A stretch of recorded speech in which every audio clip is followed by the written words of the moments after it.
Oh, righty-ho then. I believe we should hopefully be live right about now. Fingers crossed. Yeah, it says the Twitch stream has kicked in, so I know if the Twitch stream's kicked in, the YouTube stream's kicked in. Right. Welcome back to episode 5. I'm not even gonna lie, I'm just excited every time I log on now. Like, this is actually like a breath of fresh air. I think it's something that I've been needing for a while myself. So just creating a new account has given me plenty to do within Warframe. I'm just excited. I'm excited to get back into it, and I hope you guys have been enjoying the episodes. Again, massive thank you to everybody who's been leaving comments, support, sharing the videos. Even if you guys are just sitting there lurking in the background and you're not saying anything, you're just here because you're interested and maybe you're learning a thing or two. Shout out to you. Genuinely, I really do appreciate it, and I hope you guys are enjoying the series. Now, we do have a few topics to go ahead and talk about as per usual. I'm going to try and make sure that these topics get a little bit shorter so that we don't yap too much. You'll notice I don't have a login screen. I actually played quite a fair bit off stream is what I did go and do. I am really trying to look to get some progression done today. We've done the 3 major open worlds for now, so that's fantastic. So let's progress through the star chart this episode. Let's get some quests done. Let's do the star chart. Let's just get some progression done, and let's go ahead and become a bit stronger. Now, here we go. So first things first, I've also added towards my notepad a bit of a longer term goal. So there will be some things that I am looking to go ahead and do and slowly move towards. Things like corrupted mods, dragging keys, Tenno room. I'm going to slowly lean in towards that, but that's going to take a little while because obviously I'm going to build my dojo. But just go ahead and see that there'll be a longer term goal list on here now, and then I just need to go and verify my 2FA. But anyways, let's go ahead and talk about what we did off stream, because I can go and delete all of this. So we upgraded some mods to start off with. Let's go ahead and show you what I've been busy doing. I'll also explain that see the decoration here? Yeah, it looks clean. We'll get to that in a moment. So we upgraded some mods. I just need to go and upgrade here and there. First of all, the heat sword is actually carrying pretty well. The slam attack on heat sword is actually doing so well. I wasn't expecting it to do this well, but I maxed out the pressure point because this mod is typically, there's like rarity of mods. So you got like commons, uncommons, and then you got like rares. So you can tell the difference between like bronze, silver, and gold.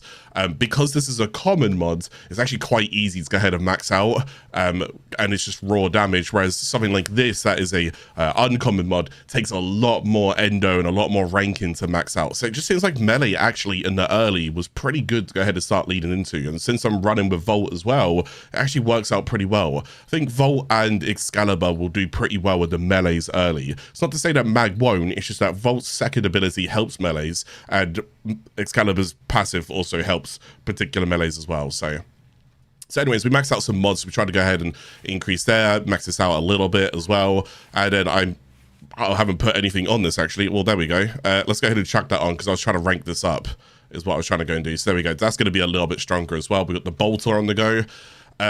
So yeah, we basically maxed out. Oh, I'll show you what my Volt looks like right now. This is currently what I'm sitting on. I know that this doesn't really make a lot of sense. I would like to maybe I should just do this now and just get it out of the way and try and explain what I've taken and why I've taken it, so that you can kind of get a rough idea. I wanted to do like a full modular breakdown, but I've realized I'm missing quite a lot, so I can't really do it. It'd be better that I logged onto my main account and did it, but if I did that, then you would see way more, and it would be even more confusing for a newer player. So just for now, I'll explain what I've got and why I have it. So Dreamer's Bond, it just gives me health and energy regen per second. That's really nice, right? Flow increases my energy maximum, so if I start maxing this out, I get more and more stored energy that I can go ahead and use. Now, something that you want to go know about flow and something you want to go know about capacity is if I hover over energy here, it will say start missions with 90 energy. Can you see that? And energy recovers at 0.3. That's the 0.3 from this. But the starting energy thing, if you guys want to go start your missions with like full energy or a bit more energy, if you actually have more capacity left over, if I take this mod out, see how like my capacity now goes up. If I hover over this, look, I now start missions with 125 energy. Can you see that? The way that this basically works is the more capacity that you have left over actually helps you start in with starting energy. Now, this is something that you want to pay attention to kind of in the early / mid game, but inside the late game, there's actually mods that can just completely fill your energy right off of the bat. There's particular shards, but we'll cover those later, that can also fill your energy right off of the bat as well. So yeah, just keep that in mind, but it is what it is. But anyways, so we're increasing the energy max. As you can see, I'm not getting much from it, to be honest. Oh, actually, to be honest, I am getting 25. I'll take that, never mind. Didn't realize I was getting that much, but I got an extra 25 overall energy within that mission that I can store up. Now, equilibrium, to explain kind of what equilibrium's going here, it's kind of self-explanatory. You can just read it. Health pickups give an extra, or an extra plus 10 energy, and energy pickups give an extra plus 10 health. This basically allows me to still sustain my energy whilst I'm picking up a health orb. And it's also is the other way around. I can also go ahead and heal by picking up an energy orb. It's just very, very nice. You don't have to completely max this out right now. Even taking the 10% is fine. But yes, ideally, I want to max this out completely, but not right now. Not right now. Okay, because I would much rather put credits in other areas. Now, streamline just basically means that my energy, when you hover over them, you see where it says, oh, sorry, my camera's in the way. Let me go and move my camera here. There you go. So can you see where it says drain, right? On the left-hand side, it says drain. Now, if I go and take this streamline out and then hover over it, the drain is 50, the drain is now 35. Basically, the way that streamline works is that it affects your efficiency. Efficiency reduces the cost of each ability. So if I want to go ahead and spend energy to use this ability, I can make it cheaper by putting my efficiency higher. Now, rule of thumb, again, this is why it's a bit harder because I can't show this stuff, which kind of is frustrating. Rule of thumb, efficiency is typically the only one that's capped. Now, this could be subject to change, but it's the only one that's capped. Efficiency goes to 175%, no higher.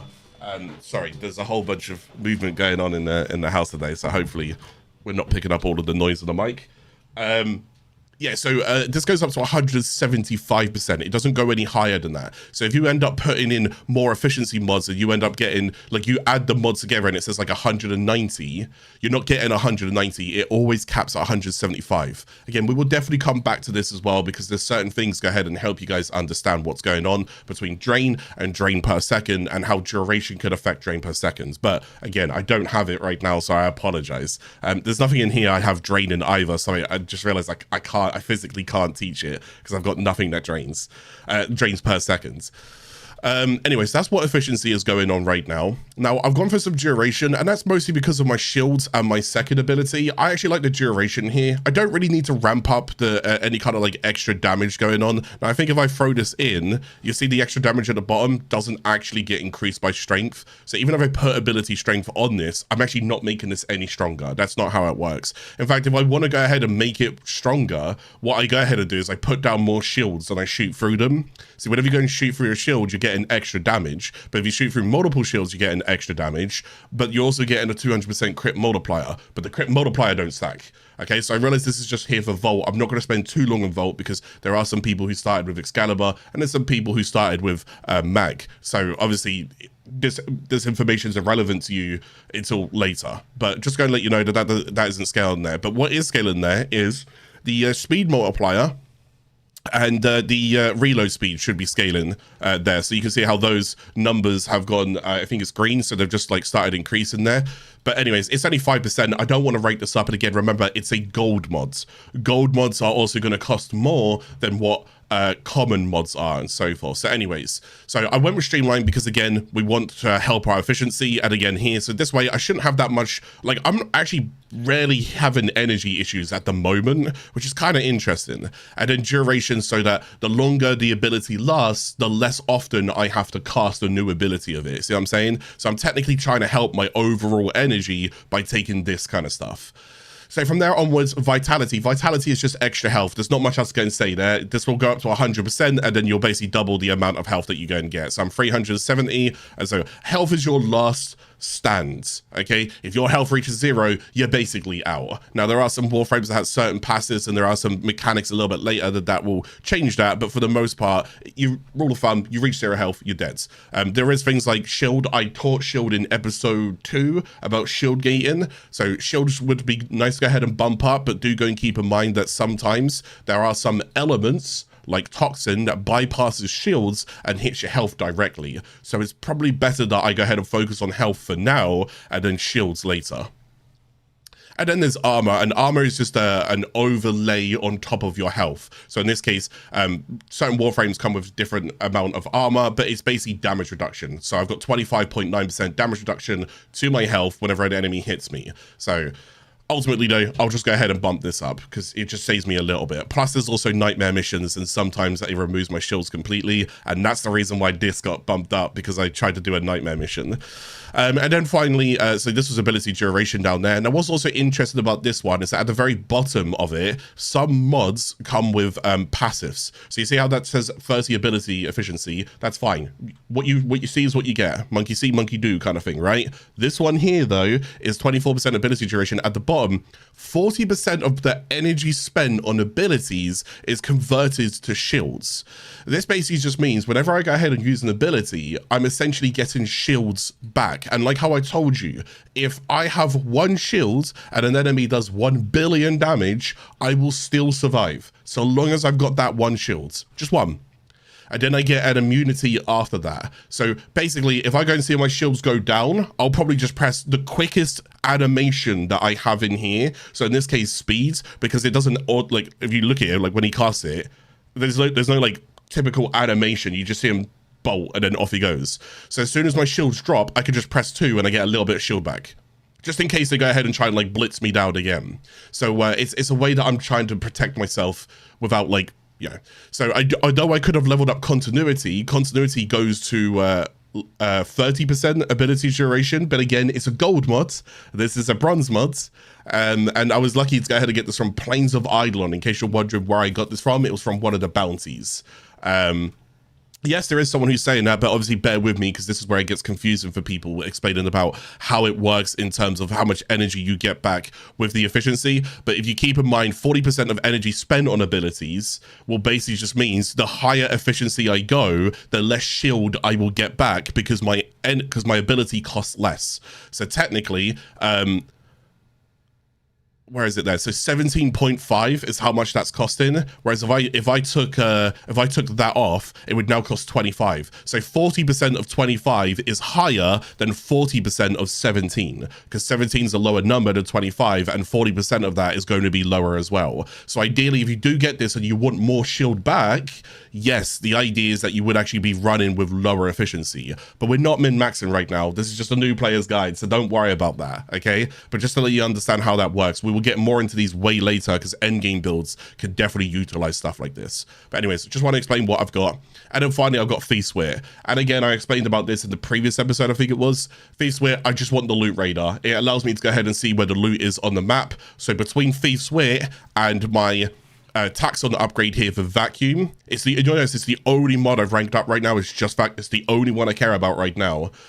Vacuum, so I can go ahead and get the maximum 11.5 vacuum. It'll go ahead and suck in all the mods for me, and I can go and see where all of the loot is as well, so I can run over towards it. So between that combination, that's what I currently have. But just to let you guys know what I'm currently running. Now, if you have things that are different here, if you want to try different stuff, go for it. Maybe you want way more ability strength, that's fine. You can use things like Intensify and ramp up your strength and so forth so that your abilities do way more damage. That's totally fine. But keep in mind, in the early game, energy is a problem, okay? Energy is a problem. So I don't really care about my abilities being like the main source of my damage. I don't want that to be the main source of my damage, because if I start relying on that, I'll start spamming more. If I start spamming more, I'll have no abilities left.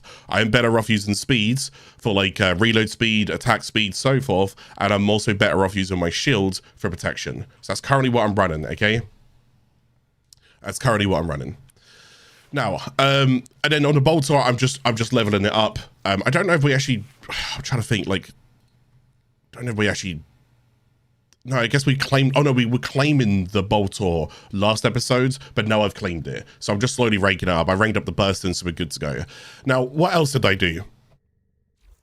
Excuse me, my voice. What else did I do? Now, just over here, on the star chart, you'll also notice I've got that symbol for mastery on a couple of planets. Now, I did tell you guys I was going to go ahead and do this. Thankfully, you missed nothing. Okay, all I did was go and complete the mission and then leave. That was it. That's literally all I did. So I've actually completed all of the nodes on Venus. Notice how nothing's like one. See, like if I go to Earth, you'll see Oro does that.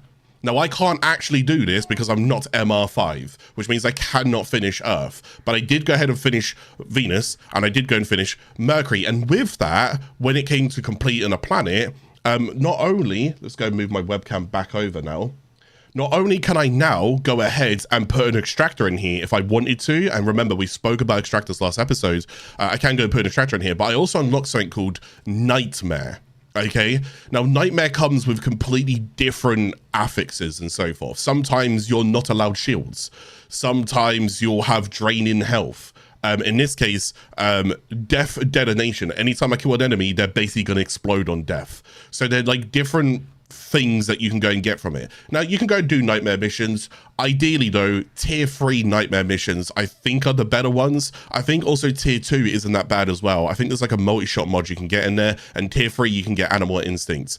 Tier 2 and tier 3 is related to the planets. So in this case, from Ceres towards like Uranus, I think it was roughly around, or Ceres to Saturn, it's either Saturn or Uranus, is tier 2, and then from either Uranus or, no, it's Uranus, I think is the beginning of tier 3. It's either the end of tier 2 or the beginning of tier 3. I can't quite remember which one it is. But anyways, and then from there onwards, it's tier 3. Doing nightmares on those planets would be way more important, okay? Like way, way, way more important.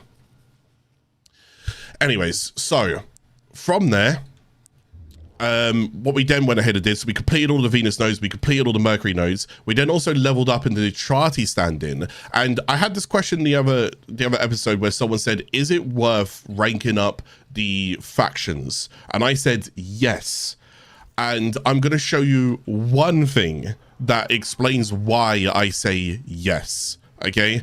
So hopefully for someone who's like, do you know what, I don't want to do that, let this maybe be a bit of a slight convincing towards you. I said how the family members have titles, but obviously the family members also have names, and this is something that obviously now that I'm saying this out loud, you might be able to put one and one together. Well, basically, as I move towards like father, for example, he's still just called father, but when you rank up the syndicate, what you'll start to notice is when I talk to daughter, she's actually got a name. It's now Kaylee. So we are finally introduced to Kaylee. And during the ranking, Kaylee is making amends with her brother, and her brother is making amends with Kaylee, in which he then announces her as Kaylee. That's how we now start to go ahead and learn them. Ranking up syndicates is still good. A, for lore. B, obviously story, which is still ties towards lore, but you also go ahead and get better rewards and better things and more access to better content down the line, okay? So you know, that's what I also did there as well. Now, I also went ahead and built a greater clan hall inside my dojo, but it's not fully built because it takes 24 hours. But I will go and show you what my dojo is looking like right now.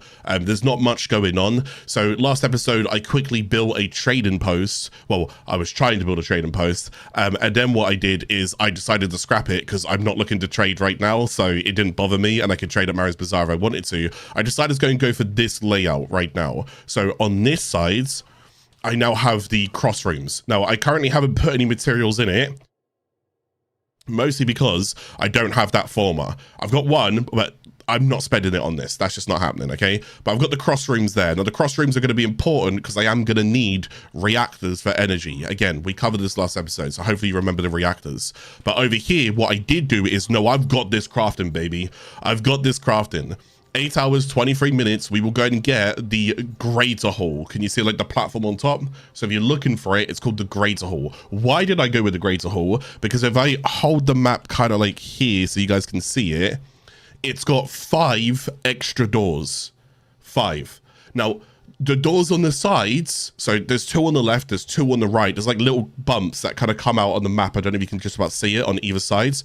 Those doors I'm going to use for research labs. I need the things like Tenno research as well. I want to try and start getting dragon keys. I want to try and start getting new Warframes and the Archwing launcher segment and all of that. So that right there is also another reason why I held my former, because yes, I could go ahead and build this. I don't want to though. I want and need as much former as possible.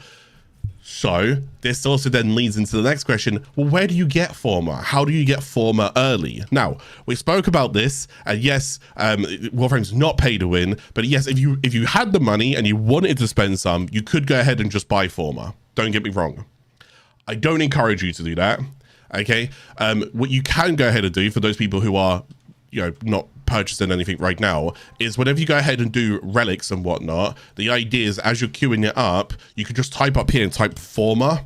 Now these relics in here, all of these ones hold former inside them. So if I click there, that's a 2 times former blueprint, as in I will get two blueprints for a former. Now, we can't really do anything with that because we haven't met neural sensors yet. Now, Morphix is scattered between a couple of planets. Neurodes is like Earth and Eris. And Orokin cells right now is Ceres. But it will also be Saturn, I believe. So there's a few different planets that we can go ahead and get some of those materials, but right now we cannot get neural sensors. We're not far enough in the game. We do get that though on Jupiter, which is right after Ceres. So we're actually quite close to being able to start crafting some of these. Now formers are very important. You will need thousands, like at least definitely multiple hundreds. And formers, this is where it sucks. Maybe this is subject to change. When it does come to a former, you would type it in here. A former takes 23 hours to craft. Now, I believe, this is just me, and call me crazy, I might be smoking on that good copium right now. I believe that the time won't change, but I believe that we might be able to add an extra former or two to the craft. I don't think it will happen right now. It could happen sometime, maybe next year. I don't know, but I don't see any reason, especially with like now that I'm looking at the dojo, there's no reason why we couldn't craft 2 formers a day. I just don't see why that would be considered. There's so much, see, like when Warframe first started, there wasn't that much content. So making, like basically doing builds, I mean, nowadays it's still just doing builds, but doing builds was like your end game content. We didn't have, like, once you did the star chart, that was basically it. You were done. Nowadays though, there's way more than just the star chart, way more, which means you're naturally keeping players in the game anyways. To add a second option for another blueprint, another former craft, I can definitely see it happening for that reasoning.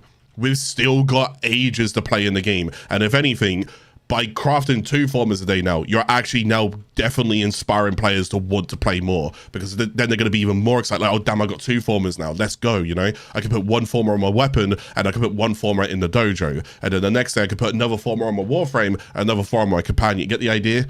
So it will go ahead and help that inspiration and that motivation to get players coming back. I can see them doing it, I just don't know when, but I could definitely see them doing it. And then we went ahead and ranked up Steel Meridian. Okay, so hopefully I'm done yapping right now. We went ahead and ranked up Steel Meridian. So we're currently rank 2 on it. Now I need to be rank 4 because I'm after this. So the next rank I will go ahead and get these here. So Defender. I'm going to end up just taking this health blueprint for now because I don't really care about Fluctus or whatever. If I was you guys, I would try and build all of the weapons and whatever. But for me, there's certain weapons I just know I don't need for this playthrough, so I'm just not going for them. So I'll take the health blueprint. That won't bother me. And then after that, I get the Scattered Justice for heck. But in order for me to go and get that, I need to be MR4. But thankfully, we got the MR4 test ready for us. Okay, so that's where I left off yesterday. I think I played about 5 hours between episode 4 and episode 5, so we did go to make a good amount of progress. Now, a few other things going to talk about just real quick was when I was talking about Deimos yesterday, I said I covered absolutely everything. I want to go and cover one last thing about why Deimos is so much more important than like any other open world as of right now. That sounds a little bit toxic to the other 2 open worlds. Well, the 3 open worlds that we've met, we've still got Deviri, which is way later. But let's go talk to Sun real quick. I want you guys, when you get the chance to, keep leveling up the faction, talk to Sun, and when you go ahead and reach associate with them, okay? When you go ahead and reach, so what is it? It's acquaintance, then it's associate.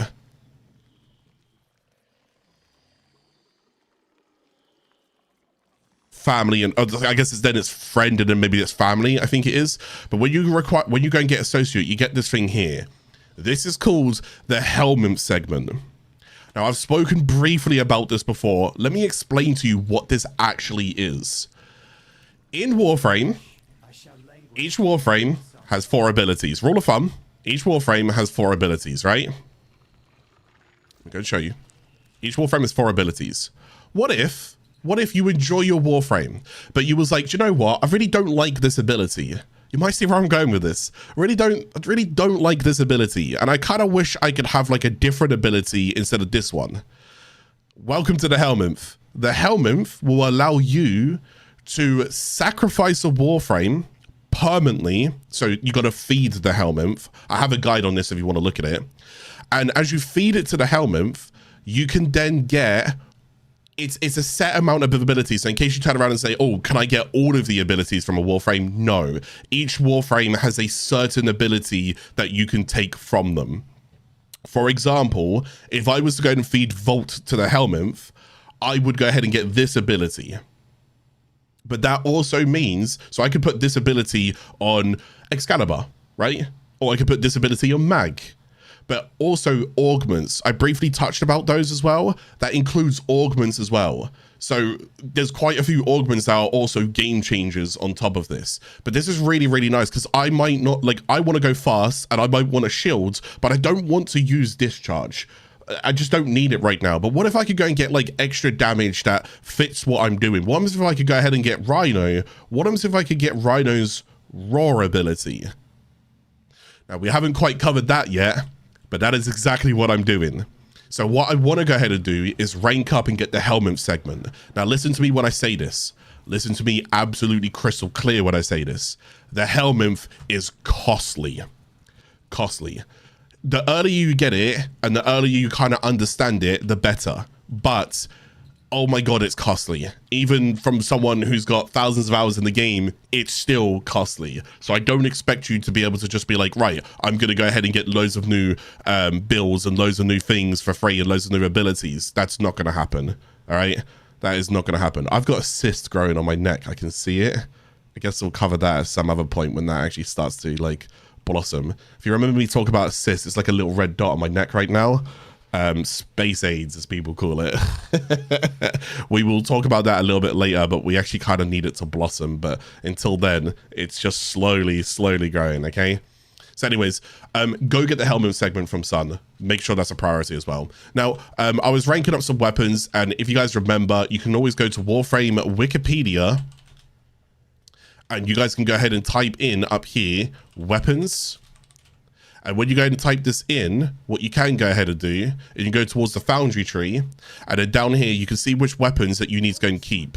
So let's say, for example, if you rank Bronco, you actually want 2 Broncos to go and get an AK Bronco, and then you can go ahead and rank that for new mastery. Okay. Well, why this is important is because I've actually ranked I'll show you. I've actually ranked a weapon completely called Skana. Right now, I've mastered it. But I actually have no reason to use it, and it doesn't build into anything else, which means currently right now it's taken up a weapon slot. Now I've only got 4 weapon slots remaining, right? But I'm not going to use this ever again. I have no reason to use it right now, and I can get 5,000 credits from selling it. It doesn't go into anything else, so do I need it? The answer to that is no. I'm going to sell it just to show you what that would look like. I was going to do it off stream, but I was like, actually, I want to explain this a little bit more on. Now you'll see I had 4, now I've got 5. So now I can save an extra slot. Now I can't do that with all my Warframes, unfortunately. I will need some more slots, but you get the idea, okay? You get the idea. Right, so we sell the Skana, excellent. Modification, we were going to talk about that. That's not going to happen right now. We'll go into MR4. Orbiter decoration, I'll go and just quickly show this off. So you'll see I've got all of these lanterns over here. If you actually go towards your equipment, go towards your orbiter, and then go towards, I think it's orbiter appearance, you can actually go and choose different scenes that you can get whilst you're playing Warframe. So there's like a Christmas scene here where it just looks really nice, and then there's a spring one. I typically use the Christmas one all year round on my main account, so I'm just going to use the spring one on this account so that I know which account I'm also on as well, just by looking at it. So you can also just go and add that in, and it looks a little bit pretty and a little bit nice. There's lots of different scenes you can also go and add as well, so you will end up just coming across them through different seasonal events and so forth and whatever. Where it could be Easter, it could be whatever, Valentine's. They'll probably add more and more as well, but just go ahead and let you know where I got that. Right, Aya, and then thingy. Right, so let's go and talk about Aya. So yesterday I got... Right, let's go ahead and go to Mary's Bazaar real quick. Oh, it's very warm. Got a lot of topics to go ahead and cover right now just before we even get into it. It's crazy. Right, so we got another trader. So we had Maru. I'll just show you who Maru is again so you remember. So this is where we were, right? We had Maru. Now, if I go just behind Maru over here to the left, we got another trader, and she's called Varzia, okay? And Varzia... No. Remember me? Oh, there we go. We never got introduced. Name's Varzia. Yeah, former Dax. Dax is a word that you will want to pay attention to in the future as well. Wasn't too happy about waking up with all my friends dead. And a headache bigger than Hun Hao's ass. I guess Hun Hao is someone that you want to learn as well. Yeah, I can help you forget anything. Huh. You're not here for my life story. I'm not. Can I show you the correct? Yeah, can I show these guys what you're doing? If you bring me Aya. There we go. So this is where it gets a little bit kind of confusing, but I'll explain this as much as I can. I'm not going to click on either of those dialogues. I'm just going to go straight into browse wares. So they explain this one, and some people like, some people don't like. I kind of get it, but it is what it is. Let's just explain it anyways. Now, there's two new currencies that you got here. Can you remember when we first started Warframe, we were talking about credits being like the free-to-play kind of currency that you earn basically like from doing everything, and then you went ahead and had platinum, and platinum is a self-sustaining economy within the game, right? Like, you don't have to buy platinum if you don't want to. You don't need to. You can go ahead and trade other players and get it. However, now we meet Varzia. Varzia is a little bit different here. So we've got Aya. Now, Aya, you get in void missions and bounties, okay? And with Aya, you could purchase a new relic. Now, these relics here are returning relics that are basically locked on rotation whenever she's bringing certain things back. Remember when I was saying that you can't, although there's like 500 relics, you can't get all of the relics? Right, yeah, this is like one of the reasons why you can't get them. What they have here is a limited time where they change particular, again, it's just to go ahead and try and spice up like different times when people are playing the games at different times. You know, if they gave you everything right there and then there might not be a reason for you to come back and check out the game. But let's say hypothetically you like Rhino. Let's say that you really want Rhino Prime. As of how it stands right now on this series, Rhino Prime is currently available for you to slowly start earning. So we can go ahead and type in Rhino in here, and Rhino Prime is inside these relics. So the idea is I now need Aya to buy these relics, to then open these relics, to then go ahead and try and get Rhino, okay? So you can see how that works. So that's what Aya is. Now, there's other things that you can go and just buy here with Aya if you want to. Lovely jubbly. Now, what's this one? Regal Aya. Now, this is where it's a little bit, this got a lot of backlash. So Regal Aya is a premium currency, as in it's not tradable. It is, you have to spend money to get it. That's it. There's nothing else I could say about that. That's just what it goes. So when you see Najar Prime sitting here like this, fully like that, the only way you can get him is by getting Regal Aya. So when you purchase Regal Aya, you can see here, that would be £52 or £53 for 15. There's no discount here for Regal Aya either. You know how like Platinum, when you buy Platinum, you can log in, you can get like a discount bundle. As of right now, there's no discount bundles for Regal Aya. So this is probably a system that I think a lot of you guys are going to end up just ignoring because you're going to be like, I don't care for that then. Fair enough. And I respect that as well. So don't worry about it. All right.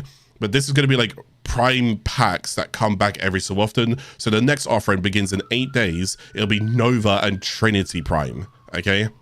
There's a lot of police sirens going on outside. I don't know what's happening. Hopefully you guys don't hear that.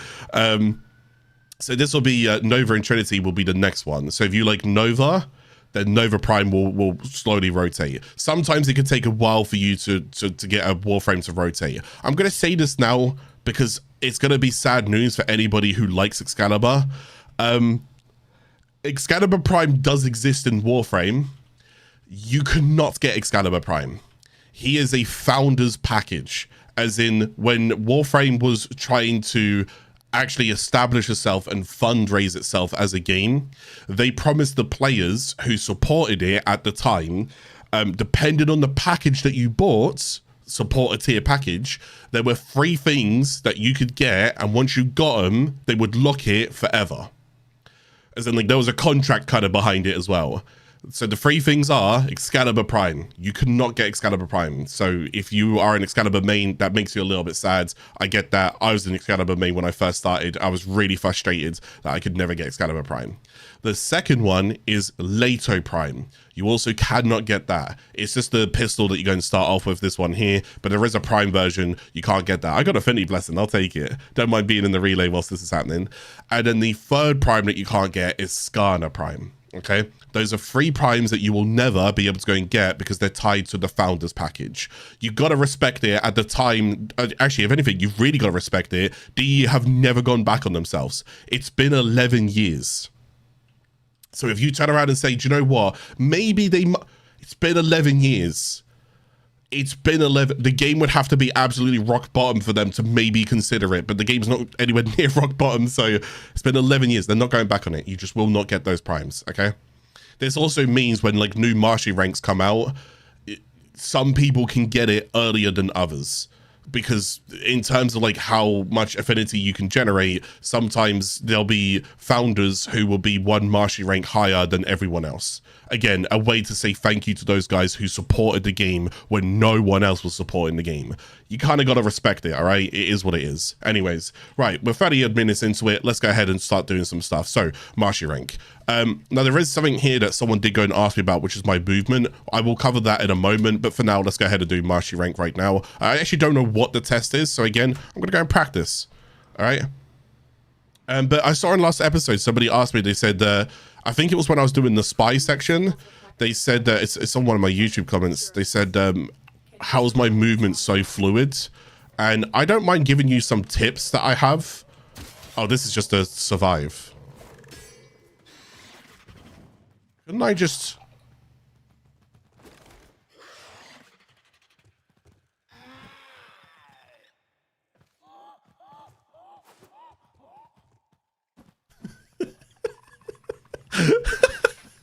Couldn't I just...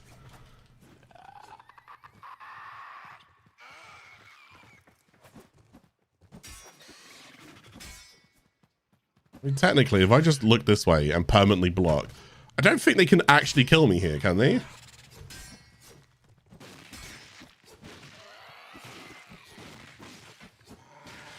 There's some mastery tests that, like I said, they're going to be very easy for you guys to go ahead and do, right? There's a couple of mastery tests that are not easy and they'll catch you off guards. But as you can see, this is how I would approach this one. It's up to you guys how you want to do yours. Oh my goodness, they're learning. They're learning. No, I just go to the next wall. Get my character in the face this way. Bit weird because you can't block. Like, I'm pressing block. I can't actually block with the sword, which is... Oh, wait, hang on. If I do that, I think I can. Oh, yeah, now I can. I had to hold F in order to go ahead and register it.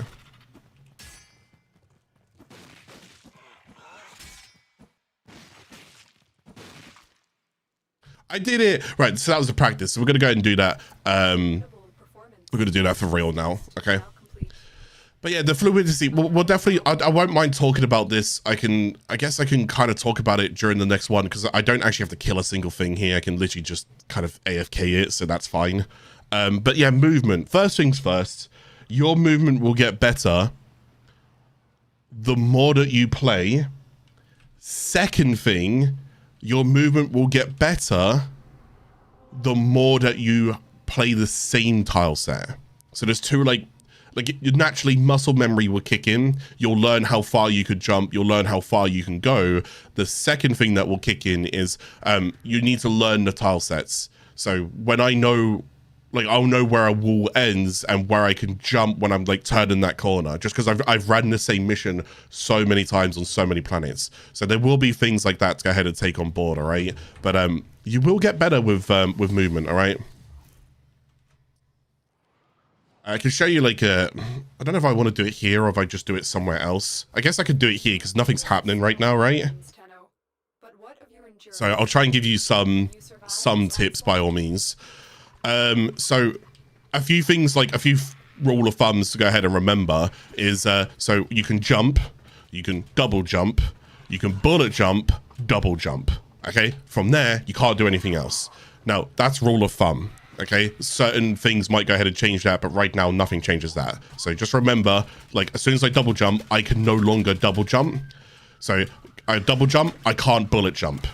So like if I double jump, I can't bullet jump, but I can bullet jump, then double jump. So I'm saying I could jump, bullet jump, but then I can't double jump.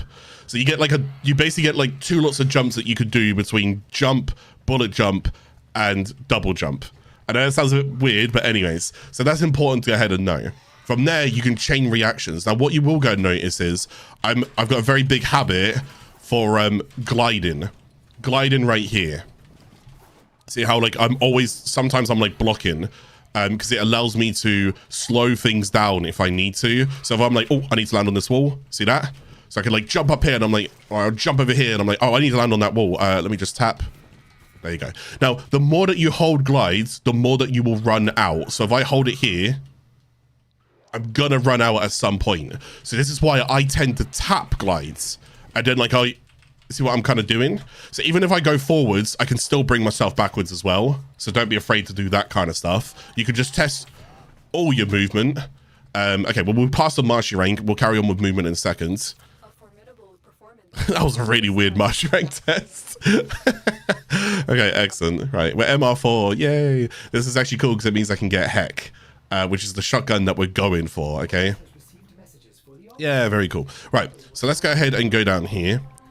And then let's just go on to like E prime for a second, and let's go ahead and talk a little bit more about movement, and then let's just get into the star chart today. We've actually got a lot of progression we want to work on.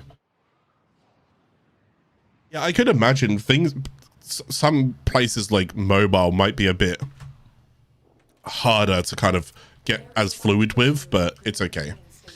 So a few other things that I go ahead and do as well. If I want to go ahead and get to the ground quicker, I will always go ahead and heavy attack. But when I heavy attack, I get locked in an animation.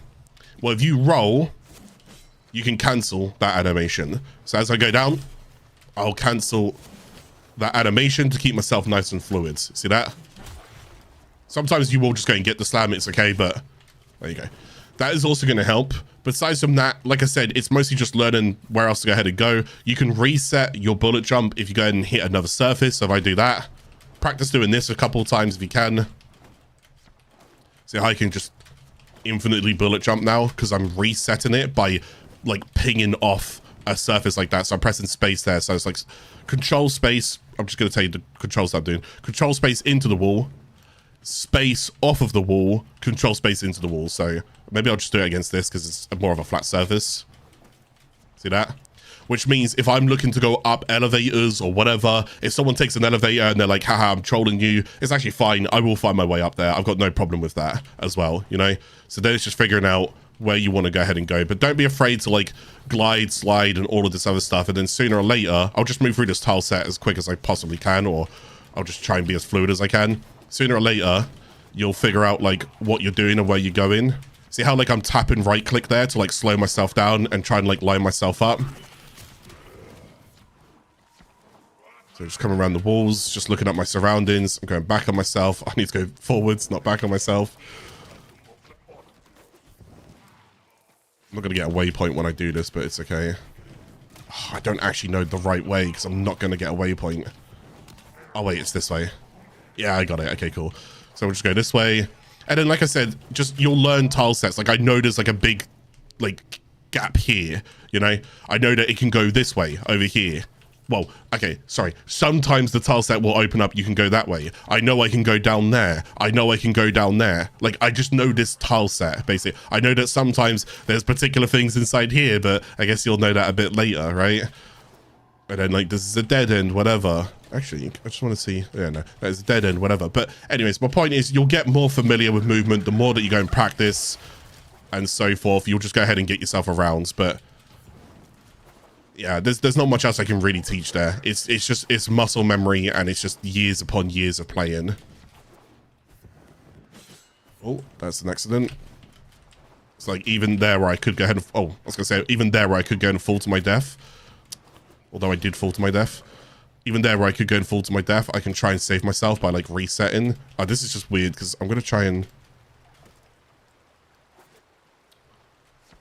Nothing's smooth here. Like... Yeah, nothing's smooth there, so I can't come off of the wall, which is really annoying. But anyways, so even then, you'll be able to reset bullet jumps and get yourself back up, all right? But take your time. Don't expect you to be super fluid. If you're a new player, don't expect yourself to be, like, whizzing around like everyone else. You're just not, all right? You probably are going to go quick, and you probably are whizzing around. But if you want something funny to go look at, type onto YouTube, 100 Days of Warframe. Type into YouTube, go watch that, okay? We've all been there. Anyways, let's go ahead and I've covered everything that I think I can right now. We just want a heck, so I'll leave that there. Let's go ahead and continue. So, what we're going to be doing today is pushing through the Jupiter Junction. We want to go and get over there, and from here I wouldn't mind clearing off any kind of quests I got here. Let's go and do Howl of the Crew, bro. I won't even mind doing Wave Rider as well. I can just show you what I would do there, because a lot of people don't like this quest if you just don't like K Drive, but I can show you what I'm doing. And I can also go do Stolen Dreams. I'll just blitz through those as fast as I can. So in the meantime, let's go and focus on Jupiter Junction and get that unlocked. There's also 30,000 credits I get there, which is really nice, and all of those mods are for Arkwing, which is not great, but it'll do. Anyways, Assassination. Now you'll notice it's actually two bosses. It's Lieutenant Kril and Captain 4. So I hope you guys know what to do against both of these bosses. Now I actually didn't show the Vor boss fight on Mercury. I actually did that off stream, but although I did that off stream, you do know the mechanics because you have actually fought him before during Vor's prize. Yes. Well, at least you fought him at some point, but I can't remember why. But we've technically fought him twice. I fought him once off stream, and I fought him once on episodes. So right now, it's Assassination. I don't technically need to do anything here. So I'm just going to go ahead and make my way over towards the bosses.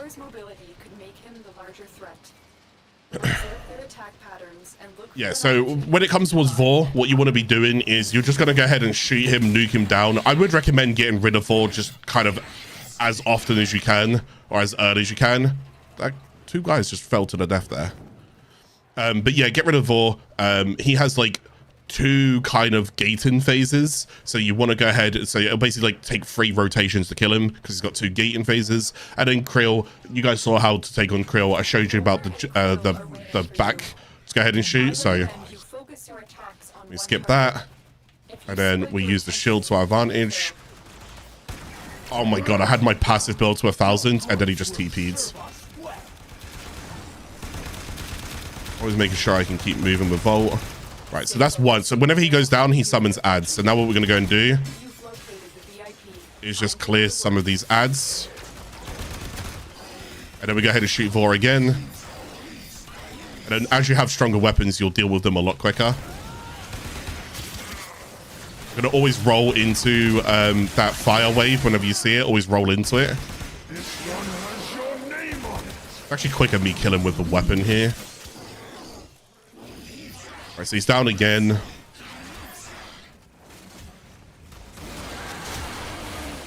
then I'm going to use the heat procs to kind of just kill him here. Oh my god, I'm so slow. Right, and then he dies there. So he's out of the fight. That's all good. Now what we want to go and do, make him swing, shoot his back where it's blue. That pops his pipe. I got a slash proc. I think I die here. Oh my god, that slash proc really hurt. I didn't get his pipe. Still didn't get his pipe. Got a bit of ad density to worry about right now, so I'm just trying to deal with those. Okay, I did get his pipe. So he now freezes on that. I just shoot his back a bit. He's now unfrozen. clear out the ads if there's any ads here you guys go and deal with. Let's go ahead and make him swing and then shoot us back. Okay, I did get it. I'm just gonna sit here for a second. Right, he's gonna slam into the ground, but it does nothing. I'm gonna shoot us back.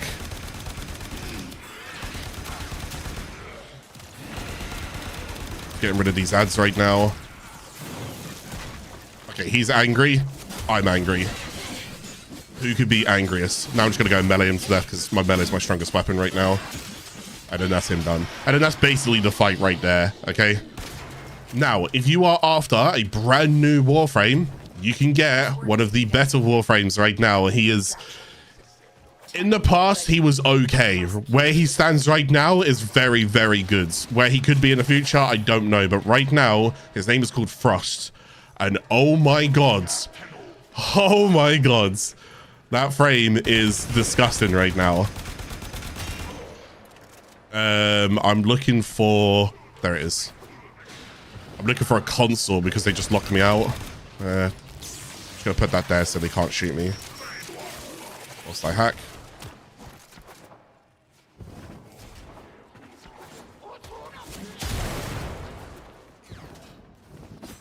I guess another movement tip to go and give you is you'll see that I roll a lot. I always roll to go ahead and get acceleration. Rolling's good for acceleration. Track it down. Assassination contract complete. We've got Frost Systems. Actually a really good start right there.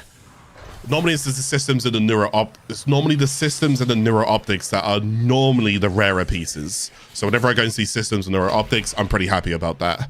We also got something called a Mitre Blaze, so we will go and get introduced to the Mitre at some point. But as of right now, I don't have a big reason to go ahead and technically go towards Mitre. I will tell you the unique mechanic of the Mitre is... oh no, wait, is that only with the Augment? It might actually only be with the Augment. Okay, we've still got this guy. We still haven't met this guy yet, so we will go and talk more about him when we meet him. I know he's going to do 10 ways on Draco, right? Yeah, so let's go ahead and move up there. Oh, we get to go ahead and see Hijack. You guys have not seen Hijack for the first time, so let's go and see what Hijack is. Hijack's a little... any Overwatch fans? Hijack is a little bit bland. Maybe they'll change this in the future. Basically, the way that it works is, to put this as simple as I can, keep in mind, this is rule of thumb, okay? Whenever I say rule of thumb, it applies to a lot. It doesn't apply to everything, okay? So you'll hear me say rule of thumb a lot. Rule of thumb is, Hijack, in order to move it, you need shields, okay? Rule of thumb. So if I have no shields, I cannot move that. You might be thinking, why does he keep saying rule of thumb then? What else is happening? For example, there are some Warframes that are very unique. Every Warframe can tend to be a little, well, not every Warframe, but some Warframes can be quite different.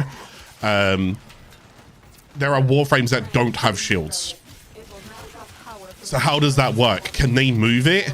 Yes, but it requires their health. So rule of thumb, it normally requires shields. The way that this basically works is, as you kind of see it there, it's actually ticking down, which is not good. So I'm going to be standing next to it, and I'm actually going to be pushing it with my shields. You see my shields are now going down.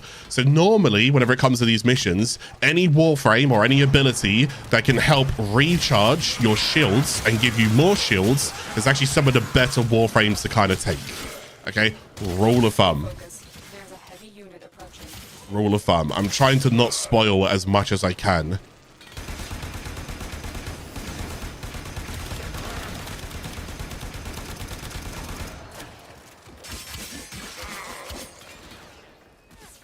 Right now I have no shields whatsoever, so I can't push it.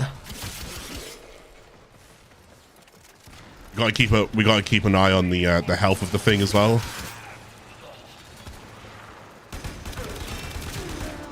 This tile set brings me so much nostalgia, by the way. Like, genuinely, I'm always happy being here, but I'm also sad being here. If you know, you know. All right? If you know, you know. God. Where's the rare cache? Detecting a large security force heading your Grustrag way. free. Oh my god. You warned. Just gotta keep pushing this. To stop the tunnel will result in your failure to continue breathing. That dialogue line's funny.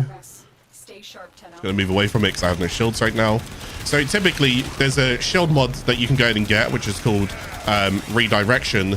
It would actually be a little bit it would actually be a little bit better for me to go ahead and put redirection on, because it would give me more capacity to my shields. So or what I could go and do is, remember that Argon mod? If you look at my shields, look, I'm trying to fight it, but now I'm out of energy, so try to fight and give myself some shields back because I have Argon mods.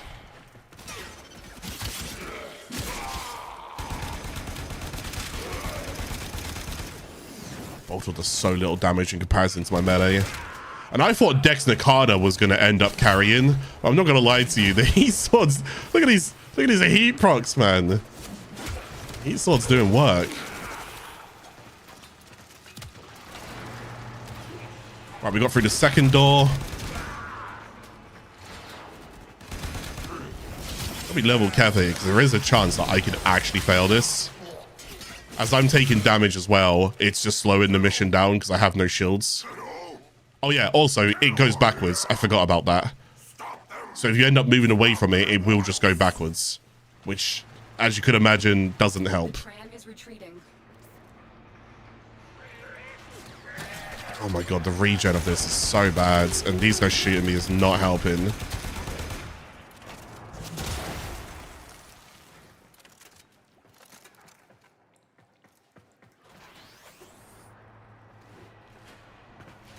Go away. Go away. Stay focused. There's a heavy unit approaching.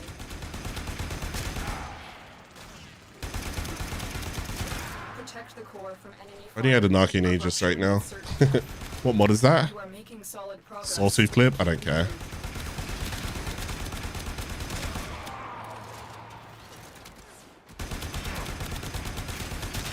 You care about these guys though. Can you leave me alone, please?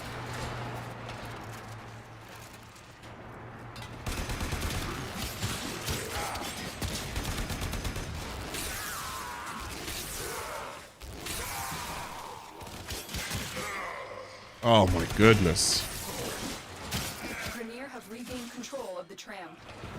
How do they have not?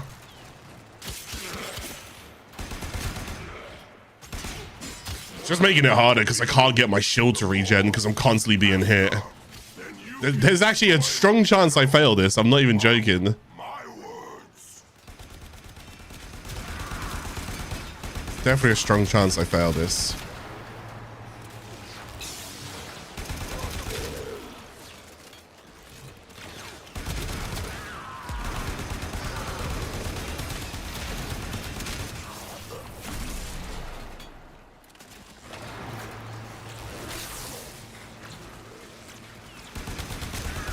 I don't have that much further to go. There's a vitality mod over there.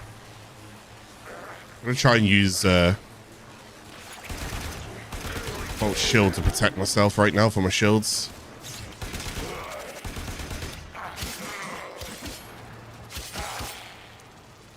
Wow, I must say, like, the enemy density is pretty good. It's like, it's definitely a way to like push people back.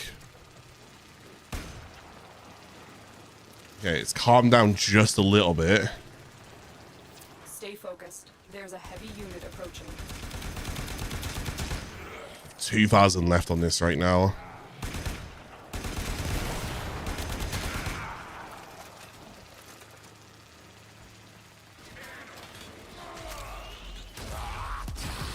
Oh no, that's so much shield to lose.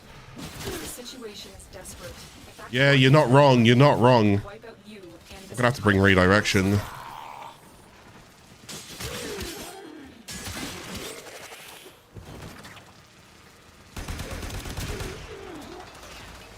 You are nearing extraction. It's literally just there, and like they're just focusing it now. Oh my goodness, they've increased the enemy density. It's actually good though. This is good. Shoot me, don't shoot that. just don't have enough shields to push it.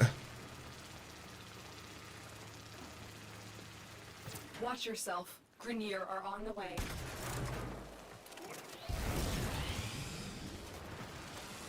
I'm gonna try something here.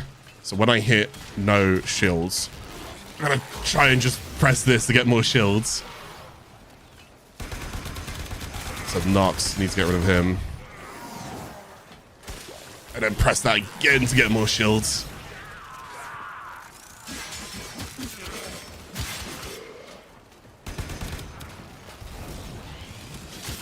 Just leave it alone. Oh, I'm so close. It's literally just there. I don't think we did. No, 130. We haven't done it. Damn, tough. Actually tough. That's cool. That's slow, though. That's slow. I don't know if I want to like put fast deflection on because ranking that up is not gonna be advised. It's so not advised to encourage fast deflection. See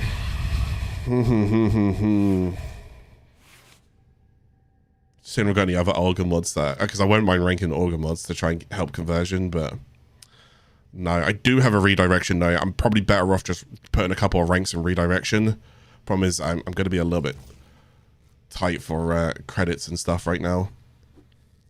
We'll go with redirection for now at least, but basically I'll explain what fast deflection is. This is a natural recharge state, which means I can't be hit. Which means if I am hit, then this doesn't really typically mean anything. But it's not a mod that you will typically use, like, at all. There's no basically real reasons to go and use it. You could do that if you really want to, but it's what we want. We don't want passive, and we don't want natural. We do want passive, but we don't want natural. We want passive, but we want active is what we want. So it needs to be triggered. Like there's an arcane called Arcane Energize. That would be better, but yeah, that's not the case here. How much does it go up? But I really don't want to spend anything on this. 45. 90. Minus 45 is not that bad. Yeah, because right now it's, I get, yeah. Oh, I hate that I'm going to do this. I don't really advise this, but redirection isn't helping me here. Because the thing is, I'm getting hit by enemies. If I'm getting hit by enemies, I'm just not getting shields back, which is the issue. But getting shield back a little bit quicker, it might actually be the play. Do you know what? Let's adapt. I wouldn't normally recommend this, but I might actually be wrong here. Just because I didn't do this in the past doesn't mean that it's not viable now. 75. No, we'll take the 60-30. I'm okay with a 60-30 split there.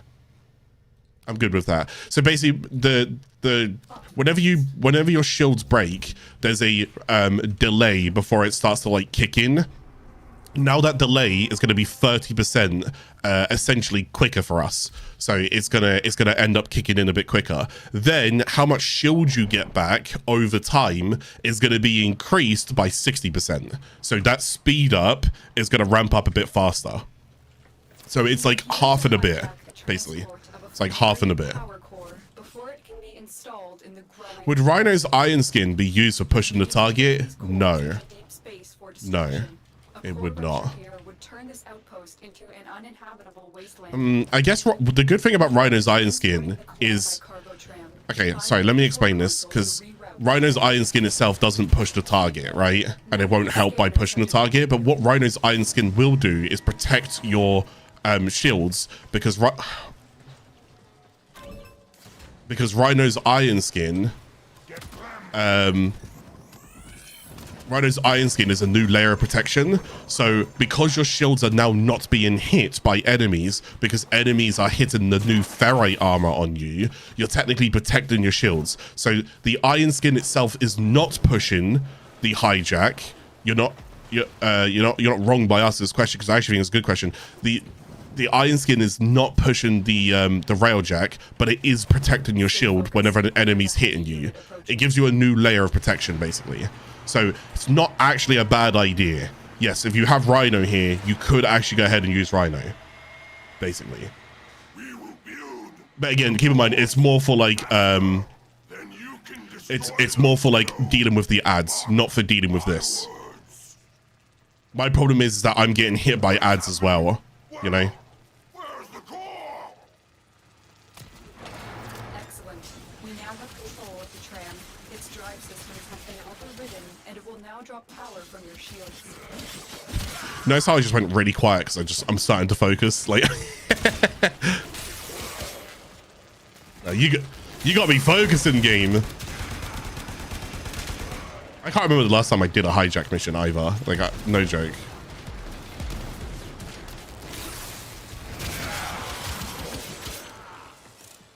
So look at my shields now. They're ramping up way quicker. So I'm just going to kind of stay away from the tram for a second.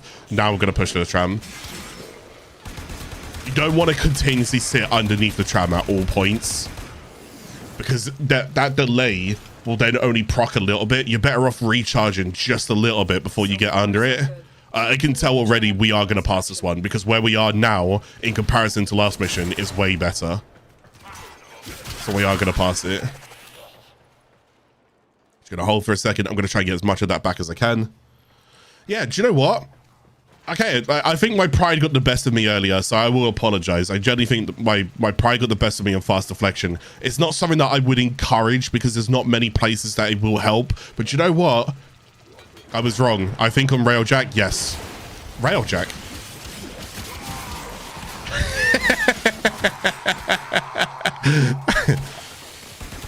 I think on Hijack, yes.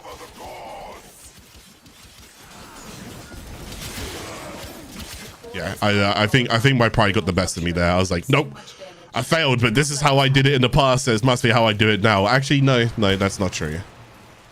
Yeah, we're pushing this way quicker now. Again, I could also go and just put my shield down and stop myself from being hit. So then this way I can also go ahead and just stay on top of it. So there is extra things I could do. I should actually use more energy to clear enemies as well.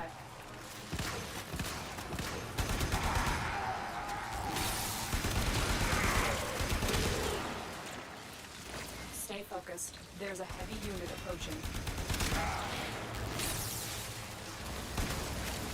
Oh, no. You get off that.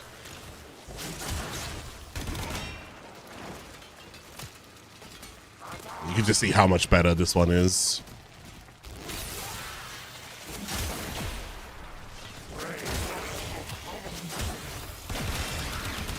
Okay, cool. All right, I lost a little bit there. Get rid of that bombard. He's the bigger threat right now. Right, that's going to break. I'm just going to move off that.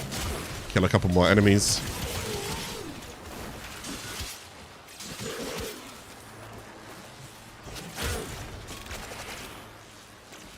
Start pushing that again. Damn, that's actually a surprising. I didn't think Hijack would be the first mission we failed. I know exactly the mission that I think I will fail. Do not let up. The Grenier must not I'm not going to say it until I get to it. I know the exact mission that I think, at least what I know my character cannot do. But it's currently active and I can go do it. I'm just not, I'm avoiding it like a plague right now. I'm not going next to it. My character will not be able to do it. I'm actually surprised you could do it this early as well. Heads up. A Grenier assault team is headed your way.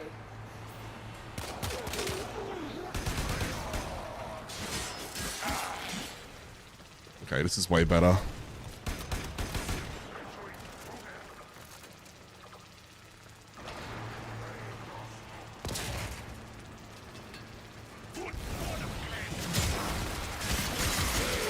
Get rid of all of these guys as quick as we can.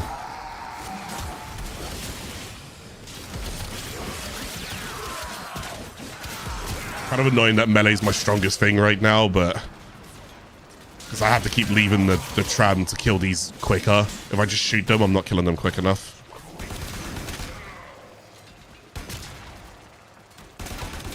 We're basically done here.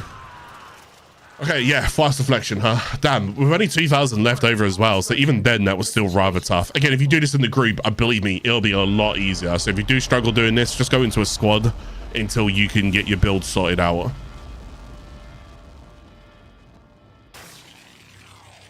Diamond skin.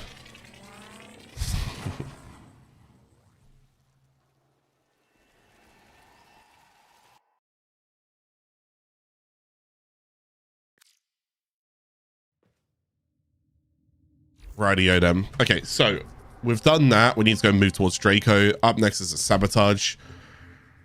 We can just leave the fast deflection on our build. It's not really gonna hurt us in any way, so we'll just leave it there. It's just trying to explain to people that at certain thresholds, the passive natural regen probably isn't gonna be something that you'll lean to when it comes a little bit later, because you will just keep getting hit later. So your passive regen is like, you want active regen. Something to, sorry, it's like a passive, I'm trying to explain it. It's like a passive active. It gets triggered. Like that would be better. Or like Organ mods would essentially just be better, or brief respite, or yeah, but those things are way different. Your target is this location's computer system. Find and access the terminals. We need to destroy the reactor. The reactor will have tight security. Watch out for enemy patrols.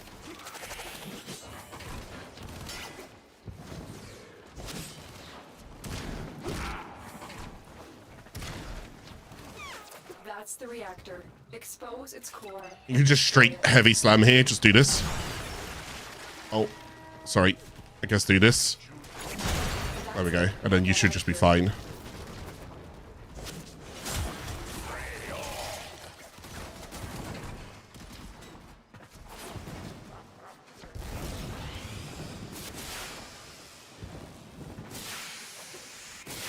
I thought I saw a Cephalon fragment. I didn't.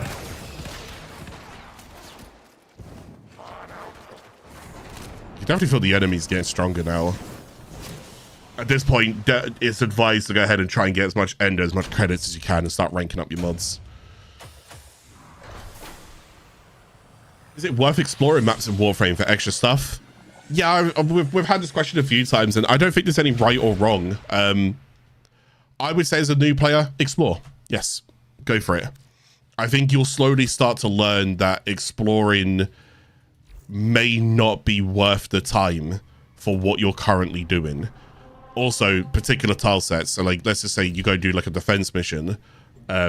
Exploring a defense mission is normally like really small. So then it's just like, you're not really exploring anything. But other missions, maybe you're doing like a spy where it's really, really, then go explore it, you know? Learn the tile set.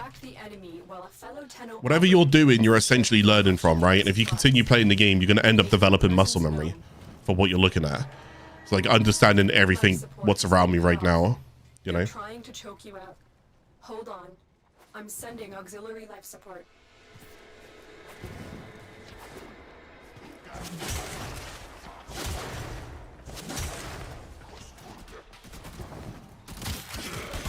Should really rank up. Actually, this is almost done. Let's just get this to 30. It's a shame because I don't really want to drop the heat swords. I'm actually kind of impressed by how much those heat procs actually hurt enemies. Again, I thought the Dex Nakano was going to be the carry. And don't get me wrong, it will be the carry. But I'm actually really impressed by the slam heat. Just that. But like, okay, it's killing them right now. But if these guys were like level 30 and whatnot, those heat procs that transfer over, it does a lot of damage. Right, my heat soul's max rank. I'm gonna try and just level this up now. You see the damage difference between what I'm doing.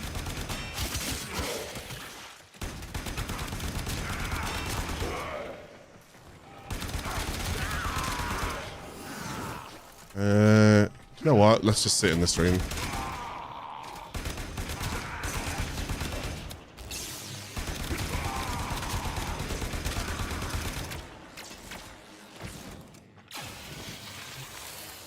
I was gonna say, I don't think I can actually sit in this room because they spawn behind me, don't they? Activating it will buy you more time. Let me find another room that I can just go sit in.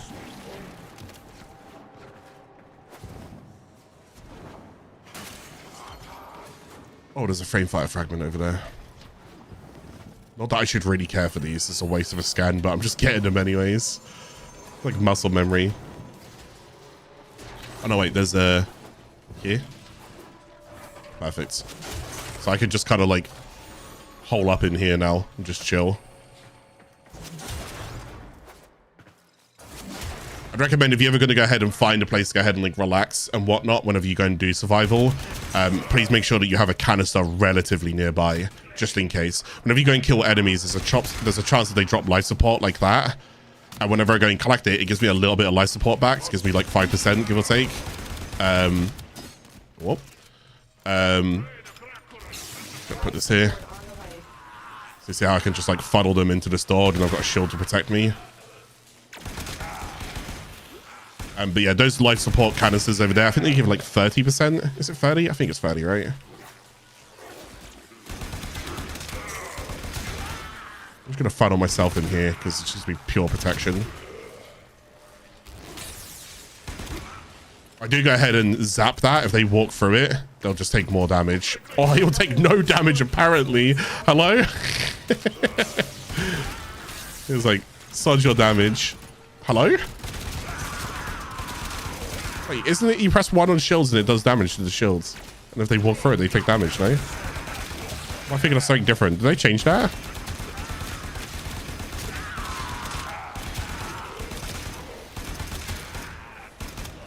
What mod is that? Vitality?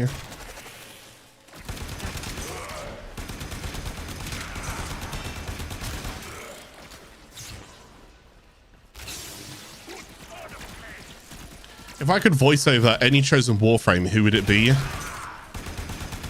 There's no point me answering that because chat's going to answer that for me, so I don't get a say. So, as much as I'd love to give you an answer, it's going to be rejected. It'd be rejected so fast.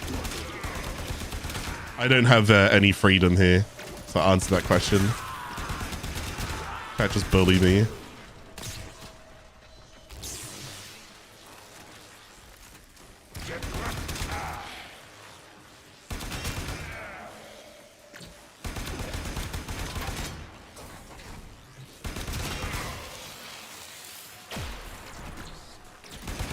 An answer anyways. Warframes don't really typically talk, so I don't really know. I'd go with a Warframe that had some kind of British kind of aesthetic to it, right? So what's a Warframe that has a British kind of aesthetic or vibe for them? Is there one?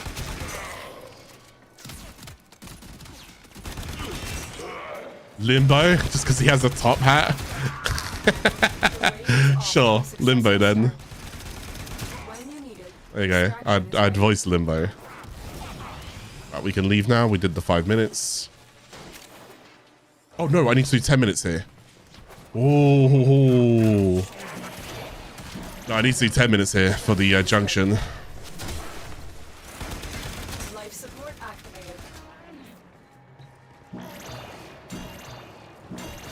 I love that you can do that. It's so funny. When you're locked in that animation, they can't actually knock you over, but they can just knock you back, so it looks really silly.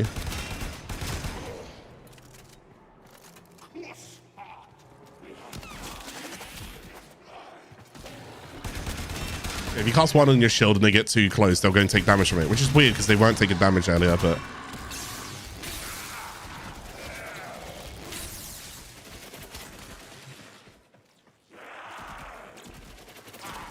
Life support has arrived.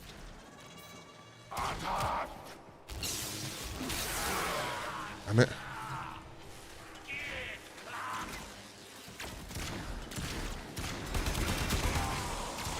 Where's the melee units? I push that into them. Oh, I can. I just...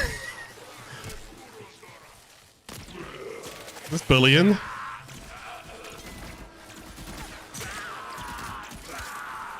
Oh, I have a new way of killing them right now.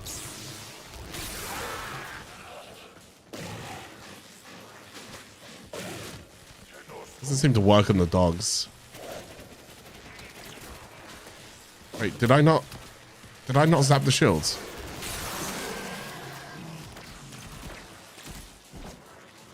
Okay, I don't know what's going on now. Seems a bit janky. Let's say, like, if you press Vault's free, then you go ahead and press 1 on the free, you get that little extra line up there. So I put that down. Oh no, I guess it's not that. I don't have energy to go and see it. Is there's a visual cue to go and see it, right? I could have sworn there's like an extra line. I need to kill this guy, I need energy.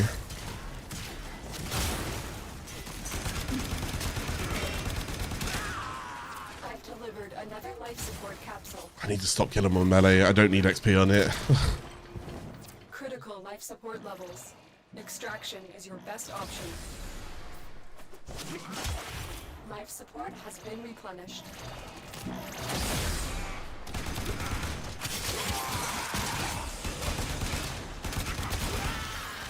When you get penetration, you get like punch through and whatnot. For those guys with the shields, they'll be a lot easier to go and kill. Just don't really have much innate punch through right now.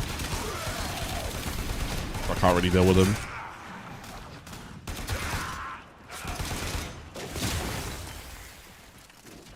Flechette puncture.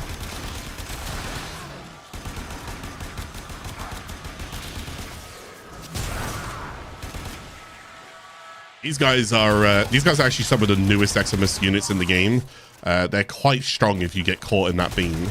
Now, the good thing about that beam, I'll just show you guys real quickly for those people who don't know. If they do summon a beam like this, if you shoot the top of it, you can actually just get rid of the beam. But that beam ramps up. So if that beam does, so it stays alive for like, I don't know, let's say like 6 to 8 seconds, just hypothetically. I don't actually know how long it stays alive for. After like 2 to 3 seconds, the damage is really ramping up. So the ending time of this is actually harder to deal with. It does more damage than the beginning time of that. So I felt like I was waffling there, but it's because I was trying to pay attention to something. Yeah, hopefully you guys understand that. You see, that beam does more damage over time the longer that beam is alive. But I think it only lasts like 6 to 8 seconds, so.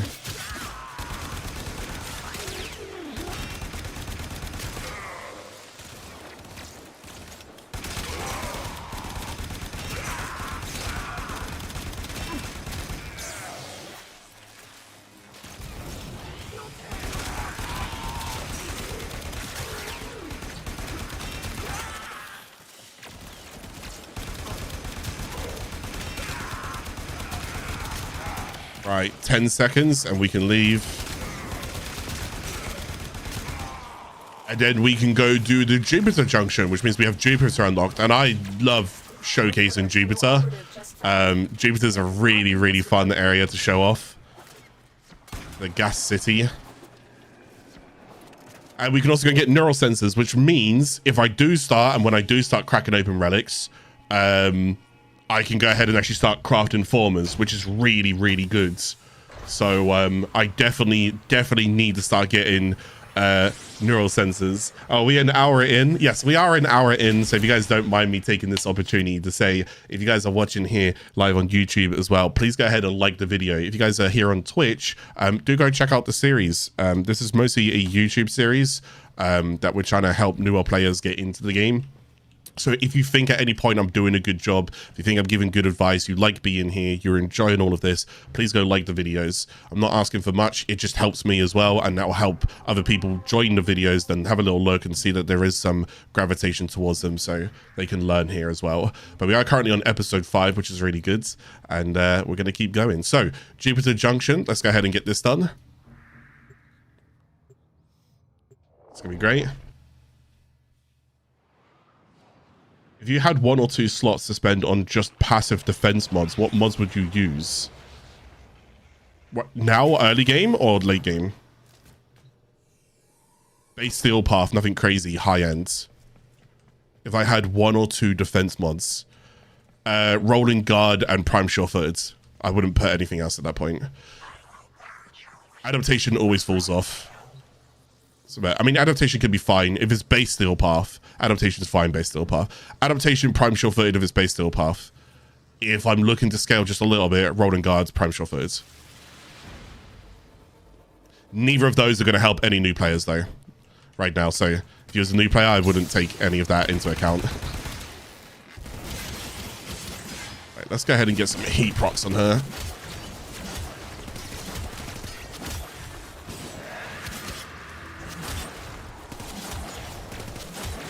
And then let's get some dot. Okay, when she does this, that yell there, she's technically invulnerable right now. So as you can see, I'm not really doing anything to her. So now she's back to normal. Her melee's a little bit better than mine, but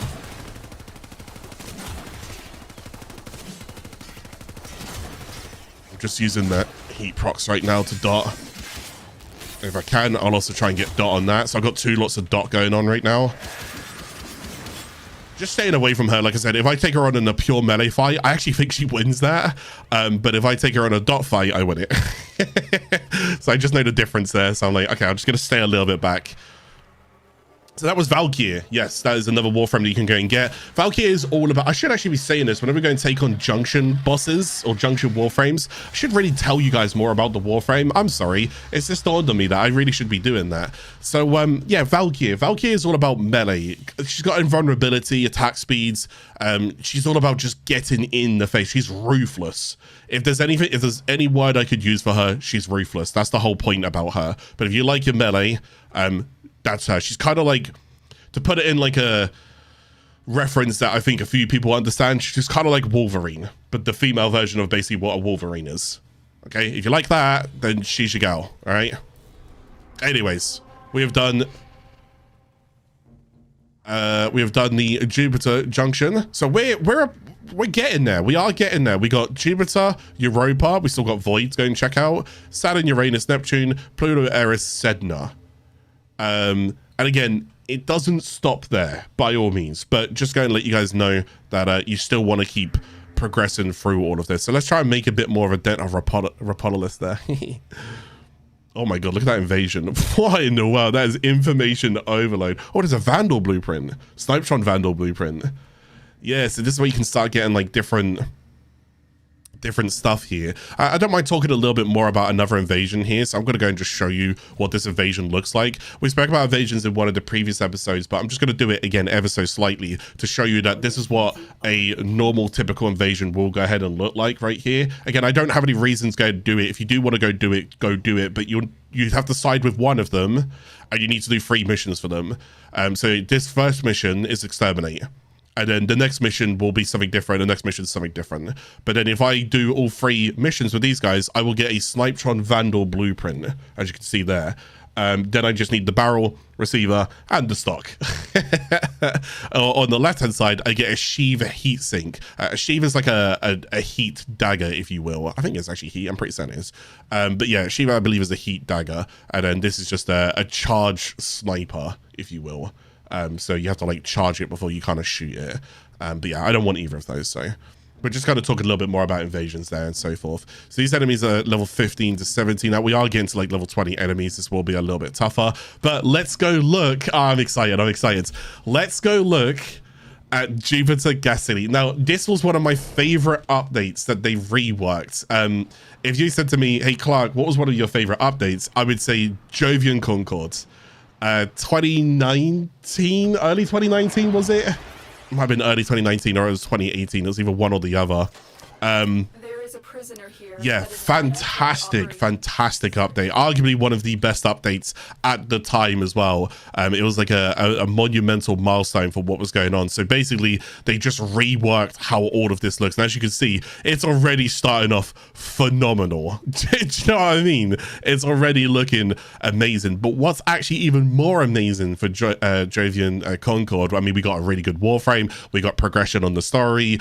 We got a new game mode called Disruption, which we haven't covered yet, but we will go and cover that. But what was even more impressive was Jupiter has some secrets. Let's see if we can find these secrets. Let's see how many of you guys know about the secrets. In the meantime, though, I am also going to be looking for neural sensors. Because again, I can slowly neural sensors among neurodes and a few other things, I can slowly start crafting. So I look how great this tile set is. I mean, how can you not like it, right? You can just go on a zip wire if you want to, slide across it. All that good stuff.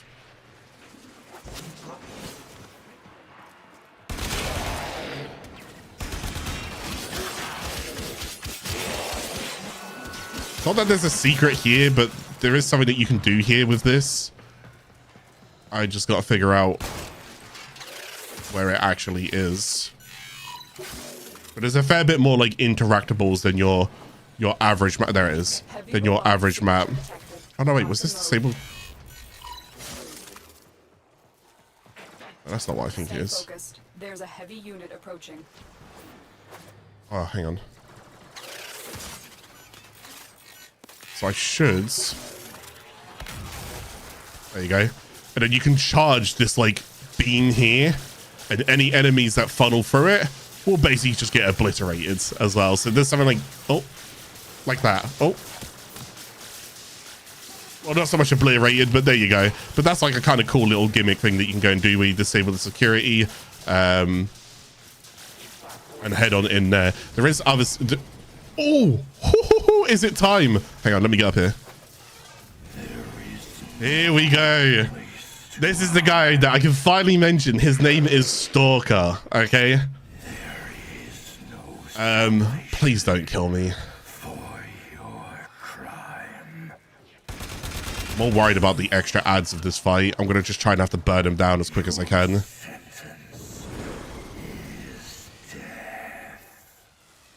Hey, buddy.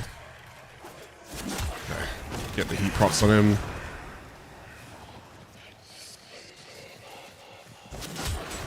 Oh, is that just his invisibility? Okay, it is.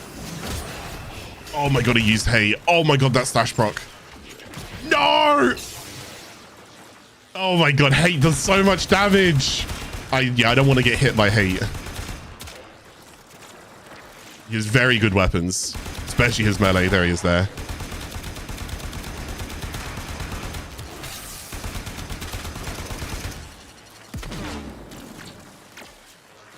Does he have... He does have Ash Teleport, right?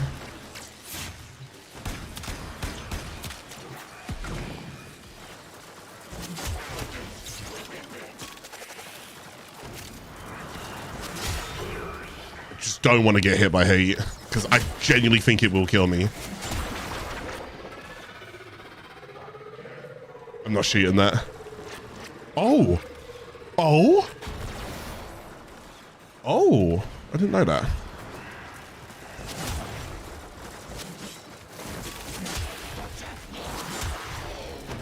It's not taking heat procs. Where'd he go? Where did he go? There he is. No! Oh my god, I got cocky. I'm just gonna shoot him down. Okay, cool. Oh my god, if I had lost that, I'd have been fuming. If he hits you with hate, especially at this stage right now, he will kill me. So I just knew I had to, but keep in mind, my melee's my strongest weapon. His melee's his strongest weapon. So I really didn't want to take him on. Now, that was Stalker. Now, the thing is, you haven't learned that much about him. He did go ahead. I got Neural Sensor. I got the Stalker Sigil, which means I beat the Stalker. I actually got the Scimitar Engines blueprint, which is actually one of the new ships, or one of the other ships that you can go ahead and use. The first ship that you currently have in the game is called Illicit, which is what we all have. Yeah, he did have me really working for that, didn't he? Yeah, that was tough. It's just awareness to know that, oh yes, I need that. 3 neural sensors, no way. That's insane, thank you. So now I'm just trying to look for the Jupiter secret if I can.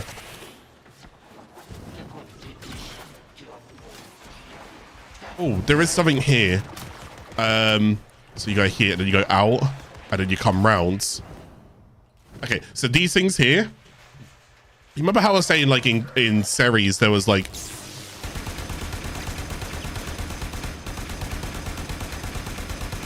Oh, my God, it's projectile. Remember how I was saying in like Ceres, there's see if I can like show you what's inside of that. Can you see that? You don't even know what these are yet either. I can't even say what that is, can I? Scan them for some lore. I think it'll still be good lore for you guys to go and scan. But these are kind of like the curia. So if you like lore, you're going to look for these, okay? The partnership fragments. There are 8 of them that are scattered around in the Gas City tile set, right? That is currently one of them. That is currently one of them. I'm looking for the secret still, but we haven't got lucky with...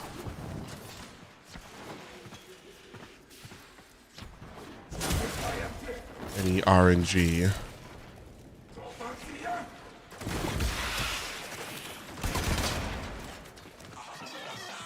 You are approaching the holding area. Careful. I didn't get lucky with any RNG there. Once I grab this guy, I'm just gonna dip, so... Execution sequence. I'll do it on the spy mission. The spy mission gives us a way bigger tile set to mess about with.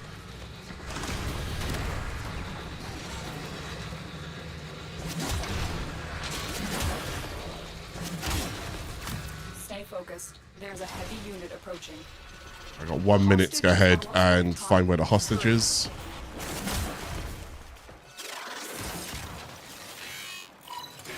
There he is. Not a minute too soon. Subject found. You need to bring the captain to safety. Protect them at all costs. Try and go fast, try and go fast. Just don't want him to die. I need a weapon. No, you don't. You're fine. Oh, there's also another one here. I'll try and show you where it is.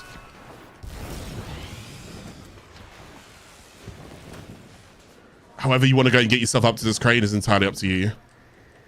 But there's one...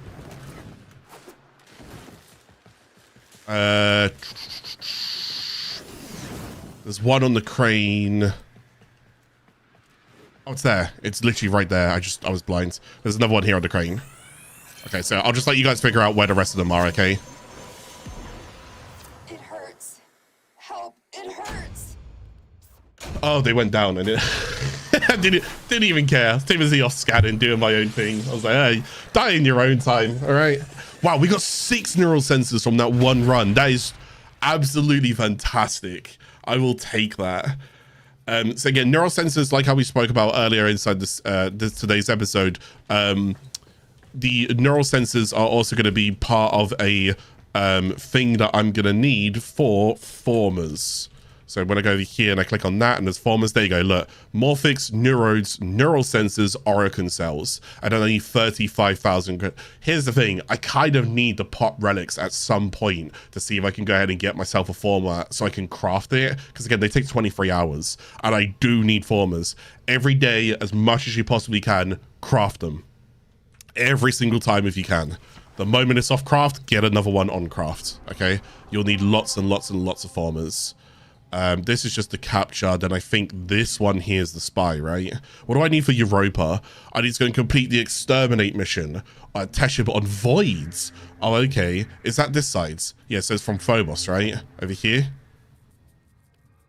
Okay, yeah, cool. We can go ahead and do that. So that will unlock Europa by going towards the voids. Sure. Easy peasy. And then this one will be added V and bow on Europa. Okay, so it is telling me to go to Europa afterwards. So I'm going to make my way down here. Yeah, because I need to go to Thermisto anyways. I'm going to make my way down here, then come back over there, I guess. So I'm going to go like that. And then I'm going to split here. Then that way I can go down towards Saturn, I can go to Europa, and I can do voids. Yeah, we're definitely going to make some progress today. We're going to open up a fair few more planets today, because we don't have any of the open worlds take like 2 hours to like explain as much as I can and cover them. So we have like 2 complete 3 hours to mess about today. Right, let's go through here. Let's see again, see if I can find one of these secrets. Just bear with me.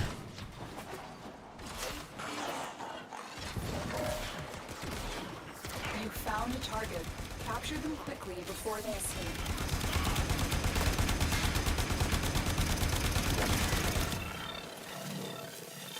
Ah! I think I got him. Oh, I died, but I think I got him. Track them down quickly. Oh my god, come on, game. And how do you want me to capture that? Yeah, I can't capture that.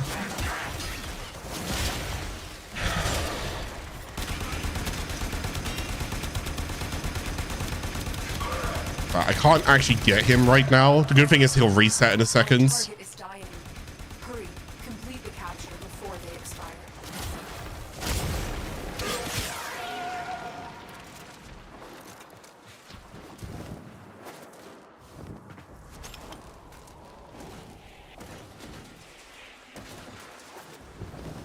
I can't interact with him. Oh wait, I can stand on his head and I can capture him. I figured it out. That's actually crazy.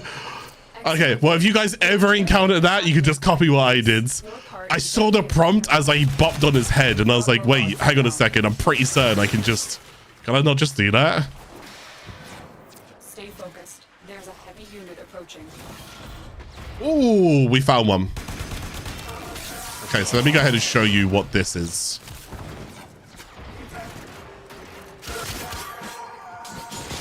Wouldn't mind turning off the alarm because I want enemies to leave me alone.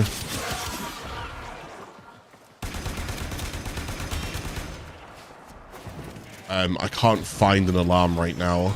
Just want to double check. Is there one here? There isn't. Okay, just give me 1 second. I don't think the enemies are going to leave me alone.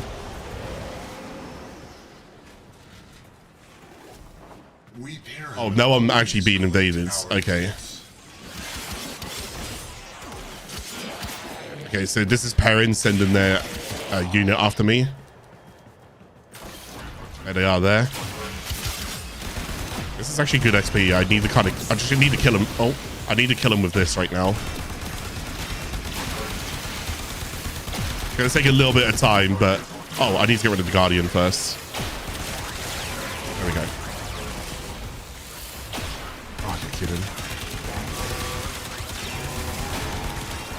Right, that's a good amount of XP going into my Boltor right there.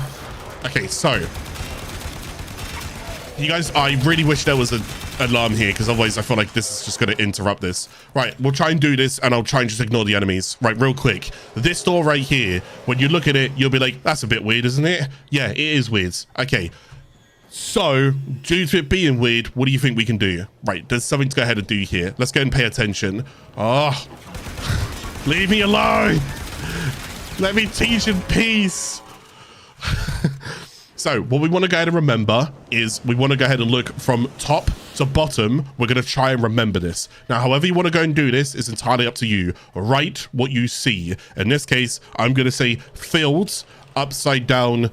I'm just going to put upside down triangle, and then I'm going to say empty square, and then I'm going to go and say filled square, and then I'm going to go and say filled semi circle, right? So that's my notes. Triangle, filled triangle, empty square. So all I need to remember is 3 of them are filled, 1 of them isn't filled. So it's just an empty square first before it's the square. Now that I've got that written down somewhere and I'm looking at it, I now need to go and find those. Now you will be able to go and find them. Is there one here? So see that one there? What you'll tend to go ahead and notice, and I'm just going to teach you this like in advance. What you'll tend to go and notice is this, the one closest to the door is normally the last one that you need. So if you look on the pattern, there's that. But as you can see, I can't do anything with this yet. So it's kind of just there. Now, in order to begin this, we have to go ahead and find something. And I will show you where this one is. Listen. What do you hear? I come out?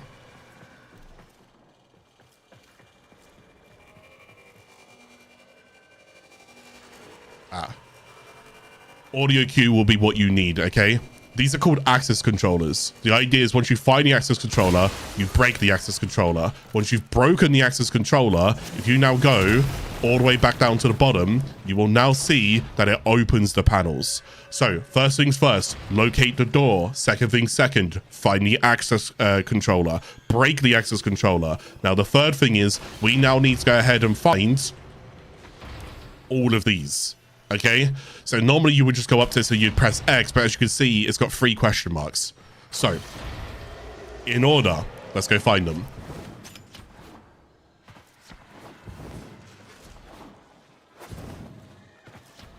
Up here, here, and then that's empty square. This is filled square. Triangle. So what is it? It's triangle. Triangle. Empty square.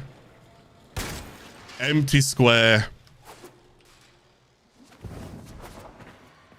Filled square. Filled square.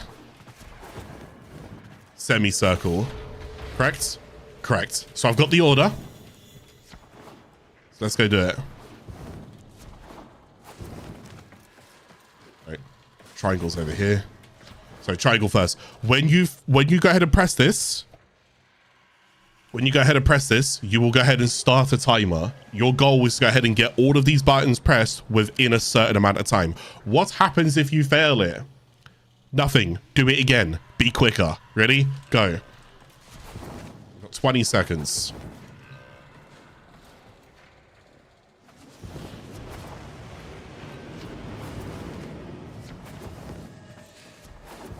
I got 8 seconds remaining there, and then there's the last one there. Boom.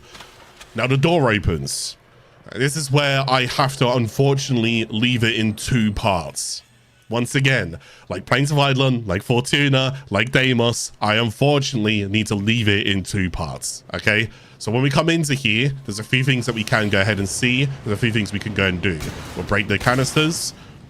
A bit of a body dead there as well. Just a normal locker. And then you'll see this colored locker is definitely different. Now I'm gonna have to hide my camera because you can go and see the reward come. Whoops! You see the reward come through. So when I go and press on that, I will go ahead and get a scene. Now let's say you can go ahead and get the scenes. Again, this is mostly for like thumbnails. If you like capture and you like taking pictures and whatnot, this is where you go ahead and get the Gas City scenes.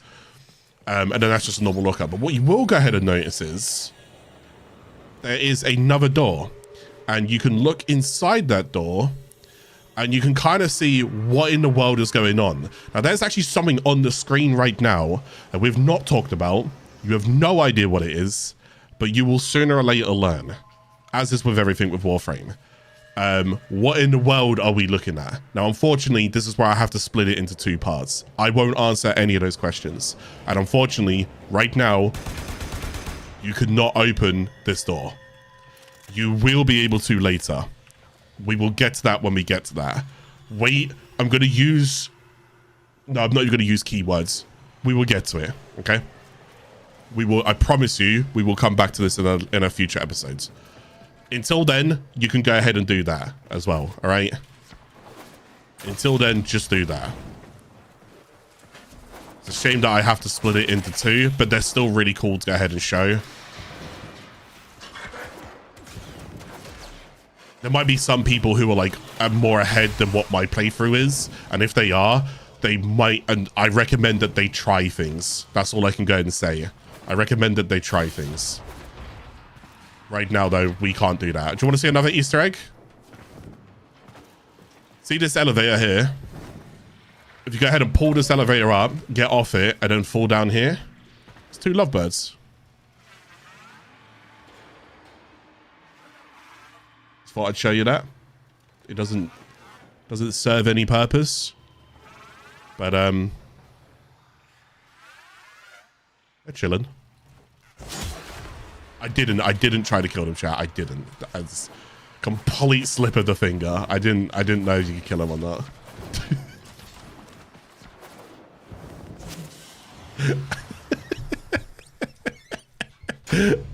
It's a slip of the finger. Oh, I just got a health restore. Nice. Cool. Self-explanatory. Restores my health. Oh, I can get off my weapon. I just realized.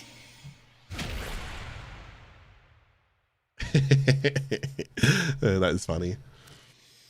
Rightio then. So, let's continue. So I think I have the spy mission next, which I love doing spies. I really wish I had a particular frame that I could show you some really cool stuff with this spy mission. She's actually the frame that you can get on this planet. There's actually 2 frames you can get on this planet. but she's one of the two that you can go and get. And she has very cheeky ways of getting around in the spy. I show it off on my main account all of the time because it's so fun to do. But yeah, it's gonna be a little bit left over here. Let me go ahead and just quickly change my my weapon right now. So the heat sword's maxed out. I'm actually gonna keep that for a little bit in case I do need those heat procs. And for now, we'll just go and put the Fragor on. Safe and sound. We'll take the 20% there, actually. Actually, do you know what? I'd rather go and take the... it's only 5%. No, we're just going to take the 20% there. Do I have any stances? No, I have no stances right now. Okay, cool. Anyways, we'll slowly try and start ranking that up. Okay, let's continue. Let's go and do the spy mission here on Jupiter.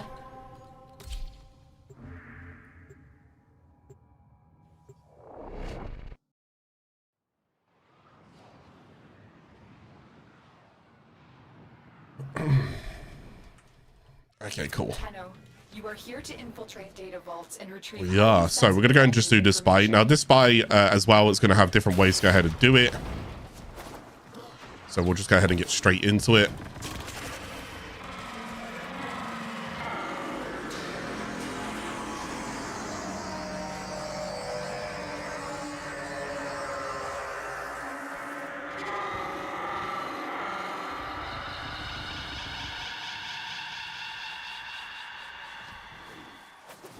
I wonder what that was. Be on the lookout for increased security measures. Spooky, spooky, spooky, spooky. Destroy their data and let it get into our hands. Welcome to Jupiter, baby. Stay focused. There's a heavy unit approaching.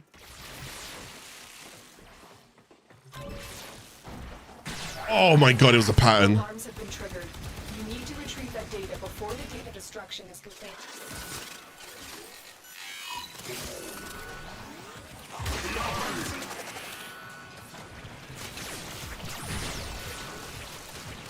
Jeez.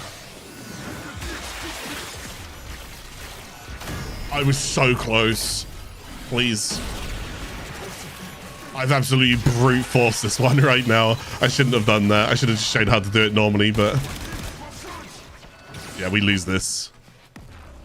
Can I restart that? Because I should actually just show how to do that normally. Because I normally have a very different way of approaching it. Anyways, and that's what you would do there, is that. But yeah, I just brute forced that, and I probably shouldn't have. But the idea is you come down here, or you go ahead and whenever you enter this area, there's always one of two doors that remain open. All right. Wow, so many enemies. Can you all just go away, please? Okay. There's normally one or two doors that go ahead and open. So as soon as you enter here, look for the door that's open. Oh, I'm just gonna restart it. I'm just gonna restart it. Let me go ahead and show what that's like again. Now there are frames whenever you go ahead and there are frames that will make this way easier. And I'm talking just for now stealth frames. If someone says to you Wukong, please ignore them just for a second. Okay. But for now, stealth frames, okay? Stealth frames will be one of the easier way for you guys to learn spies because you're stealth, so they won't see what you're doing and where you're going. My problem there is that I procced the alarm before I went in and I didn't kill the enemies nor turn the alarm off. So I'm going to go do it properly and slow down. This is a new player series after all. I need to slow down. So even if I brute force that, wouldn't have done us any favors.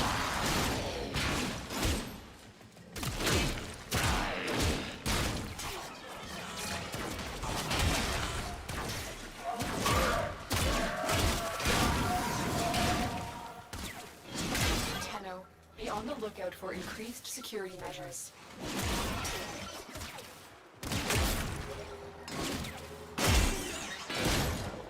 Okay, right. They're all dead.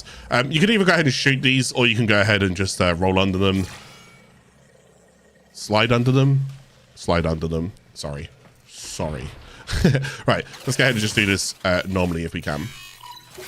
So we open this up. Now everything's nice and quiet. And then, like I said, when you come in here, there's going to be one of two doors that are normally open. So just look to the left, look to the right. You can either go down or you can go like up. It's entirely up to you, but they normally crisscross. I normally like going up because I get the vantage point. I've never really typically tried to go down. And then the idea is when we look through these windows, we just need to hack that console. We need to hack this console. And then we need to hack this console. Okay? However you want to go and do that is entirely up to you.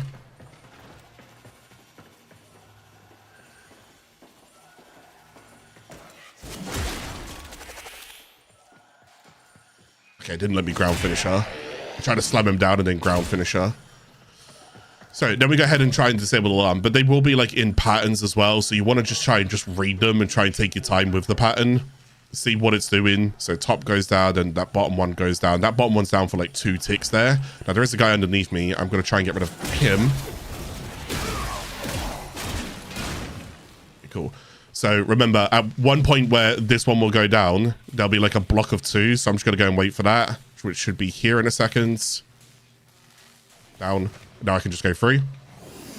This is one console. We're just going to hack this one. We're just going to scooch in here. And then we're going to scooch out there. I'm going to have to kill this guy as well.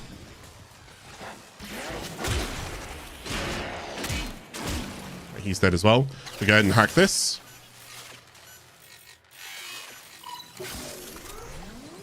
And now that we've done that, we just need to go ahead and get ourselves back up. Okay, cool. I was just double checking in case like there was any lasers that popped up there, and then we've just come back up here, and there you go. And then there's that. So that's just like one way to go ahead and do it. Again, a few different ways. Take your time to go ahead and learn it and approach it however you want to go ahead and approach it. But that's just how I did mine. Where is that?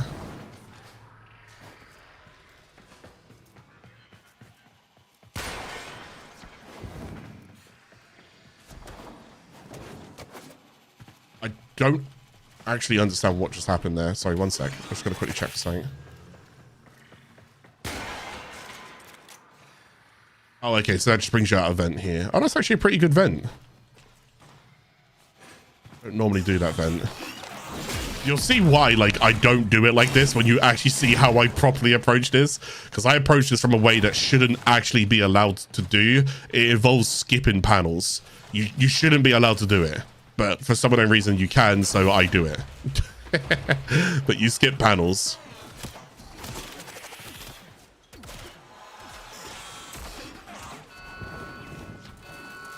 I'll turn that off in a second. That's what I was looking for.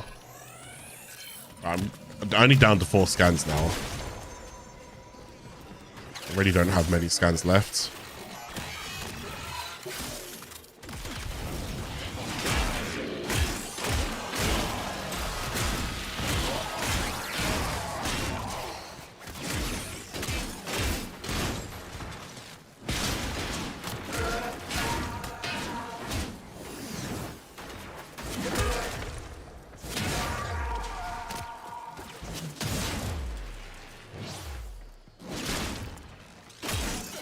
This weapon's so slow. I'm so glad I got at least Volt to like speed this up. Okay, cool. They're all done. I always keep rolling through those and I need the slides. Stay focused. Right. B and C can normally be different. It just depends. So B could be C and C could be B, but A is always A. And again, I skip majority of this because a particular Warframe allows me to do that, but for now, I'm just going to show you the route that I do.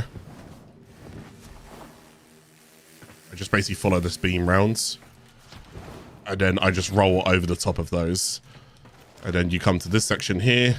And then these are always stable. So just go under one, jump one, go under the other, and you're basically here. Again, there's other ways to go ahead and get in here. Take your time, figure out which way you want to approach it. Data extracted. I won't even know it's gone. Again, I guess I can just go out here, can I? Oh, there we go.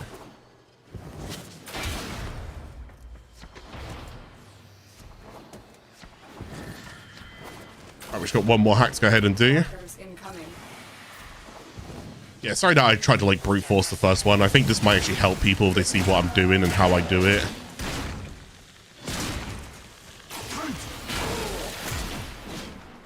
I felt like this was a better showcase of what to go ahead and do. But now that you see me do it once, I will end up brute forcing everything. I don't need to show what's going on anymore. There's certain spies that it's better that I actually walk you guys through what I typically do, because there are some harder spies. There are some spies like Kuva / Lure, which tend to go ahead and put a lot of people off, but it's okay. We get to those when we get to those.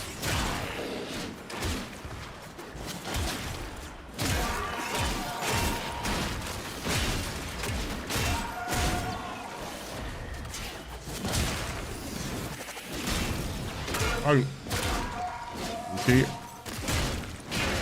Okay, right, this is the last one here. Again, a few different ways you can go and do this. You can go under if you want to. You can go round if you want to. So I normally go this way. Oh, actually, let me go and show you. This one's got quite a few different ways. I'll show you what under looks like. This is under.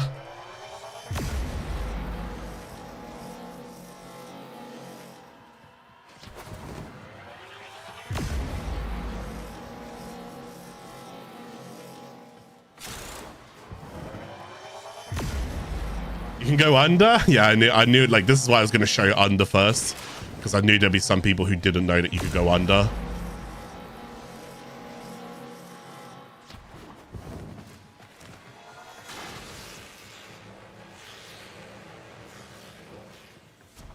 There you go. And then that's how you go under. So that's again a different way of doing it. You can go over, so you can go this way, and then you can go across the flames there, then you go round and go across there like that, or you can go to the left hand side, which is where you need to kind of stay in the air because you don't want to go ahead and get into this water, because if you do, look how slow you become. Oh my god, I just chomped his head off.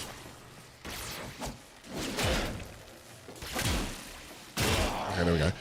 So then there's this area as well. It's up to you which way you want to go ahead and go. Again, best thing to go ahead and do is just experiment with it. But I really like the spy. I like spies that add more variety. The more different routes that you take, or the different routes that you do go and take, the more patterns that open up and the more obstacles and challenges that you go and face. So big fan of it if it does it like that.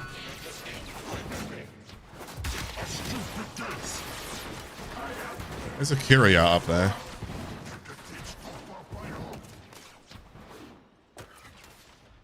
Wait, is it this one? Yeah, I think it is.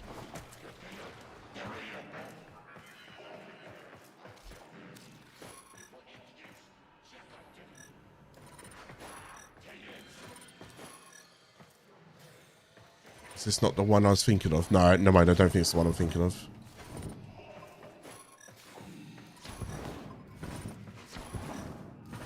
No, never mind. I don't think it's the one I was thinking of. I thought you could get up there. No, apparently you can't. Never mind. We're all good. I just made a mistake there. Oh, boom! Alright, let's leave. Okay, cool. So at least I taught that spy a little bit better there.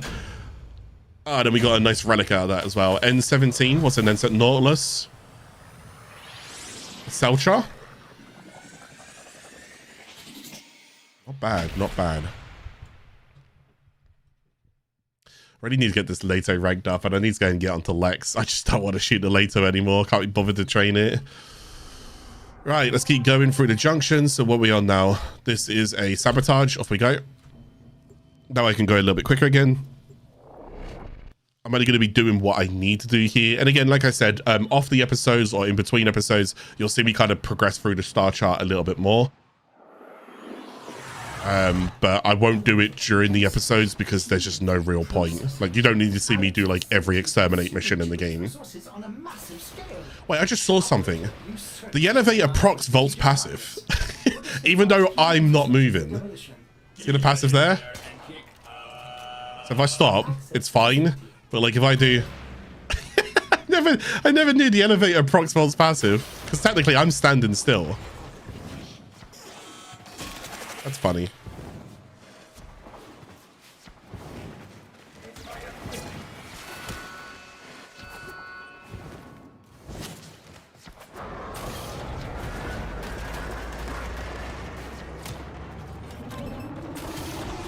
First target marked.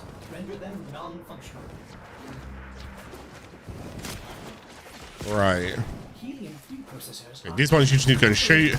And then these ones will go ahead and get a blast shield on them. Oh my god. There we go. So far here. I'll also show you another thing here as well. Triangle. And then door. Okay, so I'll let you guys go ahead and figure this one out. As you can see, there's only 3 symbols there. But yeah, I'll let you guys go and figure that one out. All right, there's another one there as well. If you want me to start that one off for you, the control panel is up there. Wait, is there a curio in here? I am thinking of an office where oh, the curio was in the previous office. I've just realized. Anyways.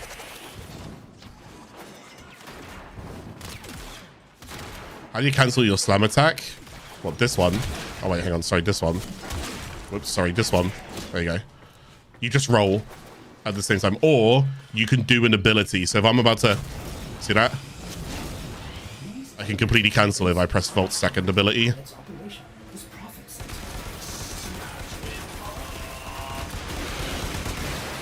Alright, we should go and break these turbines real quick. Alright, so then that's that done as well. You're worth XP. The rest of the Eximus units, I will go ahead and kill them because, again, they're worth a bit more XP, so it's better me killing those guys.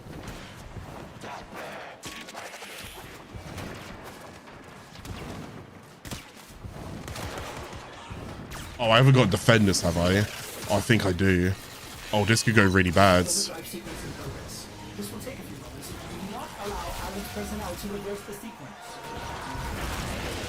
No, but genuinely, though, I don't know if I have the weapons for this.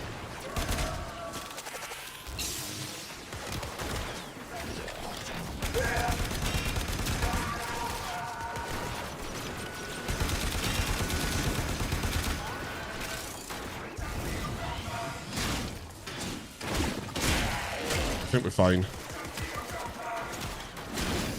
No!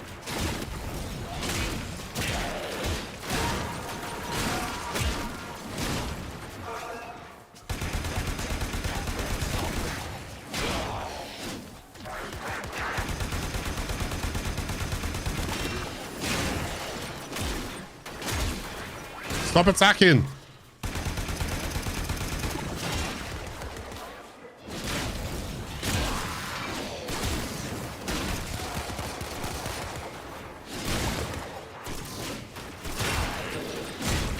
Damn nullifiers, honestly.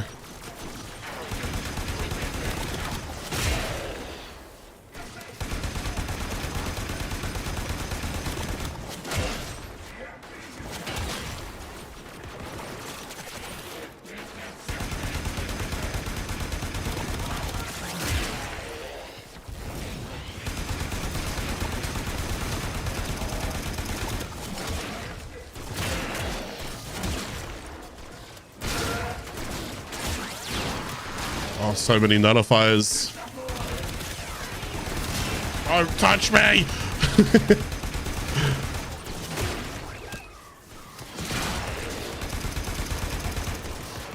Just don't have the loadout. Ah, I'm gonna die.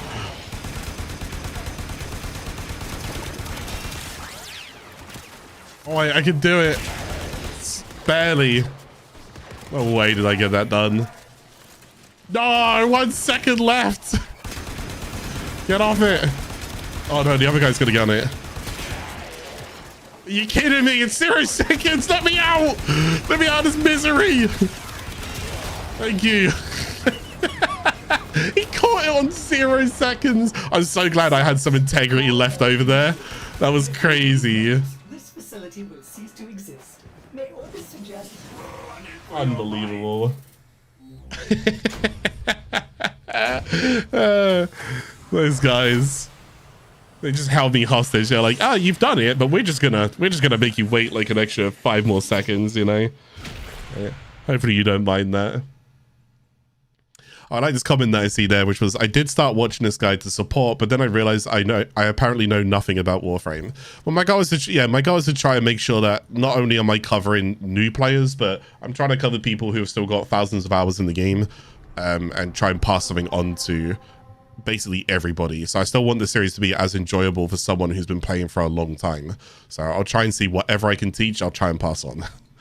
It's like an information overload right now.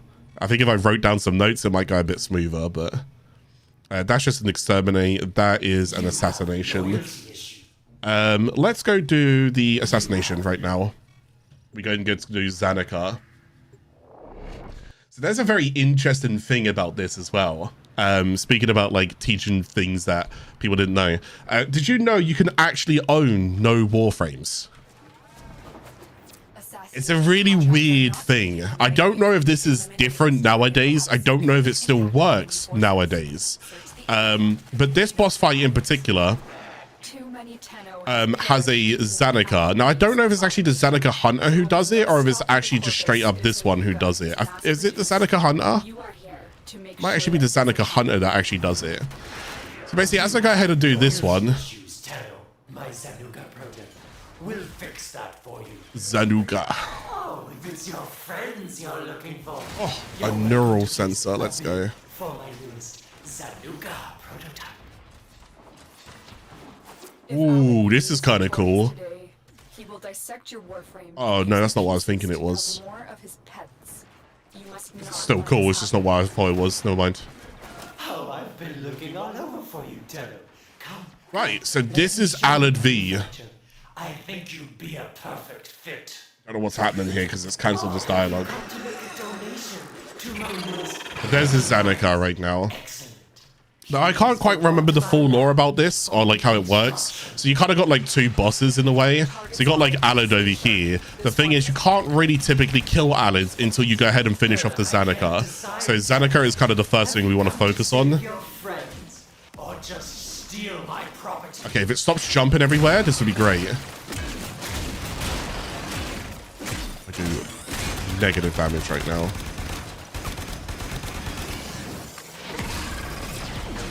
We should have bought a better weapon for boss fights. Just keep smashing him in the face. I'm trying to think, like, because it's been a long time since I've done this, like, normal. I don't... Let me see if I can get you low for a second. Let's just see the mechanic here. Right, so he goes down. But you see he... Hello? Hello? I was playing Counter-Strike. So he goes down, but as you can see, he's not actually out. Okay, Zanuka regen his shields. That is not good. I don't have the damage for this. Oh my god, I'm so glad I'm not playing this at like midnight. Do I have anything stronger than this? I don't, do I? Okay, I just have to keep smashing away right now. Oh my god, he cold procced me. What's this do? 50s? I'll just do this for a little bit. Where's he gone? Where's he gone?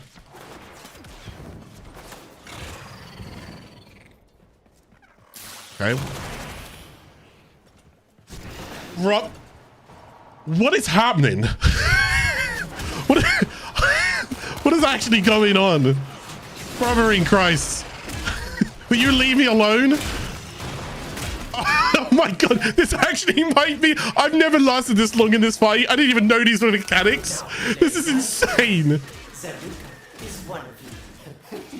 Right, stay there so I can just... Oh, okay, so he... No! Wait, he loses all of his shields if I down him. Brother, this is horrible. Stay still. Right, so if I do that, Where is he? Right, so he's... No! I need to attack before he regens. Please! What? Oh my god, I hate this fight! I got slowed down at the worst time. Okay, is there an Eximus unit here? I really need some energy.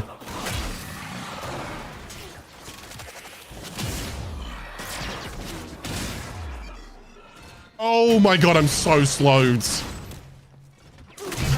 What is this fight? When was this fight ever like this? I normally one-shot the guy. There's like... Oh. Yes. Yes. Die. Okay, maybe I was a little bit too excited about that. Oh my god, that sucked. Right, come here. You dare flashbang me. Die! Yeah, how's it like? Yeah, exactly. No, I'm coming. The fight ain't over. You're lucky. You're lucky it TPs me back, because I would actually drop down there and just keep chasing you for eternity. We are literally Balrog and Gandalf, okay? Screw that guy. That was awful. So yeah, anyways, so that's basically the Alad V fight. I learned something new. I hope you guys did, because I did. Basically, down him, Zanuka drops his shield to revive him, and then you can go ahead and kill Zanuka. Otherwise, you can't kill him if Zanuka's alive. But I didn't realize Zanuka sacrifices... I knew Zanuka resed him. I didn't know Zanuka sacrifices shield to res him, which is so different. I was going to say that shield is so tanky. Target down. Assassination complete. Oh, we got Valkyr chassis. There we go. Now, the good thing about this fight, though, is if you guys are ever after, like, neural sensors as a whole, you have a much higher chance of getting neural sensors from killing normally, like... Sorry, I say neural sensors. If you're looking for, like, rare materials, you are starting to go ahead and get... what am I trying to say? Sorry. If you're looking for like rare materials, you can stand a better chance of getting them from just basically fighting the boss on the planet as well, which is also nice. So if you're like, oh damn, I really want to get a guaranteed neural sensor or near enough a guarantee. I don't know if it's actually 100% drop rate. I could check a Warframe wiki if it's 100% drop rate. It loads. Here we go. And it is a... Oh no, just there's a 97% region resource. So it's not 100% drop rate. I'm the right guy, aren't I? Yeah, Alad V. Does he drop anything else? No, so I don't care about any of his mod drops. But yeah, he drops region resources as well. So there is a chance for you to go ahead and basically go ahead and get some of these neural sensors, which is nice. Yeah, I got the chassis for Valkyr. I've run diagnostic regressions. All systems. But yeah, basically that's Zanuka. How does Zanuka hunt you again? I'm gonna just lean on chat for a second. How does Zanuka hunt you again? Is it by killing Alads? It's invasions. Thank you, chat. So Zanuka is Alad V's pet there, if you will. And the idea is that if you go ahead and do invasions, similar to syndicates here, where if you rank up one syndicate, another syndicate will go and send their faction after you. If you go ahead and do invasions, it will tend to go ahead, oh yeah, Grustrag free. Okay, so this is also good to go ahead and explain as well. So let's go and take this one here. Let's go and take this one here. If I go ahead and side with the Corpus, I'll annoy a specialized unit that the Grineer have called the Grustrag 3. But if I go ahead and side with the Grineer, then I will go ahead and aggravate a specialized unit that the Corpus have called Zanuka Hunter, which is like a more evolved version of basically Zanuka, if you will. And what's kind of interesting is that if you actually lose the Zanuka Hunter, he technically kidnaps your Warframe. I'm not gonna lie to you guys when I say this. I have never, in all the years I've done Warframe, I've never lost to the Zanuka Hunt. I kind of feel like I want to just do that and lose and see what it's like. But there's an interesting thing. I can't remember what the name of this is called, but I think if you only have one Warframe, in this case I do, and if he kidnaps your one Warframe, I believe you have something called Box Frame. It's basically a Warframe that doesn't have any abilities. Basically. And it's like, so it's like a base model of Excalibur, I think it is, but you can't use any abilities. So you have a Warframe, but it's not really a Warframe. So it's like, it's a really kind of like interesting thing to go look at. If you want to, feel free to go test it yourself. I've never done it. I've never lost to Zanuka, at least Zanuka Hunter. So I don't know what it's actually like, but I've heard about this and I have seen a page that covered it, but I can't remember what the name of it's called. I think it's called The Box. I think it's called The Box. But anyways, there's like you have to go ahead and retrieve your, this one here, right? It's called Recovery. When a Tenno is defeated by the Zanuka Hunter, they're immediately taken to Recovery mission. Tenno will start the level with no weapons or Warframe abilities. Oh, there it is. There you go. And we'll have to search through the level for their missing gear. With no weapons, Tenno can only use their fists for attacking, so using stealth attacks can be an effective method of taking enemies down. I've never, ever done this mission. Ever. Do you know what? Part of me really wants to do this mission. I'm gonna make sure that this year I'm gonna have that mission done, because I've never done it. Never ever done it. Yeah, I thought it was called The Box. Maybe I'm wrong. Maybe it's not called The Box, but it's definitely got another word for it.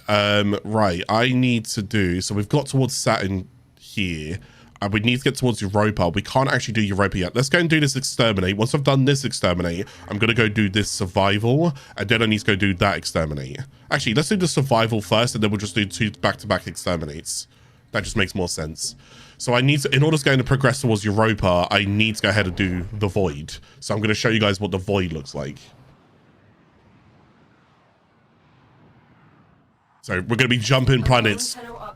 We're going to be like hopping planets in a second. So at the moment, so we're on Phobos. So we're just on Jupiter. We'll be on Phobos. We'll be on Void. We'll be on Jupiter. We'll be on Saturn. We're about to go and do that pattern right there. So it's going to kind of go all over the shop. Oh, thank God, they're level 10. I can deal with them. I can deal with them.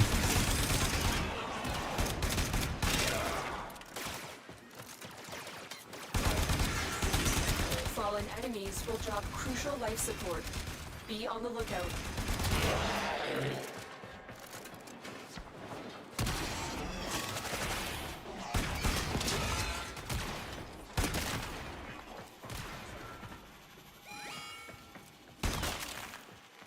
$17 plasters in a dream. We take those.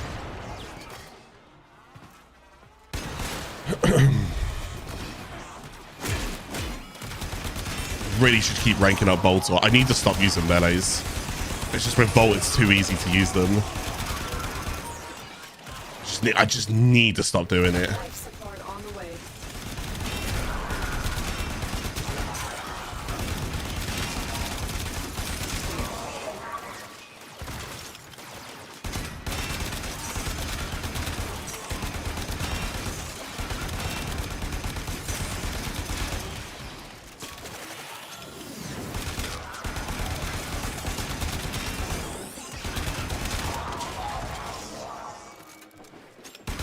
Delivered a life support capsule to the area. Activating it will buy you more time. Thanks.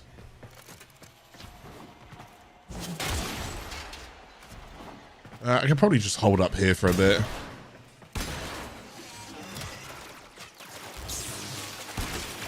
Morphix.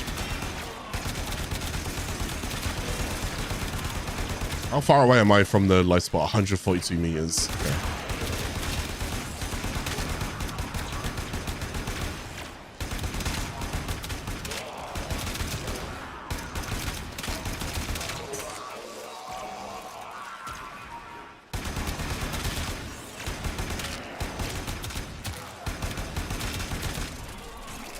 If anybody has any questions, like new player questions or anything else like that, especially if it's topical to what we're doing right now, feel free to go and ask away. There's not much else to really go and do right now, aside from just get this mission done. Happy to go ahead and cover particular topics if anyone wants to go ahead and talk about anything. Oh, whatever. Oh, okay, never mind. I was going to go into the bubble, but...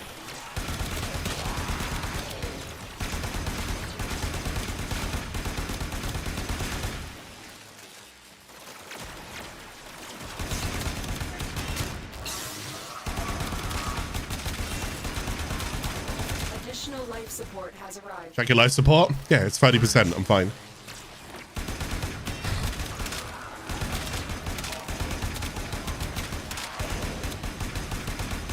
As long as it doesn't drop between like 8%, I think I'm alright, because I'll get over there really quick. You are running out of time. Yep, we're good.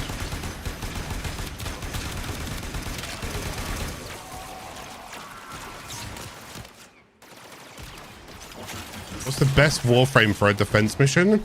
I don't know what's considered the best, because it really depends on how you want to play it. Like, there are Warframes that are really good for just being offensive. So, for example, you could take like a Saren, spoil the map, kill everything, and then just move on. But then there's Warframes that are like Frost, or like Limbo in certain areas, but not all areas. I don't actually know what the best... What's going on here?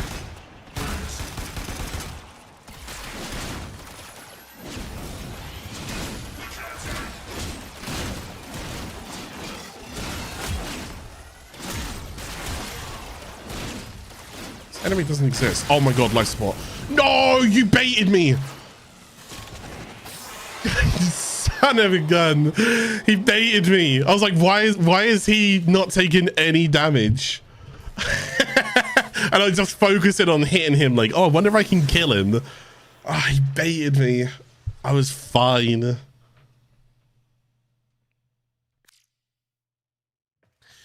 How do I find your links? For example, weapon mods for beginners. Weapon mods for beginners. I don't really typically have any like weapon mods for beginners at the moment. It's stuff that I'm happy to go ahead and cover, but I don't have anything right now. No.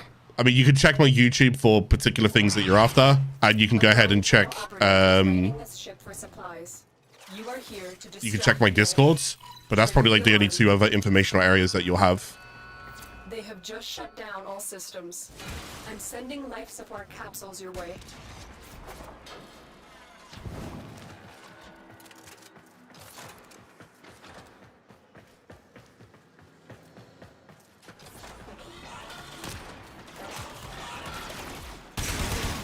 Personal life support modules dropped by fallen enemies.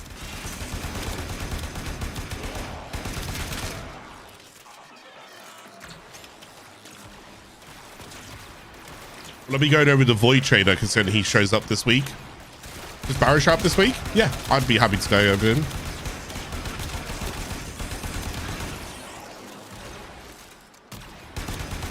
I've already briefly covered Barrow, but we can go more in depth with him, yeah.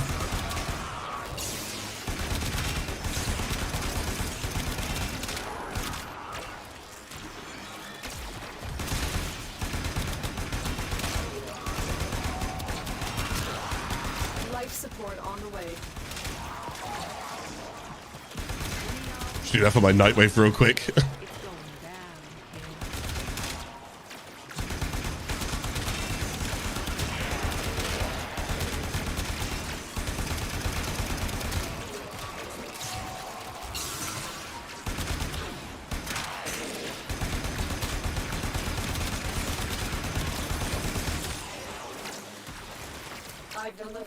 Support capsule to the area. Activating it will buy you more time.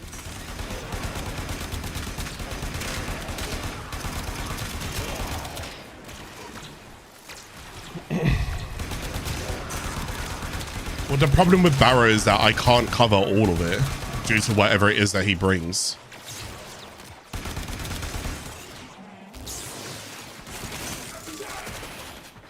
So all I can really go and do is just give a generalistic idea. I'm not really... I don't know if I want to use the... Excel sheet and go over that, because I feel like it's information overload if I break down the entire Excel sheet. and explain every single thing that I would technically acquire from him. But the best thing I can go ahead and do is give a rundown of like who Barrow is, where to find him, how to go ahead and get his currency. Again, we've briefly spoken about it. We compared Barrow to like Xur, and then we spoke about like all of that, but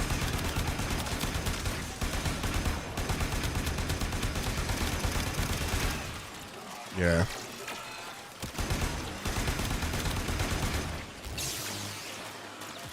What frame am I playing right now? Volt.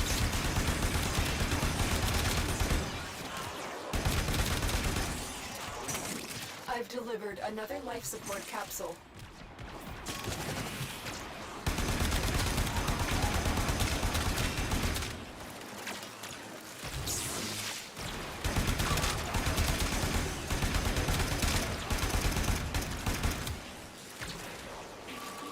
I should mention the She and go over the XL.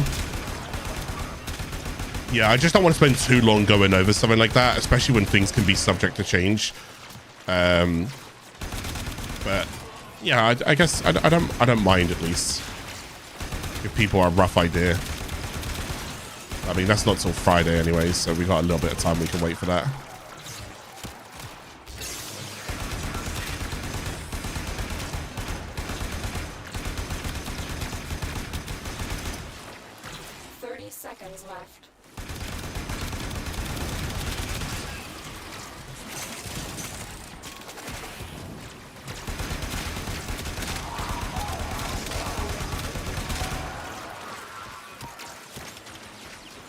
Alchemy for Dummies, Void Drake for Dummies.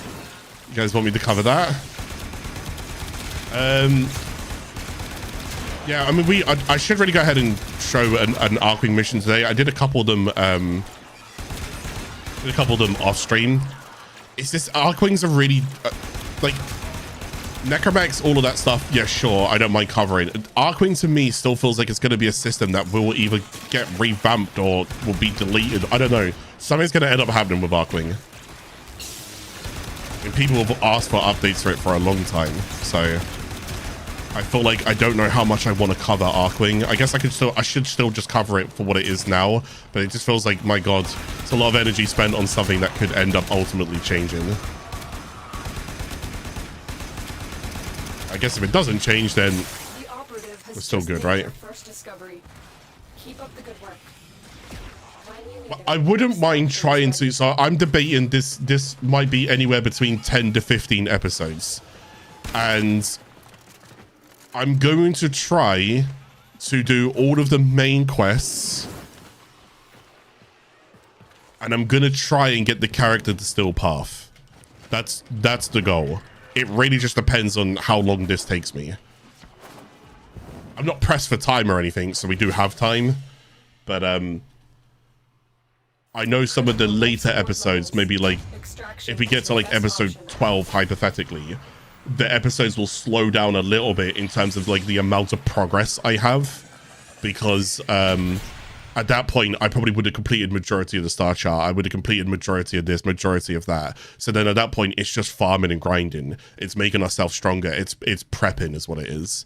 So then those episodes kind of slow down a little bit. Right, we just did Phobos here, so we did this part, the survival, to go ahead and push us over towards the Void. So this is going to be our very first Void mission, right here, Teshub. The Void, I don't really know how I even begin to explain the Void. The Void is in its own way unexplainable, and the Void is not really technically a planet as well. So this is kind of what you're looking at here. So yeah, that's the Voids. But the Void is kind of like everything and anything to do with Warframe. I know that that's not really going to help you, but when we come here, the enemies are corrupted, which means they're not really purely Grineer, and they're not really purely Corpus, and they're not really purely infested. They're like, see how there's like Corpus there, but there's also Grineer here? It's a mesh of all of them. So it's like their own faction called Corrupted, or in this case, Orokin. And these tile sets, well, some of these tile sets you'll kind of recognize a little bit, because when we did Deimos is an Orokin derelict. It's like going through time in a weird way. Uh-oh. There we go.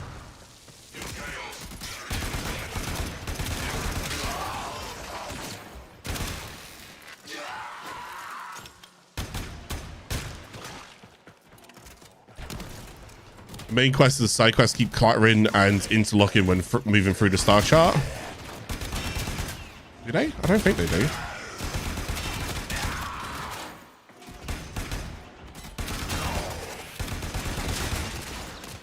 I think it's just a little bit hard because from the very beginning, you're not really told what is actually part of the main storyline.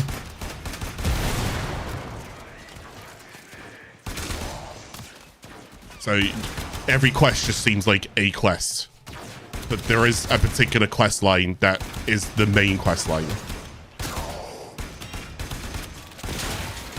I don't think it really typically tells you what that quest line is until you kind of have prerequisites. So if there's a quest that requires a quest, then that's normally part of like the main storyline.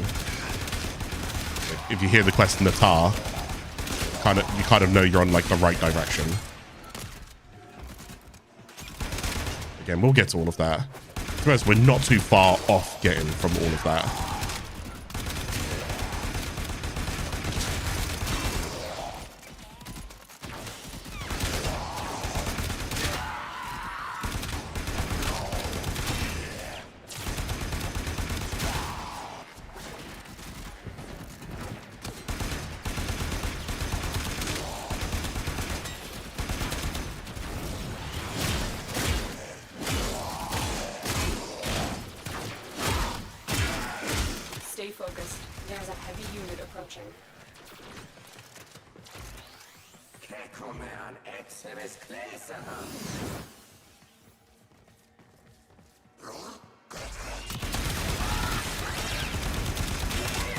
I mean, don't worry. At the end of the day, I will give everybody, like, I'm going to try my hardest. So I don't have anything to like really say about these missions. So, although there is, I guess, Argon crystals is like the only thing I can go and talk about here inside the void, but we'll get to that in a second.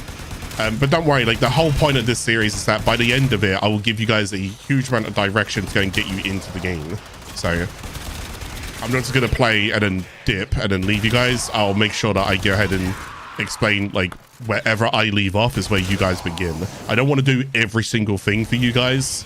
I want you guys to go ahead and get into the game. But I'm definitely doing more this playthrough than last playthrough.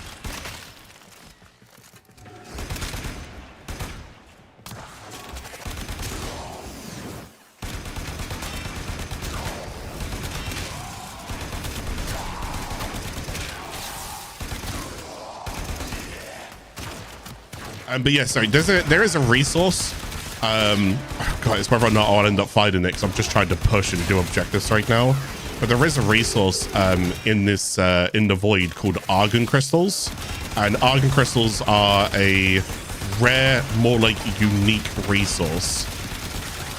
They have a quality about them that no other resource really has, which is they basically like it's like biodegradable.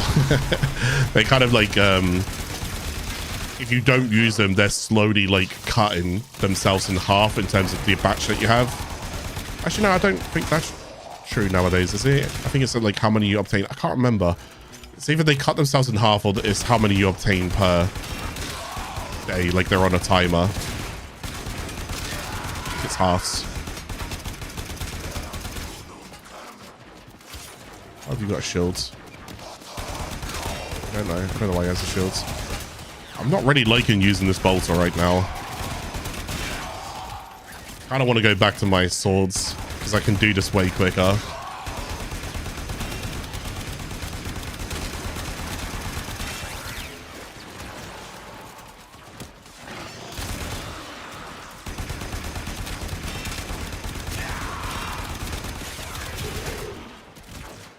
You found out about Argon crystals last night? Yeah, Argon crystals are they're definitely interesting. They're frustrating because whenever you earn Argon crystals and you're not spending them and whatnot, then they will just disappear. So they're one of the only resources that aren't technically restored, if you will. Just whether or not I can find an Argon crystal cache, because I'm not gonna like, I'm not gonna dig around for it. Another successful mission. Find extraction. See if I can find a cache.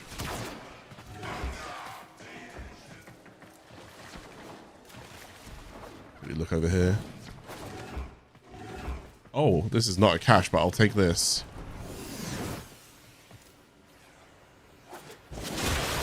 Stay focused. There's a heavy unit approaching.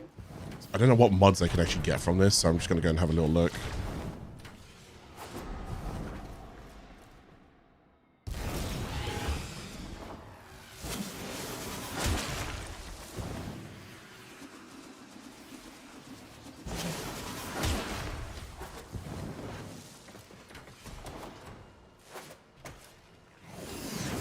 So you won't get a sculpture here because it's not Barrow's, it's not Marrow's Bazaar.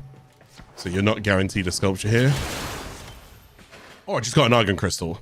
Okay, so this thing here, an Argon crystal. So basically these decay.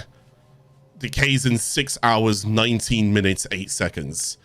So they'll just slowly like disappear, which is kind of annoying. But that's just how it is. That's just how it is. We've been dealing with these for years, and now you guys will slowly get to deal with them yourselves as well.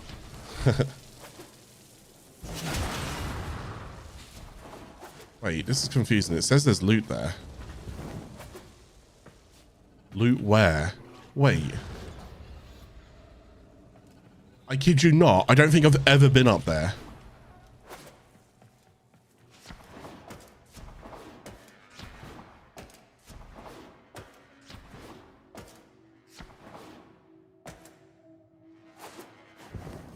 Why do they have panels here?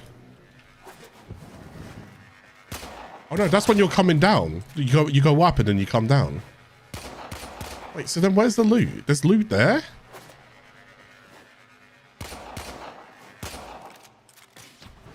Why is it saying there's loot there? In that? Is there loot in that?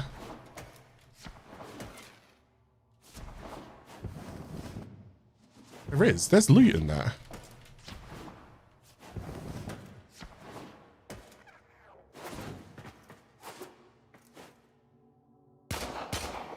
How would I get that? Let's go double check. So the way that I'm looking at this is when I look on the radar, there's little up arrows above the loot symbol right here, which means that there's loot above me right now. But if I look up, obviously we don't see any. So if I bullet jump, right there, I'm now level with the loot, which means there's actually loot in there. Oh, I never knew that. I don't even know how to get that loot. Is that on the opposite side of the wall?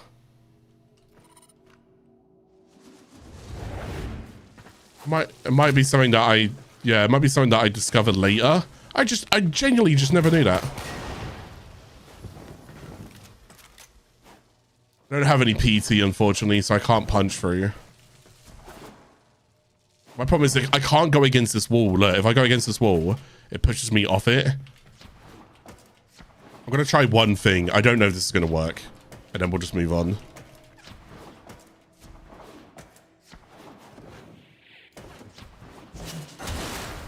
Okay, that did work. Yeah, I got credits. I got credits is what I got. So I think I can just heavy attack smash on this. And that's what I mean. Even when I'm doing a new series right now, I never knew that there was loot inside this. Ever. That's essentially what these series are all about as well. Even I'm still learning. Warframe's got so many weird things and so many weird areas. You have no reason, when you come back out here, you have no reason to go up. There's just no reason for you to go up. So it's so bizarre to just look up for no reason there. Smash those. And you stand on the pad there, you can open up this way.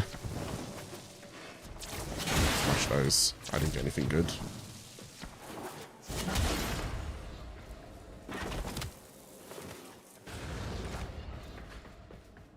Oh. I wondered why there was loot on the map. And if you ever see loot on the map, by the way, actually, have we got an item sculpture on a series yet? I don't, we get it from Mary's Bazaar, but I don't think we've got it like randomly open like this. So this is what they look like when they're randomly open. But a better way for you to understand if this is a sculpture, or if this is something that you need to interact with, like a Syndicate medallion, for example, is when I'm walking past this loot, have you noticed that my sentinel isn't vacuuming it up? Which means that that's how I knew, like, oh, hang on a second, he's not vacuuming, which means that this is something I have to interact with myself. Like, he won't pick this up for me. So it had to have been something. So that was just a bit lucky there, because you're not always guaranteed sculptures, but I'll take it. That's extra endo, and we need more endo. We need more endo, we need more credits. We're really going to try and rank up a lot. That's the goal.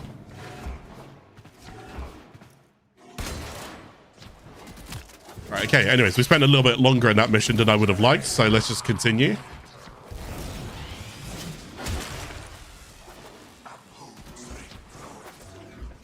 Scan them first. I have no reason to be scanning on this account, but if you guys want to go ahead and scan them, be my guests. Go ahead and scan them. I have no reason to scan them. There's a heavy unit approaching.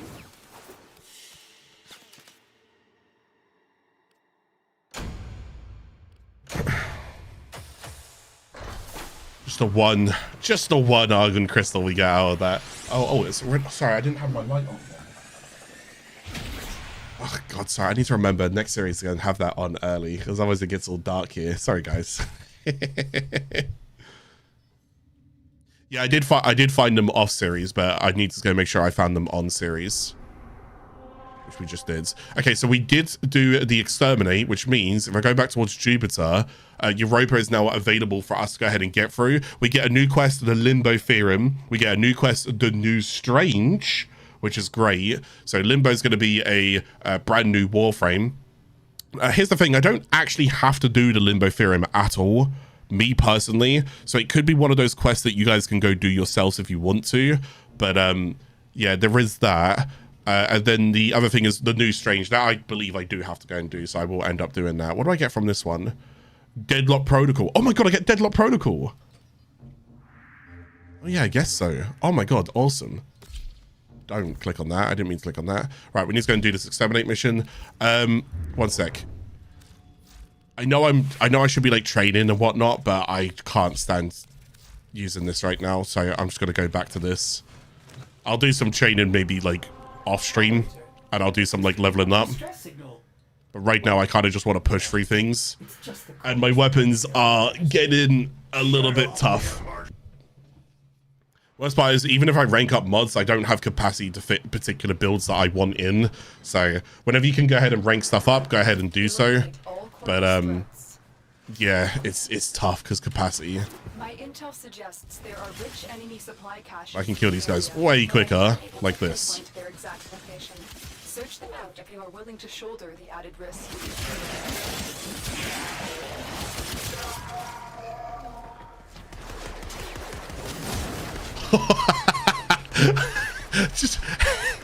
just a heavy attack on his head.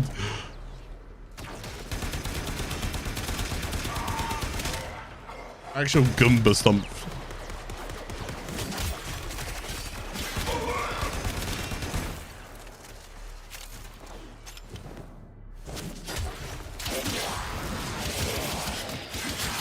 Right, so we're just gonna try and make progress towards Europa, another new planet. Actually, it would be really nice that we're on Saturn going towards Uranus, because getting towards that area is going to be very important. Also, there's another door here, by the way, just this one. So just letting you guys see that as well. Stop going up.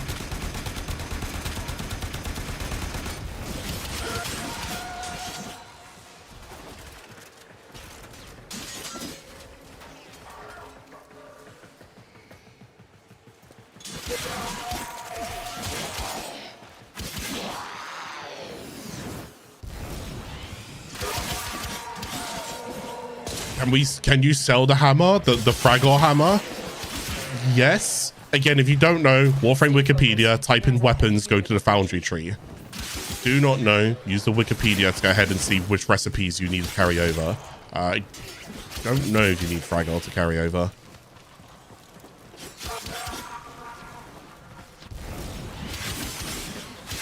Mind, the websites are always tied towards my YouTube VODs as well, so...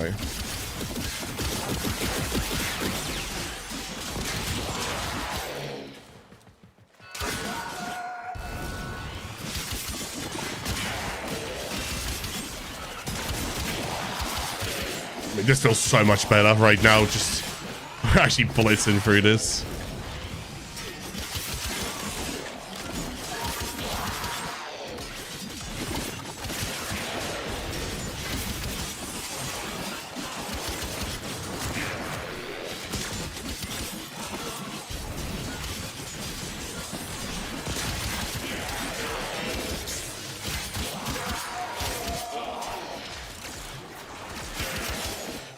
Took a little bit too much damage there. A little bit worried I was going to die.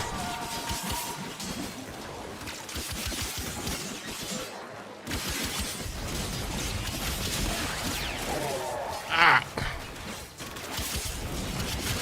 Pushing through this. Because this is what I mean. When I get into missions like this, there's not much to really go ahead and talk about. So forgive me, I am trying to do like a live commentary. I wish there was something else I could pass on for you guys. This is where like Q&As would come in handy. Gives me topics to go ahead and talk about whilst I'm doing like missions. So if you guys want like, you guys want to just chit chat and ask questions, you can do.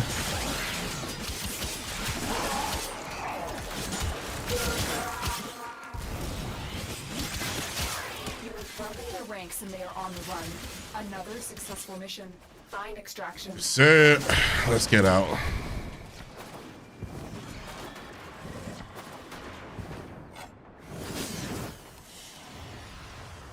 Heat sword does great. Yeah, the heat sword's actually really good early. I didn't actually realize how nice the heat sword was. We got 3 more neural sensors as well. Hexanon is a new resource that you'll go ahead and get, but you can only get it in Jupiter as well. So it's an exclusive resource just for Jupiter.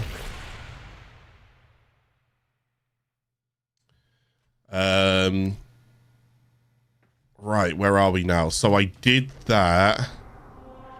Okay, cool. So let's go and do the Europa Junction and see what this is like. Can you speak around more of your kit specifically and how mods affect faults and abilities? Funnily enough, I actually did that right at the very beginning of this episode. I spoke about the exact build that I currently have at the moment. So you might have just missed it. Don't get me wrong, it's not like a full build. There's plenty of things I would go ahead and change, but I just don't have the room to really change them. But mostly I just got a lot of quality of life on my build right now. Energy solutions and quality of life and duration. That's basically what I'm running. Right, this is Nova. God, how do I explain Nova?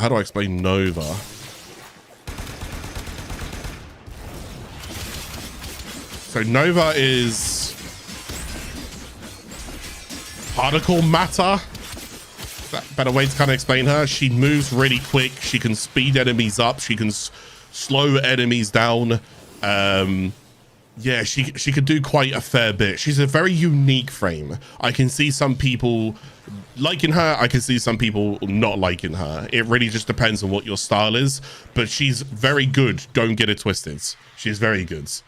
She's definitely used in things like defense, interception, stuff like that, and speed running. If you like speed running, mastering her portals are very, very good. So yeah, that's Nova as a whole. That's us introducing ourselves to her, so we can unlock her on Europa when we fight the Europa boss. So we just got Sestra Blueprint as well. It's not that great of a weapon. It's not something that I really care too much about. We got 40,000 credits though, so we'll take the 40,000 credits. For Seek, Aura mod as well. Just get extra health. We don't really care for that right now. Limbo Theorem is a new quest to go ahead and piece together a new Warframe called Limbo. Again, I don't typically need to be doing this, but I'll just explain it. Limbo is a very weird Warframe. he could be very much subject to change. He is the, how do I cheese what I'm doing right now? Oh wait, Limbo. He's kind of that. He always has been kind of that. A recent change with the Eximus units basically made Limbo kind of fall out of his safety net, if you will. But for the most part, the way that it works is that he creates a new dimensional plane. So if you are a person who likes dimensional related planes and being able to cross dimensions, then that's kind of Limbo for you, which sounds amazing. It's not that flashy, but yeah, that's how he kind of works. The idea is that if you're in the Rift plane, which is what we are in. No, are we in the material plane? There's material plane and the Rift plane. Oh no, sorry, we're in the material plane. He's in the Rift. He can go into the Rift plane, so he can basically like tear a hole into a new dimension, and then he can bring enemies into the dimension, or he can even protect allies in that dimension. But when he's in his dimension, the Rift plane, he can basically crowd control and control his dimension. So he's like stronger there. And the only things that can cross dimensions are abilities. You can't shoot from one dimension to another dimension, but you can use an ability from one dimension to another dimension, if that makes sense. So yeah, it's a whole kind of worms to explain him. This is Cephalon Ceres. Oh, sorry, Cephalon Ceres. Yeah, whoops. Keep calling him Cephalon Suda. Right, okay, so that unlocks Jupiter right now, and I think we just have to do like one Exterminate mission, but I can't remember which one. I think it's Bow. Oh wait, I think it's actually Bow, isn't it? If we want to go and get to Saturn. It is. We need to go and complete the Exterminate mission Bow before we can go and get to Saturn. So I'm just going to go back up. Can you speak about the kit? What was it? Not the build you're running at the moment, but what you would want to build towards. You want me to speak about what I would want to build towards with Volt? I can do. The problem, yeah, I guess I can do. The thing is, there's no right or wrong with what I'm about to say, which is why it's so, like, broad. At the end of the day, you can play a Warframe how you want to play it. And please keep that in mind, because that's very important. Because the rest of the sentence I continue can be so subjective to every user. Like, I can build for a particular way, but if my playstyle doesn't match that build, then it's kind of irrelevant me building that way, because it doesn't incorporate my playstyle. So I'd be better off building a different way, because it caters to what I'm doing more, because it's like my natural playstyle, if that makes sense. So like, Volt, we take like a new config for a second. What would you go ahead and do? I'll give you some hypotheticals. Are you okay with hypotheticals? Examples, for those people who don't know what the word hypothetical means. Just, I'll give you some examples right now. Particular builds that you can go ahead and do with Volt, non-Helminth related, speed builds. So, anything to go ahead and increase speeds. This is just from you getting from point A to point B. And now this can be done in two different ways, right? This can be you purely focusing on speeds. You're not focusing on enemies, you're focusing on getting from A to B. So this will be things like sprint speed mods, like Rush. Because when you move on speeds, you're only getting like running speeds multiplier there, okay? So anything here that affects sprint speed, you can put in here. Anything here that affects strength, you can put in here. And anything that affects duration, you could put in here. So the idea is that when you press this ability, you will go quicker because you are stronger with more strength. So the strength increases the multiplier at the bottom. Sorry. The strength increases the multiplier at the bottom. So the more strength, the quicker you're going to move. The more sprint speed, the quicker you're going to move. And the more duration, the longer the ability lasts. Okay, so you can do something like that, and then what you could also go ahead and do is put in, I don't know, let's just say hypothetically like a streamline, whatever, and then the idea is you can use like melee weapons. Now you can just go ahead and attack with melee weapons, run into enemies, kill them nice and quick, and move on. So that could be like an example build where you're just basically playing around speed. Yeah, that's an example. So what would I continue to put in here? Strength, duration. I don't need range, because that's not what I'm looking to do. I'm looking to get from A to B and kill everything from A to B. Okay, so that's what I'm doing there. Yeah, it also gets multiplied as well by strength. So again, if you don't know, just take the mod out, hover over it, speed multiplier 1.75, put this on 1.75, no, 1.79. The multiplier goes up. You can see what affects it. So like if I take sprint speed out and I do it there, none of that changed. But what does change is the sprint speed at the top, 1 at 0.05, and you'll notice whenever you're using speeds, look how he's running. He's always connected to the ground. Which means if he's connected to the ground, sprint speed is what's connected him to the. So that's the main thing. So this plus strength is going to make you go quicker. Does that make sense? That's one hypothetical build. That's your like sprint speed build. Okay. Another build that you can go ahead and do with him. Sorry. Another build that you can go ahead and do with him can be a discharge build if you want to. So discharge is more of like an AoE nuke build. The idea is that it's going to be focused between instantly crowd controlling enemies whilst also applying an electric dot to go ahead and finish them off. So first things first, strength. Sorry, not strength. Sorry, first things first, stretch is what I meant to say. Range. Let's try and affect as many enemies as possible. We can see the radius down there is being increased, 21.5. If I go and take that off real quick, it's 20.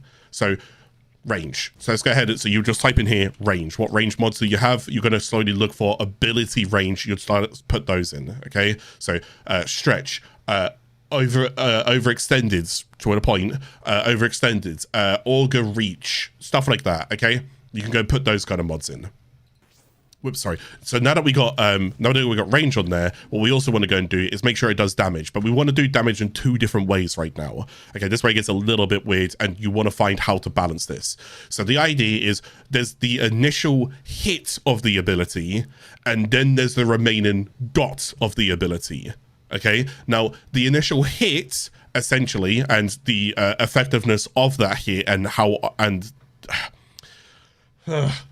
so there's electric will last for, I think it's like 6 ticks or something like that, right? Let me explain the proc first. Electric will last for like the 6 hits. So the idea is that when this hits them, that's going to scale off duration. If I lower my duration, it won't tick as long. So if I have like 20% duration, it's only gonna proc like twice. It's only gonna tick 2 seconds out of the 6 seconds that it could have ticked, hypothetically, okay?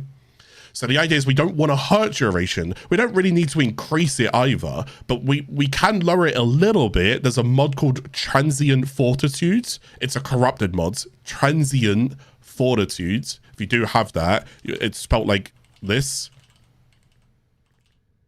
You could go and put Transient Fortitude in, but then do not hurt duration anymore. Like, that would be fine. Like, you'll be okay with that. Transient Fortitude gives you strength, but it hurts your duration. It's a corrupted mod. But ideally, you just want as much strength as you can go ahead and chuck in here as well, which is also well, but just don't hurt your duration too much. Range, strength, a little bit of duration, and because it's quite a big casting ability, when you got these abilities that take really long to cast, as a newer player, what you want to go and do is speed that cast ability up. There is a mod called, and I'll type it in here, it's called Natural Talent. If you can go get a mod called Natural Talent, it'll make the animation 50% faster. So you're halving the amount of time that the ability takes to cast, which is really good because when I press the ability, I'm locked there standing still, you know? If you play first and think bunny, no, I actually think that's a bad analogy. No, Volt is not bunny.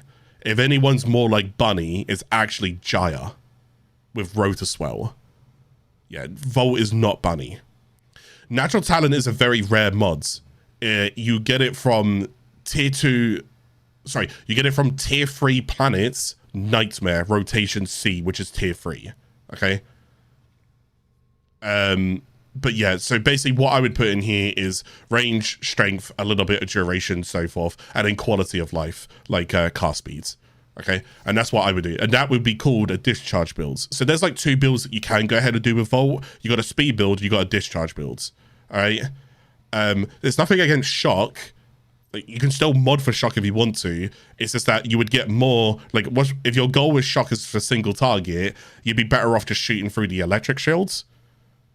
Technically, because you'd be better off just using weapons there and whatnot. And then if your goal's AoE, well, then you just use discharge over shock. So you don't typically mod for just shock. You can do, you just don't typically do it, right? And then I've explained like what build I'm currently running, the quality of life, like I already explained that. And then don't forget, on both builds as well, you are going to want some survival. Redirection, vitality, whatever you want to go and chuck in there. Just because Volt's got such little armor, I wouldn't really go ahead and put on things like steel fiber. His armor's so little. You're scaling, which will be 110%. You're scaling now off 100 armor. So you're going to end up getting like 200 and something armor. To give you an idea, some Warframes can get over 1,000 armor. Or like 800 armor. Volt's going to get like 200. It's not a lot. You can kind of waste on it if you put it in.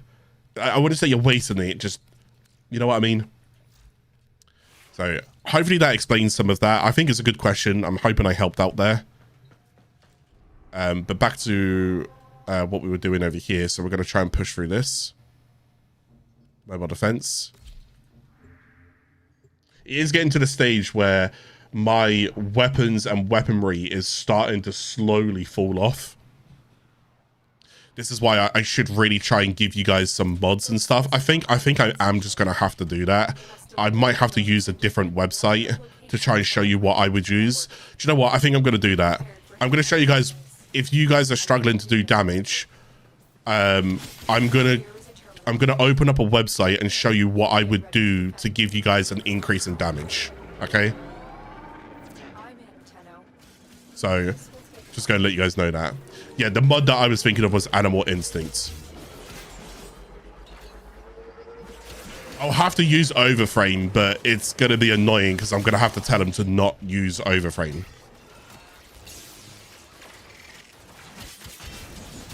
I need to use a build crafting website. I literally need to use something. I don't have a template. So I'm probably going to end up using Overframe, but I don't want people to use builds from Overframe because they are not good builds. I just got Hell's Chamber. Oh my goodness.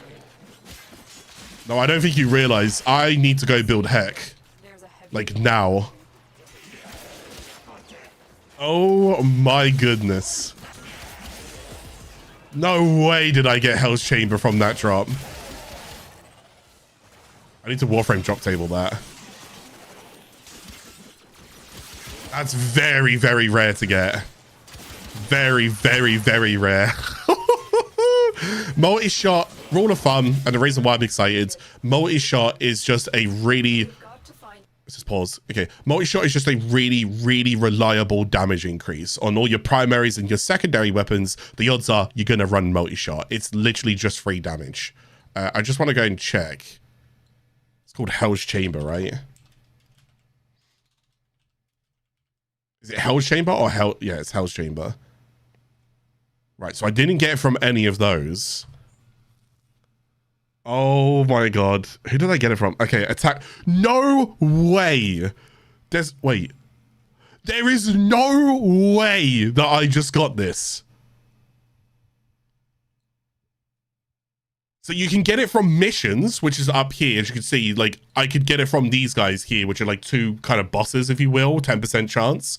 And I can get it from like rotations on like particular like end game, like 8.3, so forth. I just killed a unit, a random unit. So I got to scroll down until I find like random units, which starts here. And these are all, well, not Namas or whatnot, but like, I mean, Terra's, okay, Juno is Jupiter, so it's not that, and Terra is Venus, so it's not that. But it could just be like an attack drone. I'd have to clip it and like go back and see what I just did. So that's crazy. So let's go ahead and get that mods. I really need to not fail this mission right now. Oh my god, that's actually insane to get that. I got very lucky there, guys. I got very, very lucky. In fairness, I've been unlucky in quite a few things. The things that I've tried to go for, I've actually been kind of unlucky with. So,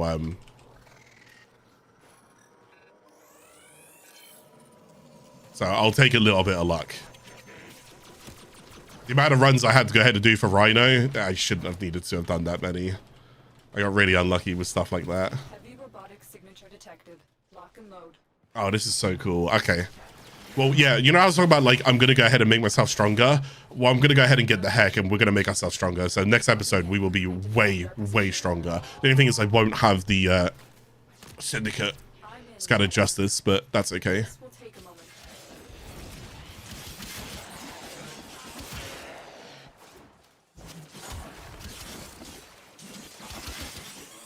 So yeah, what I'm going to do after this mission is let's go ahead and try and help you guys with damage, because I realize what I'm doing right now, like, I feel like I'm okay, but there might be people who are struggling, and I feel like I really should stop what I'm doing to try and help those people who may be struggling. I think it's only fair, right? It's easy when I know which units to, like, attack and where I need to position and stuff like that, so even if I do less damage, just my awareness and my knowledge of the game is already carrying me. Whereas there'll be people who might take it a lot slower and not realize, like, oh, what damage can this enemy do, and should I take them on now? And for those people, I should, yeah, let's go into modern. Oh, modern's such a long topic. It's such a, I mean, the good thing is once I do it, modern's separated in like 3 different ways, though. This is going to be the issue. So there's going to be beginning modern, there's going to be middle modern, like intermediate, and then there's going to be like advanced modern. So obviously I will give you beginning modern, so I'll have to go as slow as I can and explain it. But let's try and help you guys. I'm also debating about doing these on like video format, so that you guys don't have to click on like episodes like this. If you subscribe to my YouTube channel, you will get videos where I'm just explaining, hey, so you want to mod a weapon. Okay, where do you begin? Like, if I was to get a new weapon right now, and I logged into Warframe, and they introduced a brand new weapon, how would I mod that weapon? What am I looking at? What am I paying attention to? Which mods do I then gravitate to? Why do I gravitate to those mods? You know? I think it would be good that I go ahead and do, like, a video like that, where I can help people understand what they're doing, so that instead of asking me, hey, when you do a build, what are you doing, why are you doing it, like, can I just see the builds? I can just give you the tools to actually just do exactly what I'm doing. So I'm just gonna pass all of that information on. There will be math, though. Okay, there will, and I will break down the math in a way that you will understand it, I promise, because I am not intelligent in the slightest. Okay, so if I could do the math in Warframe, I promise you could do the math in Warframe. I hand on my heart, I promise you can. But it's good that I show the math, because then this way you can compare things with each other, and you can be like, oh, well, this mod is stronger than that mod, and it actually gives me more damage. Doesn't it make sense for me to run this mod then? And then I'll be like, yeah, it does. Excellent. Run that mod. You see what I mean? And then that would be the goal, is to just to get you guys to that type of stage where you don't need to ask me anymore. You don't need to ask anyone anymore. We'll just give you all of the tools to get you guys straight into it. It's one of the biggest problem with builds in Warframe, if you like builds and you want to go and get stronger and stuff like that, is obtaining the mods. So you don't even know what mods to obtain, right? You got no idea. And even if you do know the mods to obtain, some of the better mods that we're using is locked behind quite a lot of stuff, and it will take a long time to get there. So yeah, that's just how it goes. It's honestly just how it goes. There's nothing else I can pass on there, you know. Oh, I'm so happy I got that. That is beautiful to see. Hell's Chamber, no way. Because this is great, because the reason why I wanted to go and do modern, was it last episode? I think it was. Oh no, I said I wanted to go and do it this episode, right? I think it was. And I said I won't do it because there's particular mods that I'm missing. And we actually get it, and it's like, oh, okay, hang on a second, now we can do it. Okay. Right. I'm going to break this down, and I'm going to try and do this as simple as I can. So if you want to understand basic modding in Warframe, stick around, glue yourself to the screen.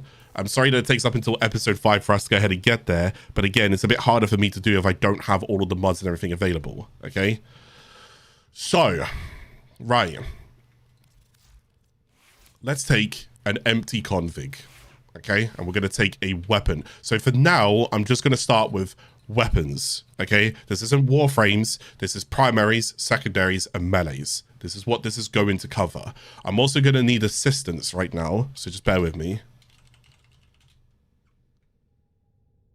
I don't know how this works. Bear with me, I'm just trying to figure this out. Operator, I've run diagnostic regression.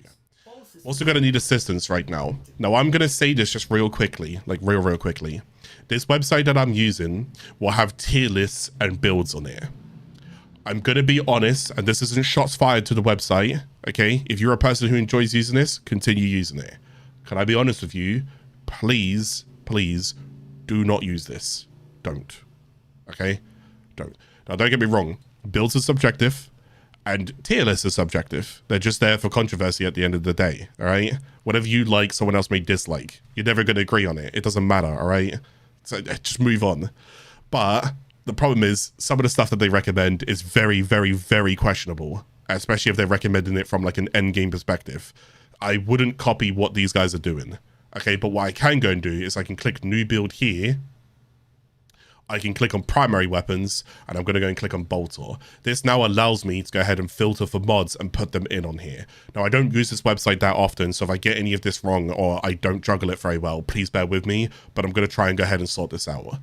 So, you're new to Warframe, you're trying to shoot an enemy, and what we want is, I want you to answer a question. Is the enemy taking a long time to die? Or are you taking a short time to be killed?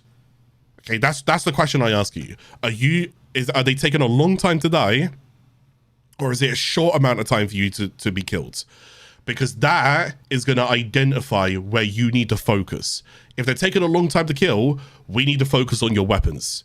If it's taken a short time for you to die, we need to focus on your survival. See what I'm saying? They're two different areas. So for now, let's go and focus on you doing damage. Yeah? So let's start off with just basic. What I want you to go and do is type in damage. There you go. Who would have thought it? Now, when it comes towards primary weapons, and for a while now, this could all be subject to change. I have no idea what Warframe wants to plan in the next year. Let's assume that it won't change. But for now, you're going to go and put in Serration. Serration is going to be one of your more reliable damage mods going to put on your weapons. Okay? So this is just going to be straight up damage. Okay, damage just straight up increases damage. It's raw. It's not scaling. It's not anything. It's just damage. Okay. Now the idea is you want to go and rank this mod to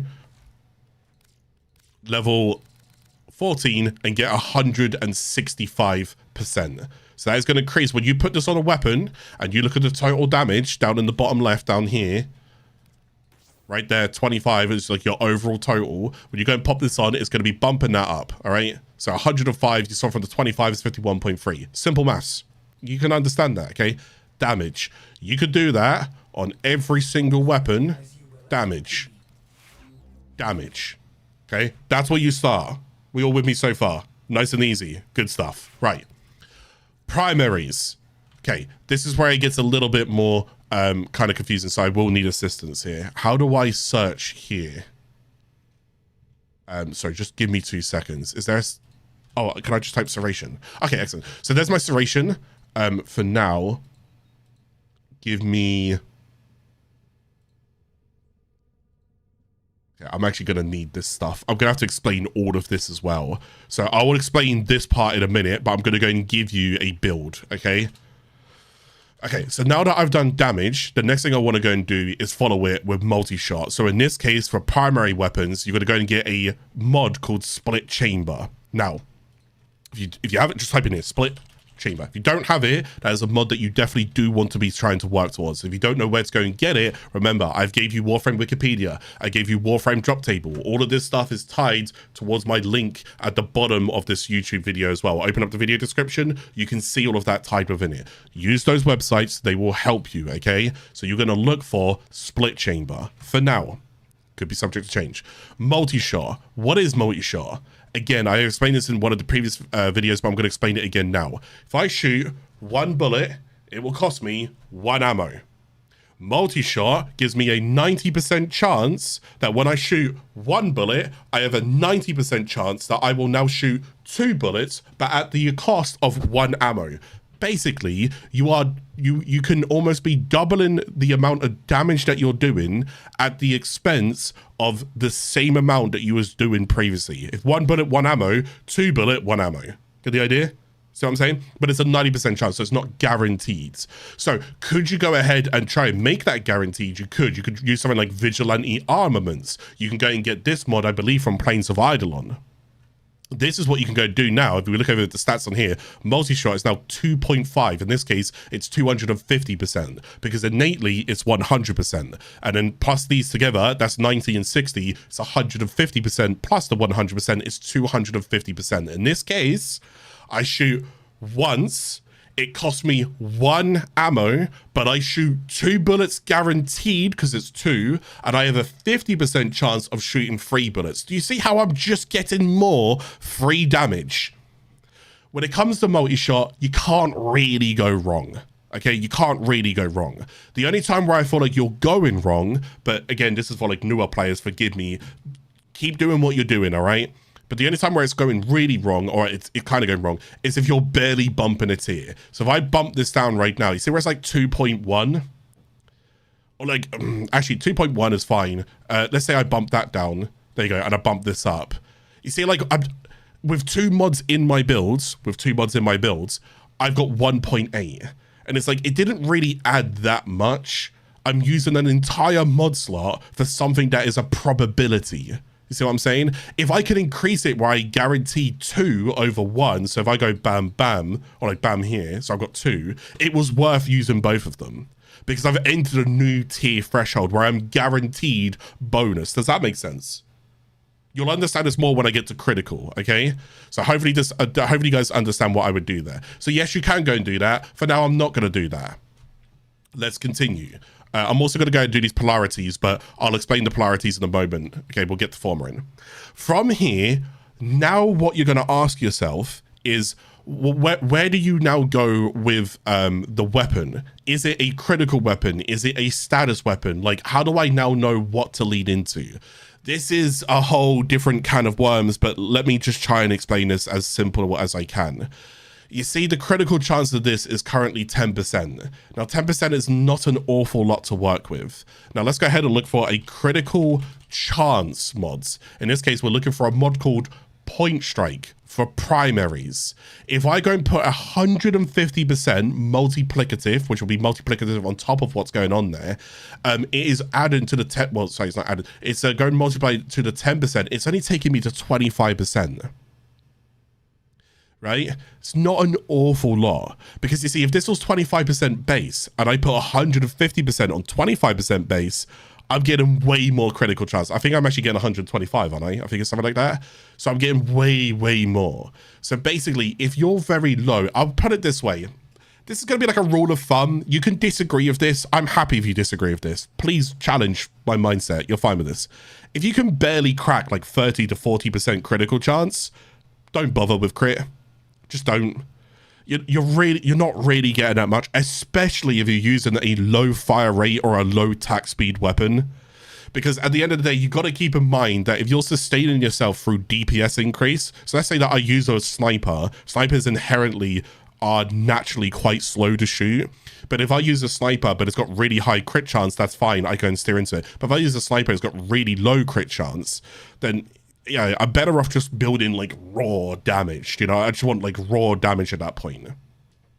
But let's say I've got like really high like fire rate and whatnot. Sometimes that critical chance can come in handy if I start ramping it up. It really just depends. Okay, it really just depends. Everyone's gonna have different thresholds. I'm not here to dispute with you guys, or I'm not here to dispute. Everyone's gonna have different thresholds. I would say if I can't crack 40-50, I don't care for it. You want to challenge that, go for it. It's just not a dispute. Okay. It's not a dispute. But at the end of the day, what is critical chance? Critical chance is bonus damage. Okay, that's basically all you're doing. So when I look at the chance, there is a 10% chance that I will get a critical multiplier bonus damage of 180%. Okay, so I'm basically just amplifying my total damage by 180%. That is basically what is happening there. Okay.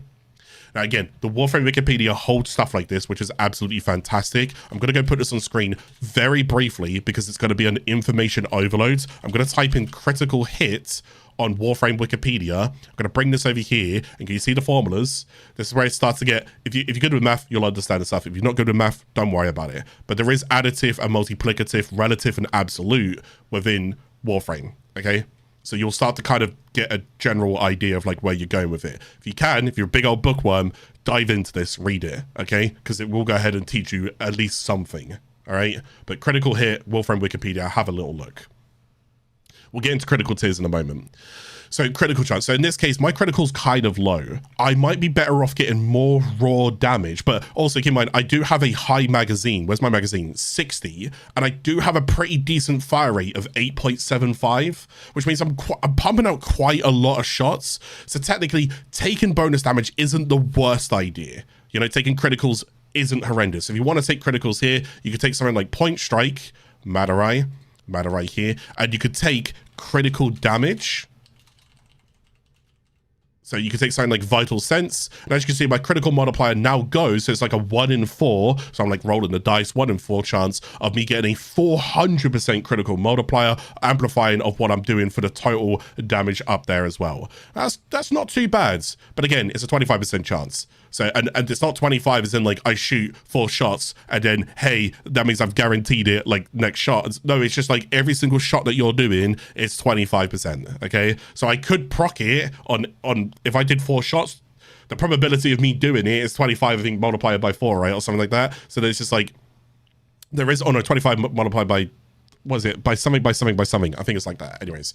So, yeah, you can go and put that in. Now, let's say that you don't want to go for the critical route because, like I said, it's a little bit low. You don't have to do that. You can go for more of a raw route. Now, this is where elements start to come in, okay? And elements, I need to get off this for a second because I need to show you elements here of, I don't even know what elements I have available. So, Warframe elements. Now, whenever you hover over an element here, you will go ahead and see that it has this damage efficacy, which basically just means that if it's like a puncture-related weapon, I get more damage bonus to Corpus and Orokin, as opposed to like slash here is like damage bonus to Infested and something else we haven't met, and then down here is Grineer and something else we haven't met. Excuse me. So because this weapon is higher on the puncture value, this weapon would actually be better to use against the Corpus. I also get that, again, 1.5 times. In this case, imagine like a vulnerability. They're 50% more vulnerable, basically, like as a TLDR. So it's a little bit better for me to go and use that weapon essentially there. Status chance of the status effect there we'll get into in a minute, but let's talk about like actual elements. So the reason why I want you to remember that is because I'm going to type in, can I get corrosive? I can. So I'm going to go and type in corrosive. Actually, let's not do that. I'm going to type in toxin. Now, there's an element, if I can put it in there, there's a brand new element, I've got toxin, yeah? So you can go and see, it gives me a 1.5 damage increase to something, all right? So I get a bit of a bonus vulnerability there as well. Great, cool.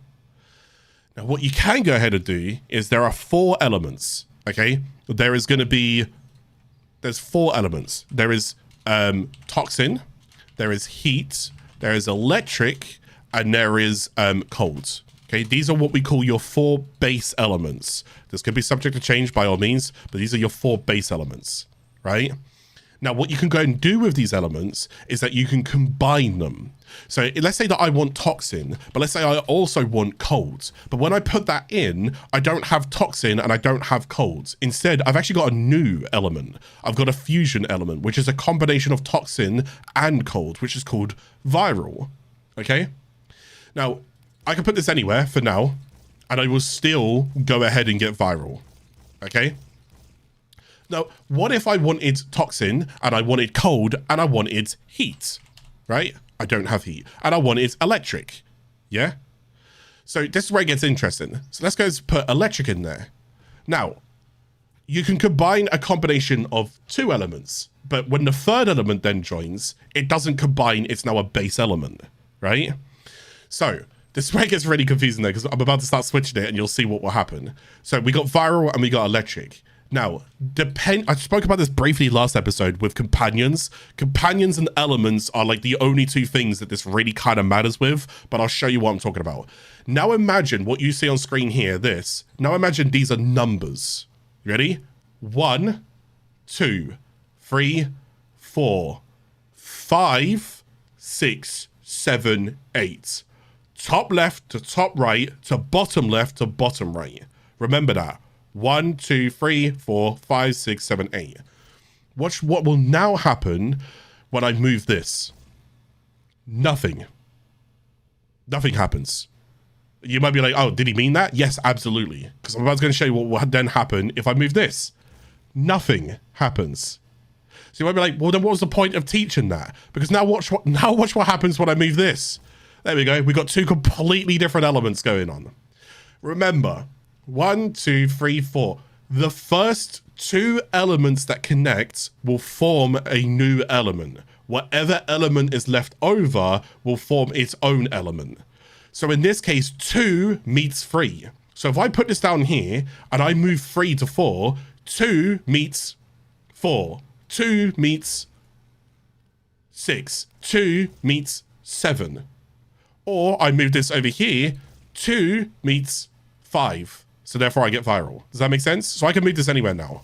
So long as it's after these ones. But as soon as I put it there, it's not after them. Hopefully that helps you. See it as numbers and it will help you, okay? Right, so now that we got that, let's go and take corrosive for now, okay? There are weapons that have innately built-in things, but can we not for now? If that's okay, chat. There are weapons that do have innately built-in elements. I won't lie to you. Once you understand what I just did there, you will understand it. Just takes a little bit of time, all right? But for now, can we not? Can we not? Let's talk about the rest of this, okay? I've got like a cramping pain in my ribs. I had this yesterday and I got it again today. Sorry, guys. It's actually just kind of sore. I think I'm just sitting awkwardly. Right. So what we now have is that we have corrosive going on. Now, if I hover over corrosive, it does bonus damage to Grenier. Why is this important?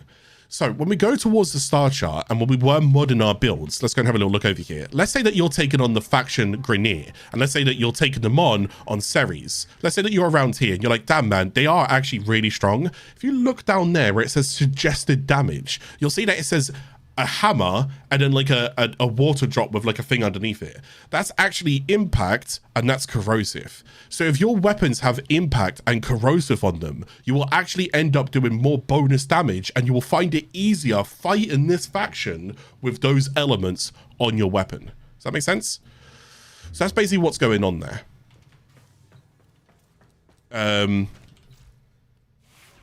So that's basically what's going on there. So if I want to, so we take this out. If I now want to go ahead and take on, Grenier, and let's say that I'm taking for like a Grenier build, let's go and put Toxin and let's go and put Electric in there. We'll go ahead and put these to Naramon just for now so I can keep putting more, so I can keep getting more things. So you can see like the build's starting to shape up. Now the good thing about elements as well, guys, is that elements are flat damage. You see what I'm saying? You know how criticals there's a probability? There's no probability here. So far, we're not working with probability. We have got raw damage, which means I am increasing your builds raw, okay? Which is very good for new players because you don't want to be switching all the time. You don't want to be probability and all of the time. End game, you want a probability everything. Status chance, crit chance, all of that stuff. Right now, I just need to get you guys flat damage, okay? So from here, now that we have some elements in there, hopefully you guys are following me so far. Now that we got some elements in there, what else can I do? Well, how about some fire rate, right? Some fire rate doesn't sound too bad. So in this case, I got a rifle one here, speed trigger right there. See that? So we go ahead and bump up the overall damage that we're doing as well, just by increasing the quality of life. So this alone has already given us a bit of a build that we can go ahead and use more so against enemies that have that are afflicted by corrosive. In this case, Grenier as a faction. Okay, so you go against Grenier. There's a good start. That's just all raw base damage. Off you go. Now there are other things that you can go and put in on weapons. If you'd like me to go ahead and just demonstrate some of the stuff that I could end up doing, ignore this kind of stuff because this will be confusing for you. Let's go ahead and go with vigilante armaments. We'll go and chuck that in. And if you want to, you could go ahead and finish these off with criticals. But let's say that we don't want to finish with criticals. Let's say that we want to finish with something else. Let's go with like,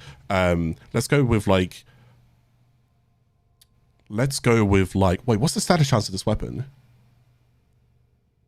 14. Let's go with, you can do shreds. I don't want to do shreds here. You could, I could go and do let me explain faction mods. Okay, so then you could go, let's say that we're going purely against Grineer, right? You could go and put bonus damage to Grineer here as well. So the way that this works is that there's damage in the game. So there'll be things like,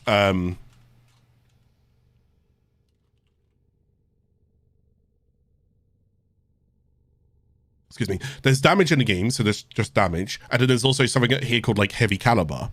Basically, this is additive to essentially what's going on here. What my point is that this is within its own bracket. This is why when I do this on a YouTube video, you will see the math. Anytime I'm talking about something, the math will be displayed on screen. But my point is, this is multiplicative to damage, because this is a faction. It's on its own kind of like bracket. Basically, the more multiplicatives we get, the better overall damage will end up generating. So we don't want to just put everything in like one area. So like, we don't want just damage. So this is just damage, that's damage. And then we look for another mod that's also just damage. We don't want to just go damage, damage, damage. We want to go damage, and we want to multiply it by we want to multiply it by elements. We want to multiply it by factions. We want to multiply. Get the idea? You want to try and always look to open it up further and further and multiply further and further. So you can go ahead and use this mod. Again, it will help you. The only issue that people have with faction mods is if you do go and use the faction mods and you're not going against the Grineer and you start shooting corpus, you're not getting any bonus damage. So you're going to have to set up different loadouts if you want to, or you just have to change it. Here's the thing with faction mods, right? And I'll just be 100% honest with you new players.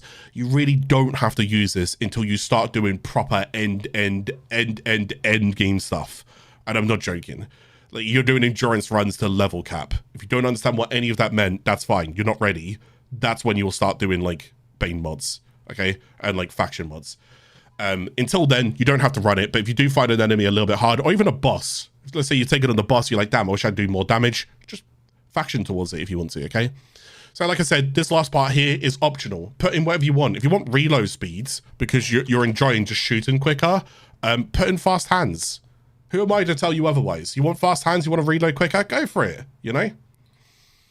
Or fit it in with criticals. That's fine. Okay, now the other thing that I can go and show you is there's a bit more of a status build, and I know if you're a bit of a newer player, it's gonna be a little bit different to go ahead and understand. We spoke about critical. Let's go ahead and finish off critical, and then let's talk about status. So there's critical, right?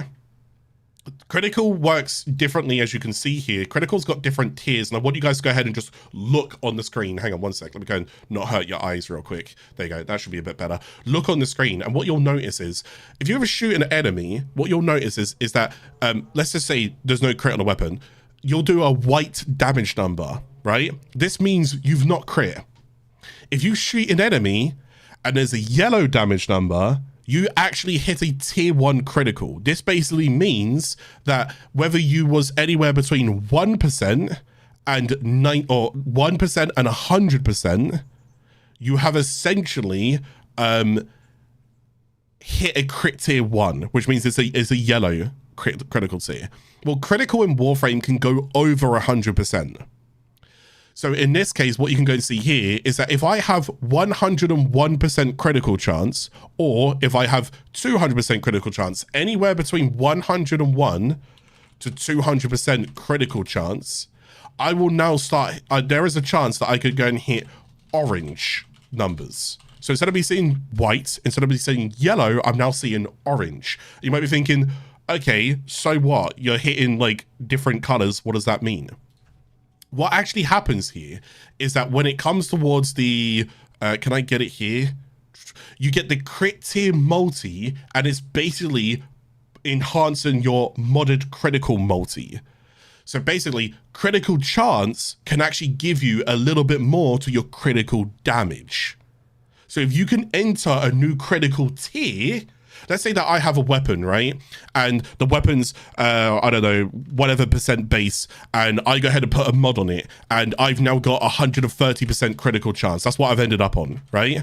Let's say that I could add another mod to this, and that mod got me to 177% critical chance. Was it worth it? No. I didn't enter a new critical tier. If I'm over 100% critical chance, why not just mod for the bonus damage? You're over 100%.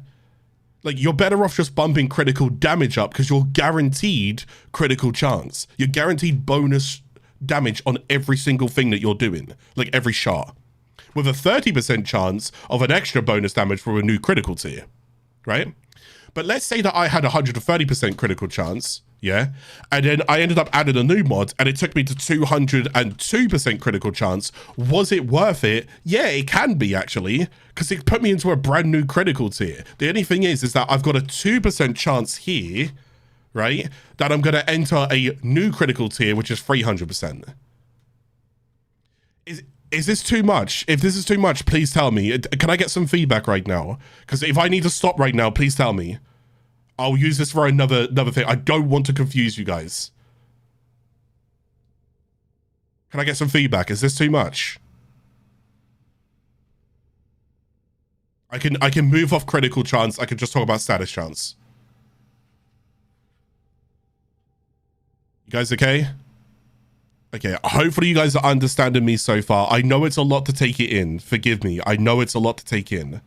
I know it's a lot. It's good that you guys can... I will say this now, and I'll say it again in a future episode if you need me to. Okay, because I can explain it again. You know? Okay, cool. So anyways, basically going up critical tiers can go ahead and help you. Okay, you can end up getting more damage by going up critical chance, but don't always feel like that just because you can go ahead and see reds, which is what if you ever go and see like any content creator, they might go ahead and use words like red crit, endgame build, level cap 9,999, insane damage, whatever. If you see red crit, yeah, it's kind of fancy. You don't need to red crit. You could actually typically, in some areas, you could end up getting a little bit more damage by substituting the prettiness of seeing red numbers by going into other aspects of the modification. I know that's also like a lot to take in, forgive me, okay? Anyways, so red crits are nice to go ahead and see. Okay, they're nice to go and see, but they're not everything. Okay, from there onwards, what you'll notice is that chance for a red exclamation mark. So when you start to see exclamation marks, you're doing a lot of damage. And you know what? Sod it. Just because I can for this episode, I'm actually going to go ahead and show you something. Just 2 seconds. Just because I can, I'm going to go and advertise my TikTok real quick. And I'm going to show you what that can actually look like, where I'm hitting negative 2.1 billion damage in Warframe. So as you can see here, I'll pause it at the right moment. At the very top, that's how much damage I did. Negative damage. It's a lot of damage. You can hit some crazy stuff in this game. So you might be wondering, how do you get that? It's basically breaking the INSCA limit. It's a whole different can of worms. But I just want to go ahead and show you that. My TikTok has a whole bunch of me breaking lots of different stuff. So if you like seeing like me just do weird stuff, then go follow my TikTok. All right. Some advertising for my TikTok channel there. But anyways, okay, enough about critical. Okay, I think that might have been a bit too much. Let's go and talk about status. Okay, once we're done with status, we're done with this. All right, but let's go and talk about status. So real quick, so when it comes towards building like corrosive here, what you'll go ahead and notice is that you have these mods and it says 90%, and then this mod also says 90%. But what you'll also get to notice is that there's mods that have 60%, and you'll be like, well, that's less damage. But what you'll see is that it says 60% status chance, and you're like, well, hang on. Mr. Streamer, you haven't spoke about status chance. What the hell's that? Okay, well, you got me there. Let's go and talk about status chance real quick. So we spoke about critical. Critical chance is the chance for bonus damage. Critical multiplier is how much that multiplier is going off your total damage. Okay, keep that in mind. And if you're doing multi-shot, each shot that you are shooting has its own probability to get bonuses. Okay, remember that, because one bullet might land critical, the other bullet may not land critical. Their probability. So that's what's also really nice about multi-shot as well. So now let's go and talk about this. So status chance, we're going to pop that in, we're going to pop this in. Now our status chance has gone up to 30%, right? But I've still got corrosive. Let me come out of here. Let me go ahead and put it in here. Corrosive. Let's go and read corrosive real quickly. Corrosive status effects created by combining toxin. Why am I reading that? Corrosive temporarily removes up to 80% of the target's armor value with multiple stacks. So this is where it gets really, really interesting. Not only do elements have bonus weakness towards like enemies. So if you want to do like raw increased bonus damage, you take the element, but certain elements will do different things when they're procced. This is what we call status chance. Okay, now we read this real quickly because this is very important for you guys to understand this, and this is going to be information overload, so I 100% apologize. I'm going to read this quickly. I'm going to come off this. The chance that a hit will apply a status effect based on the types of damage the weapon inflicts. Values over 100% chance inflict multiple status effects. Real quickly, you remember how I said how critical chance can go over 100%? Status chance can go over 100%. What happens then, if you have 100% status chance, you are guaranteed an element on the enemy. It's a guaranteed proc. If you are 150% status chance, you're guaranteed one element with a 50% chance that in that one hit, you can get 2 elements applied to them. Does that make sense? Kind of easier to understand than the critical tier sides. All right. Basically 100% status, you're gonna get elements applied to them. Now, how do you know which element gets applied to them? It breaks it down from the numbers that you see here. The higher the number, the more chance of it to proc first. It's like a probability thing again. Okay. Warframe Wikipedia also has this broken down for you, but if I hover over it, chance for each status effect type per hit, 3.2%, 8.6 on the puncture, because keep in mind, I don't have 100% here. Right, so it's 14%, and then it's 14%, and then these over there. So I need to get the 14% first, and then there's the percentile after that. But if I show it on Wikipedia, I think it's a little bit better. Let's go ahead and look at it. We're almost done with modding. I'm sorry that this took up so much time. I apologize. Hopefully this helps so many people, because modding is just crazy. We type in status chance. Status effects. We scroll down to this section here. Proc type chance equals damage, total damage. For example, if the weapon's damage is composed of 20, but that's 5 impacts, oh sorry, it's 20 impacts, 5 puncture, and 10 slash and 25 heat, and 50 corrosive, then the total damage is 20 plus 5 plus 10 plus 25 plus 50. Easy so far, okay?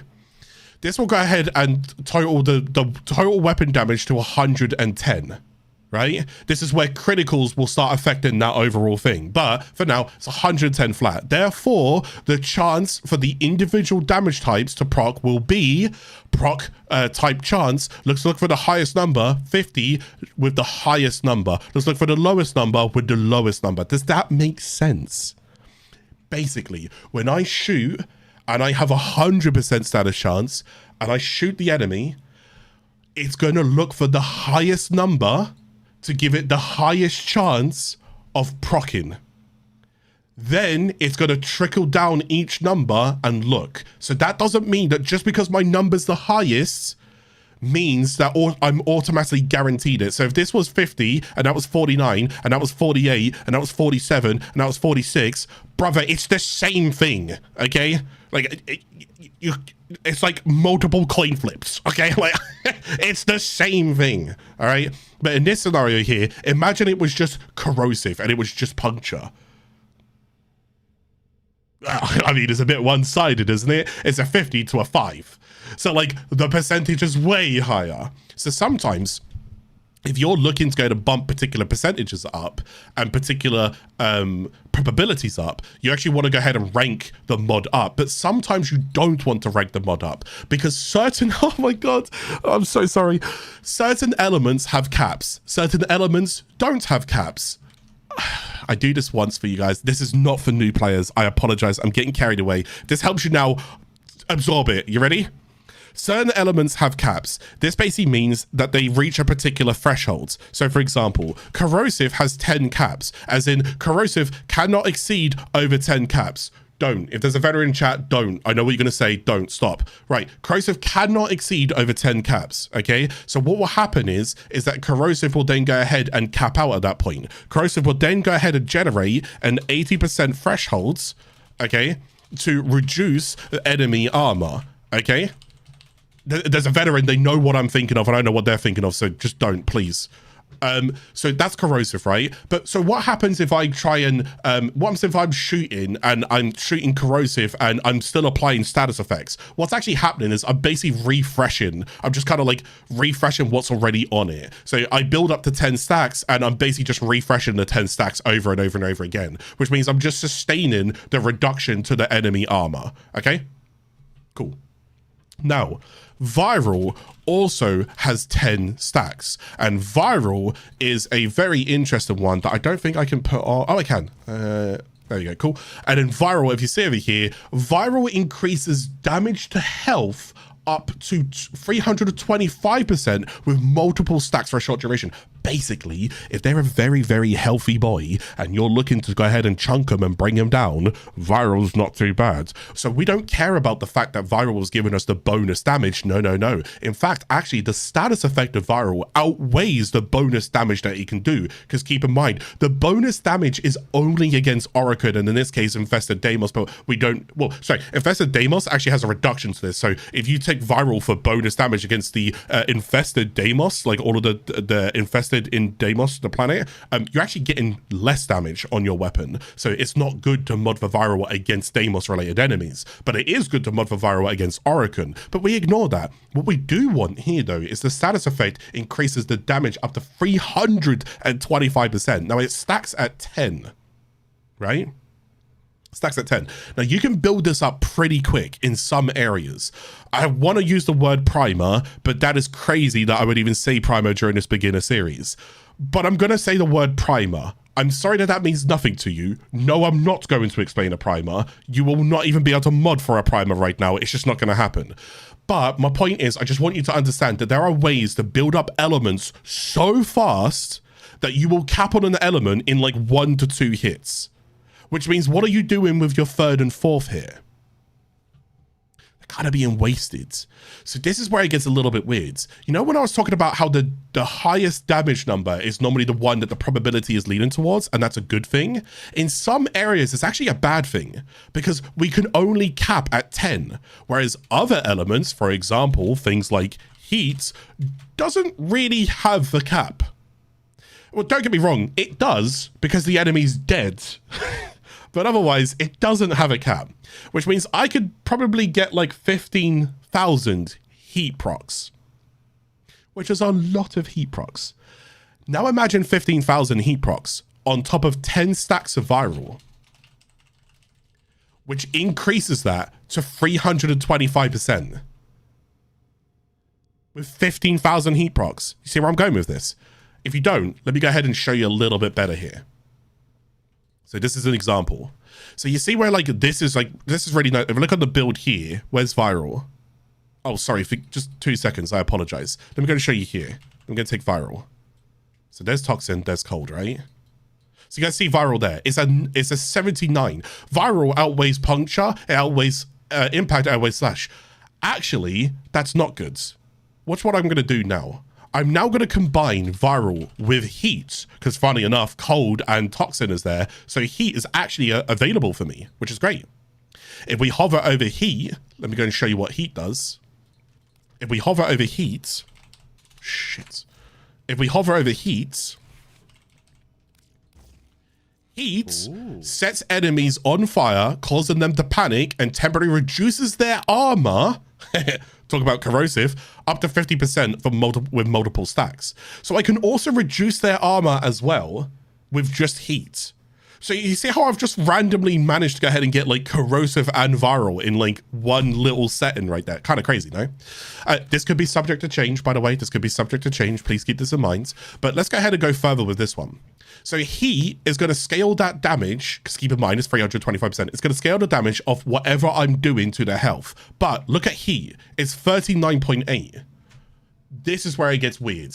I shouldn't be teaching this in the beginner series, but sod it. You've got me now. Use me, all right? You've got me. I'm going for it. God damn it. Right. Watch this. I'm going to take this down, and I'm going to take this down. Look where viral is now. Okay? Keep in mind, viral caps at 10. Heat doesn't cap. Which means, yes, I do want viral to technically apply, but I don't want it to technically be...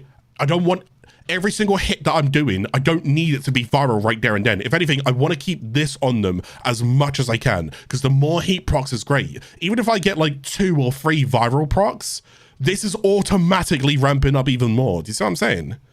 So sometimes actually having reduction mods actually help you. This is a great case scenario of me talking about modification earlier, about which mods to dissolve, which mods to keep duplicates of, yada, yada, yada, yada. This is a great example of that. So ideally though, keep in mind, punctures still outweigh in all of them, which is not good. Want me to go one step further? You go ahead and get a Riven. You roll the Riven for negative puncture. Now you've got a good build. Yeah, that's where it gets out of hand. But anyways, my point is, there's different builds for you to go and do. It's entirely up to you and how you want to go and do it. For now, oh my god, I shouldn't even look at that mod because that's crazy. For now, sit with something like this, and most of the time, this is going to carry you through the star chart. Okay, if you have I'm going to try and wrap this up now. If you have a primary weapon, lean towards something like that. You'll be in a good spot. Okay, if you have a primary weapon, whatever you want to put in here is up to you. Criticals, if you want me to. Do you want me to put criticals in for you?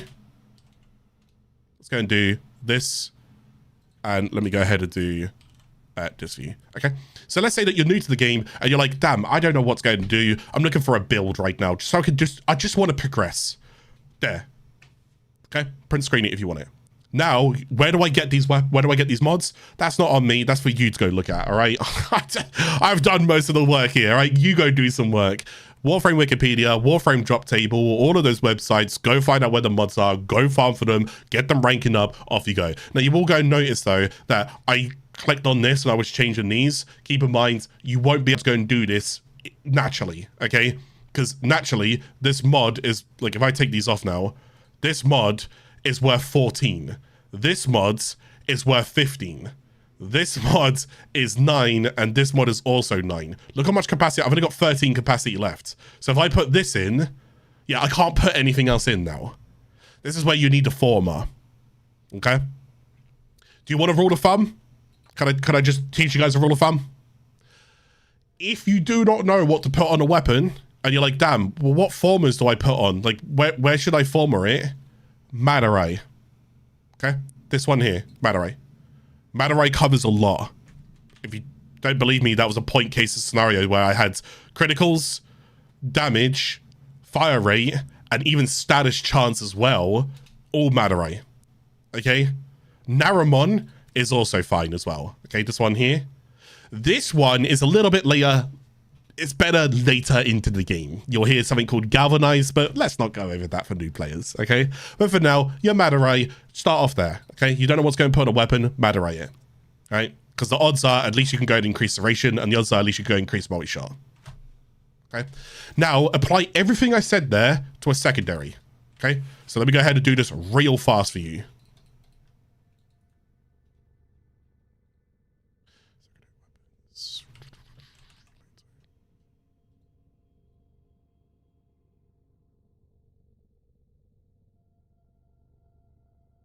No. Let's go for, and now I'm going to show you what this would look like if I was going for a secondary weapon. I'll go for a Hornet Strike. It's funny because Hornet Strike is 220% damage, which is actually very different than Serration. And then we go for Barrel Diffusion, and then we go for Lethal Torrent, which is great. It's fire rate and multi-shot. That's a mod that primaries don't get there, which is interesting, right? Also, that's 120%. That's 220%. So these mods are automatically different as well. So we go for that. And then we go for critical. And then we would want We go for critical. For now, you would essentially take those. There are prime mods. We go for pistol here, and then we go for, oh damn, that's so little. But we go for the target cracker, that's fine. And then we go for the elementals. We go for like corrosive or whatever. Let's say you just do jolt. You do pistol pestilence. And now whatever you want to go put in there is up to you. Let's go and do some quality of life. Let's go and do some more fire. Well, we already got fire rate in here. We got fire rate off that. So actually, do you know what? I'll leave that up to you guys. There's no wrong here. Put in whatever you want. Okay. You want reload speed? Put in reload speed. You want a faction mod? Put a faction mod. You want more elements? Put another element. All right. You do what you want. Okay. There's a hypothetical there. Lean towards something like that. It will help you off. And then let's do a melee real quick. Give me Scanner. This will do. And then we go ahead and do Madarai. This is where it gets really weird. Let's do Madarai, and stop there for a second. Right, we're going to go and do pressure point. We're going to go and do something called reach. I'll explain that in a second. We're going to go and do criticals again. That's fine. Let's go for critical chance. We want true steel, and then we want critical damage. We want organ shatter. And then from there, we'll go with the... oh, God, I don't know what's going on with my ribs right now. Sorry, chat. I'm very uncomfortable. Very, very uncomfortable.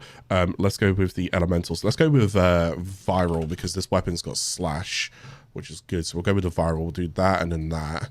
For now, that's fine. So we'll lean towards all of that.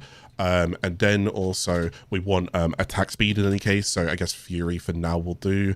And then from there, again, you're kind of just open to do what you want to go and do. What else is like my better ones to go ahead and consider? Let's do